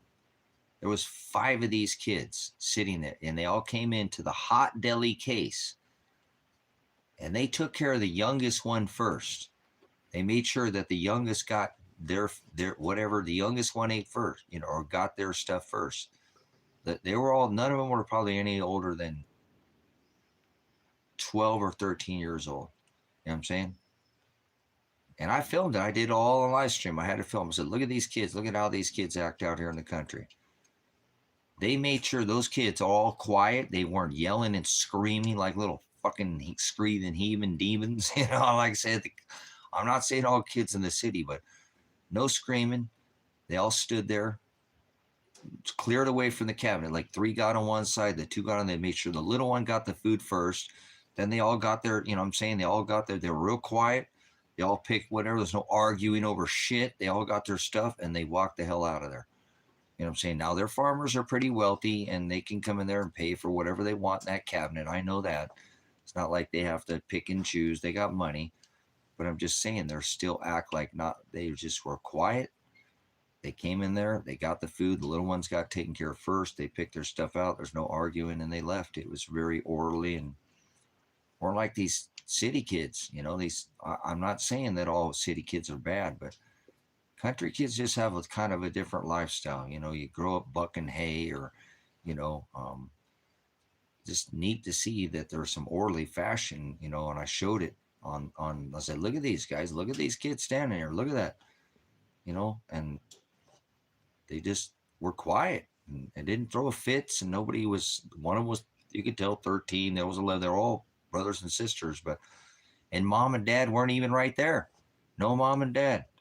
Now, I know mom and dad were over there, but you know what I'm saying? And they just acted. And I'm not saying that there's kids that don't act like that in the city, but that's why I think kids growing up in the country just gives them a little bit more of a, you know, I grew up in the city, my dad made us do chores 6 days a week. Okay. And now we did move out from the city to LA County, which is still in LA, but trying to slow it down a little bit. But, you know, he made us work. We worked 6 days a week. And then we didn't get paid, and we didn't have, you know, because we had chores. And that's what made me, people wonder, well, how do you get so much done? Well, just the way I grew up, you know, we stayed busy. My older brother, Sean, that dude can drink and party till 2 or 3 in the morning and show up to work at 5 o'clock and not stink like alcohol and be shit showered, shaved, ready to go.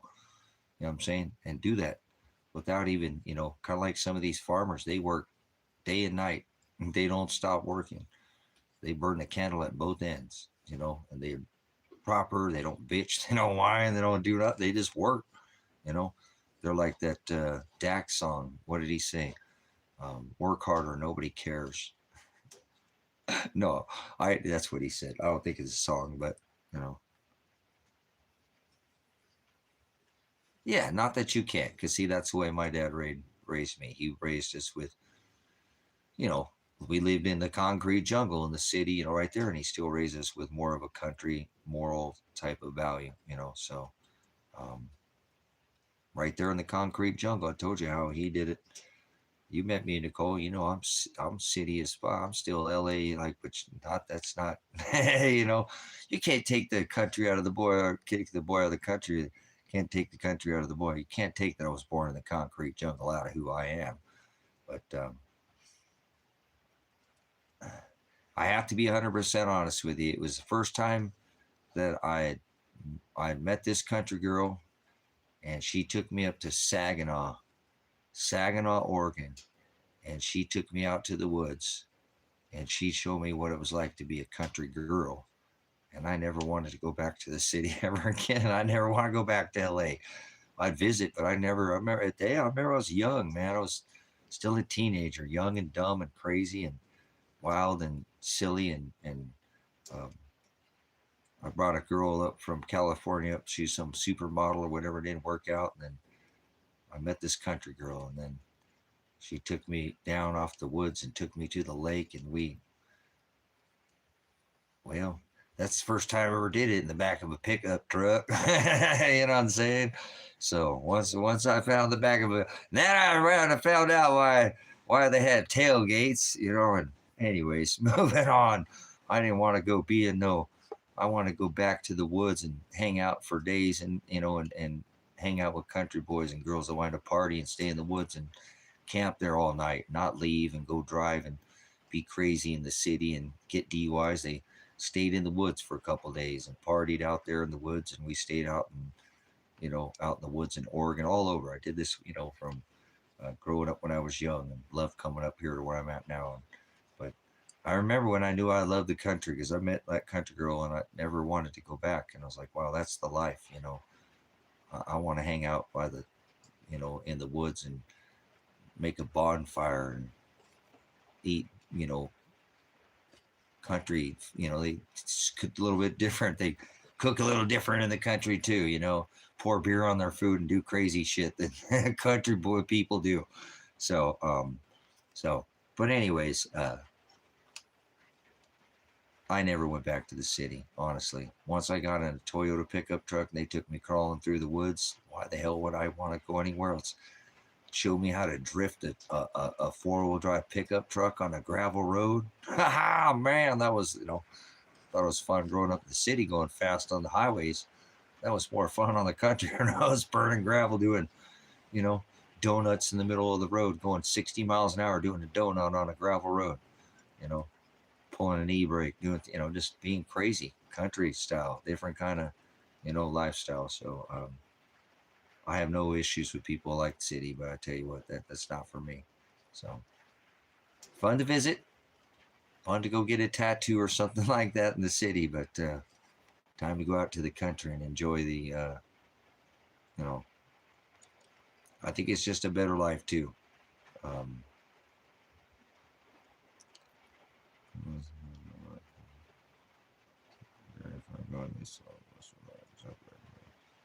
yeah, that's how it goes. They break up all these farms.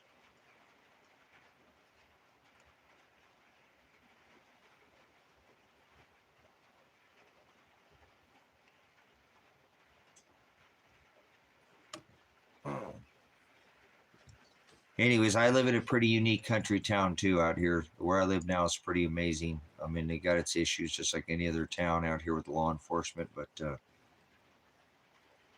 I think I live in one of the best towns in the U.S. For what it has to offer, and I'm like that it's a country town where I can go back, 100 plus miles, get into Bend, Oregon, which is an amazing city for a city. They just don't. The cops don't act like a bunch of cop suckers there, and Bend's a pretty neat town. Kevin and I were in town the other day for 6 hours. I said, Kevin, how many cops did you see in town today? He said, and I said, what were they doing? He said, just driving by. So Bend's a pretty neat town. They don't hammer us over here. Um, it's just a nice place, and for a city, I don't like cities, but I'm 100 miles from Bend, and yet I can still be out here and enjoy. And if I want to go into the city, I've got a good city to get to, and so I'm not so far out of the system that I can't. But I'm a badass little country town where I can live and build. And you try to do this shit and build over there in Lane County, they'll be up your ass like white on rice. You know, you can't do a lot of things you can do in this particular country town that you can do here in Lake County, because it's the poorest county in the state, and you can get away with doing things at the HOA and all that. There's people who there's literally probably 1,000 plus, a couple thousand people in this county that do not want to be put on the census, and they won't fill it out, and they're not on the grid, and they're not on the record like that. They own the land, but they don't. The grid doesn't show there's nothing built on the land, but they got a whole spread. These stupid ass, you got to pay permission, ask permission to build land on that you own. Fuck off. Tired of this people who live like what I have out here is pretty unique. Kind of looks like a Western town set up now, or whatever, like a movie set. That's what I've been kind of. I like to live in the older style. Remember, I like the country. I don't want to live in the, you know what I'm saying?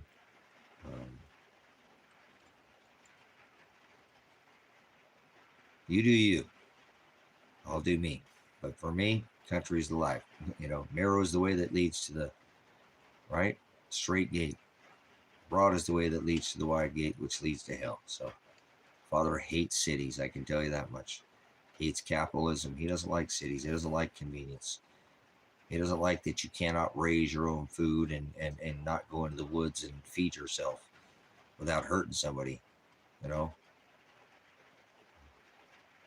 we don't celebrate pagan Satan holidays like Christmas or Halloween in here. So, you know, we don't celebrate any days.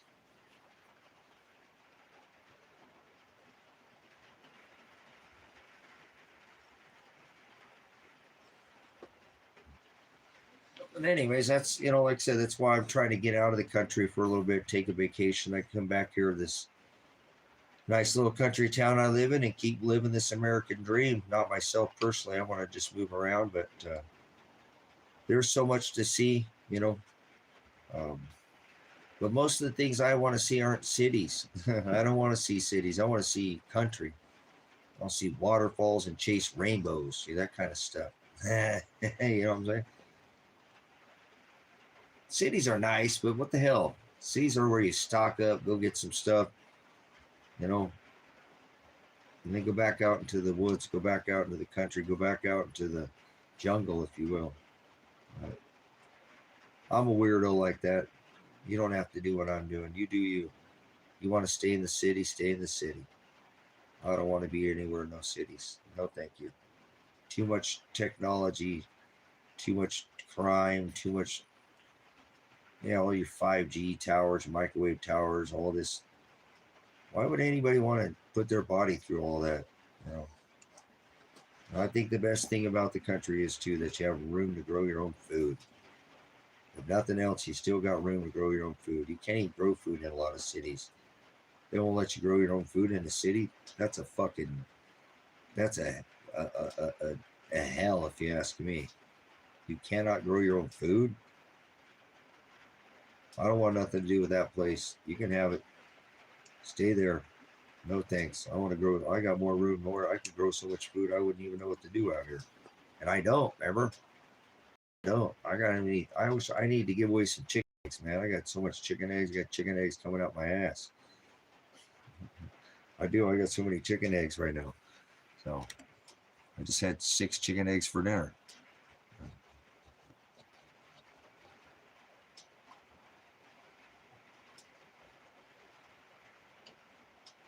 Nice. Thank you. That's awesome.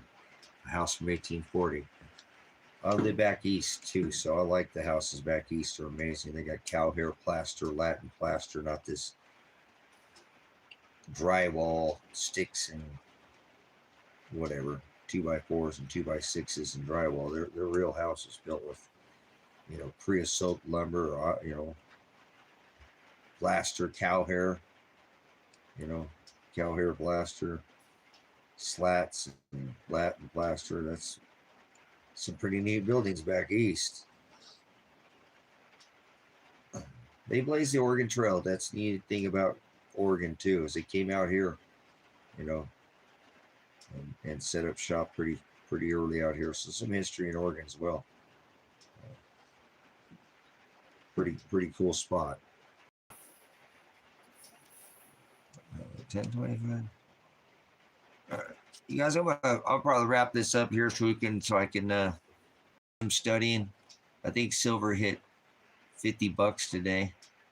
I'll go see what silver was at. Not like I have a bunch of silver or anything, but just curious what the markets were doing on precious metals when they open back up. I'm sure gold is an indicator of chaos. It's at an all-time high, so the chaos is high, and so is the gold price, and it's probably going to go up even more. I'm not giving any medical advice, but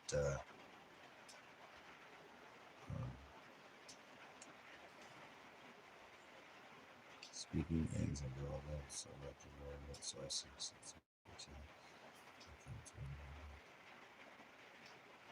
Yeah, that is so awesome. Isn't that so good, Nicole? I love that. I wish I could give you these eggs out here too, because not that your eggs aren't good, but I guarantee the eggs that I could give you are so much better. The eggs that these chickens lay out here, my birds lay such awesome eggs, and I spoil the hell out of them, so they get some really good feed. But thanks everybody for coming in. Appreciate you guys. That tithe, that's a big tithe, man. That's a lot of money for people to donate. I really wish people would spend their money locally.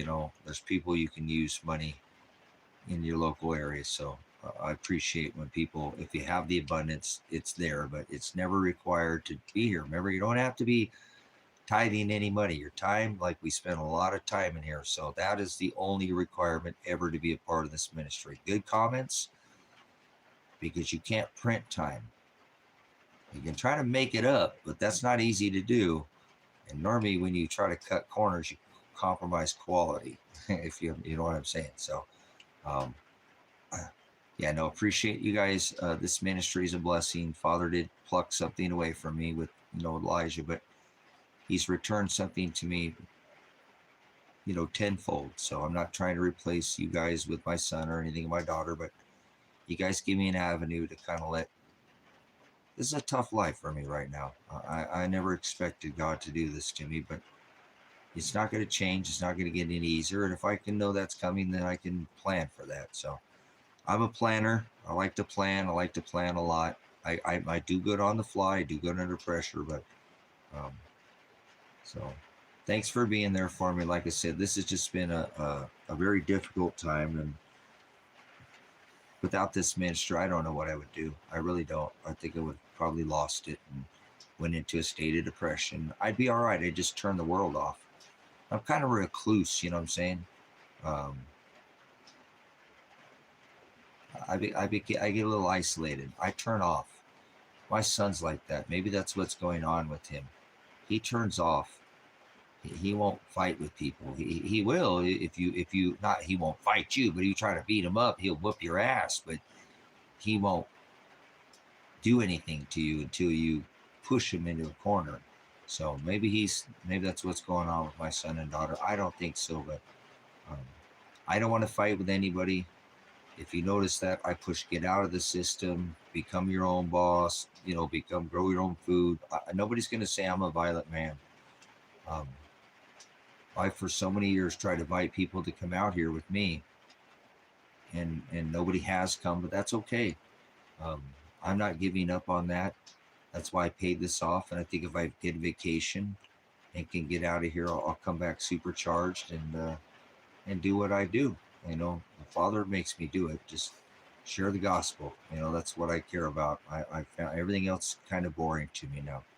Maybe going in, like we were talking about earlier, experiencing the redwoods and seeing the ministry. That's kind of exciting to me. But,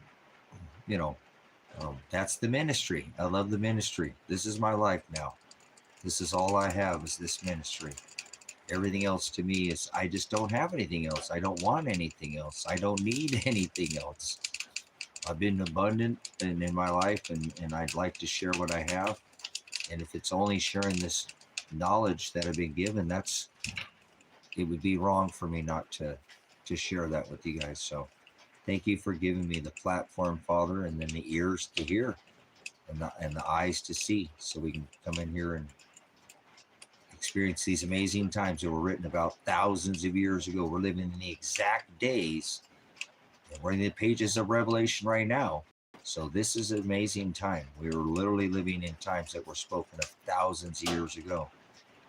We are that remnant. So don't lose sight on what the big picture is. I know we get a little caught up in ice with the flesh, but remember, he's your prize. You were supposed to be running towards him. So that's what this ministry is provided for me. It is a place to fellowship, that I don't go into some recluse situation where I'm just thinking I'm a Rambo and I'll just figure I'll make it on my own if nobody wants to join me. So now I have a family. You know what I'm saying? I have a family, and this is amazing. I've been given more than I've ever been taken from me. I've been given tenfold. So I appreciate everything you guys do for me, for this ministry too, for me, the ministry, and as a whole. I'm just one of, 22, 23,000 with the other channels. We have 50,000, but I'm just one. Nothing special about me. Know that I need you guys just as much as hopefully you need me here with the fellowship. So I need this, and I think Father's provided it, because I didn't want this. I needed this. Whether I liked it or not, I needed this, and I feel so bountiful that Father's given me this abundance. So thank you for, the people who come back here and spend a tremendous amount of time, because that's something you can't buy. And you could print money, if you're a money printer like the central banks, but you can't print time. And that's more valuable. Remember, I told you that's what I sought time, rather fame or fortune. I'm sure I could add all of those, but time is more valuable. And then when you can trade your time or share your time with people that are in the narrow way, what a blessing. This ministry is set apart and not like any other thing on YouTube. Not better, but definitely set apart. So I'm glad to be a part of that, and I'm glad you guys have joined me. So thank you, Father, for sending all these people here. Father said if I didn't call out to the hearts to seek after me, not one of them would. And he said, I create all things, everything not written, and everything that ever will be. So hold on, he's not done writing yet. he's still writing this. Do your part, brothers and sisters. Play the part that you're supposed to play in this scriptures that he has written for us. So I hope you're doing what it is. He said, have your lamps trimmed, be girded in my service, believing in me. Belief is an action word. It's a verb. And, there will become a time where you will reap what you sow. You will be saved, but not to the end. Remember that he returns, and then he picks up what he paid and bought. And that means redemption. And so to be saved, you have to endure to the end. As hard as he makes it, you can't check out of this time earlier. You listen to me, Stephen? You can't check out of here early, Stephen. You got to stay in the game, man. You got to keep the skin in the game to the end. And then he'll redeem you. No matter what happens, you got to endure to the end if you want to be saved. So thank you again, brothers, sisters, for the tremendous amount of time spent here. Thank you for the thumbs up. Okay, thank you. Appreciate it. Hang in there, Stephen. This world is just a blip. You're an eternal being. Remember that, Stephen. You don't die. Not if you're eternal. You die to flesh every day. Self, and you want to get out of here and check out, but you can't, man. I'll have to meet you on the other side. You know what I'm saying? Even if I go to jail, we might both be in jail. I'll figure out where you're at. Be my pen pal or something, It's not the end of the world. Even if both of you and I go to jail, it's not the end of the world. Remember, Paul did a lot of his best writings, when he was in jail. So Paul was an old man. We got to endure to the end, okay? Much agape, brothers and sisters. Agape is 2 John 6. He commands you to take up your cross daily, deny yourself daily, and follow after him. So he went through hell, and they even threw him in jail. Stephen, they threw him in jail They threw my love Shiloh. I hope you love Shiloh like I love. They threw him in jail. So if we end up in jail, oh what? They threw Christ in jail. And maybe it's because you're doing Christ-like. Maybe that's, hey, you're doing what you're supposed to be doing. So don't end it so you can't get thrown in jail if that's where Father wants you to be. You know what I'm saying? Go get yourself thrown in jail. That's Christ-like. If as long as you're doing it for standing up for the sins of the world, you know, for standing up to the beast, then he's got your back, man. He'll cover you. So thank you again, everybody. Brothers, sisters, appreciate it. We'll see you again on the next High Desert Faith and Truth. That's HD fat. We're giving you the meat here, not this watered down milk, okay? So fat was the best part of the meat. That's what they called the fat. You know, was the best part. So not HD for quality what you see, because we're doing it kind of pixeled here. But hopefully your ears are hearing this and you see what I'm saying, if you will. You know what I'm saying? All right, Pastor Revelation, Pastor Apocalypse. Whoa.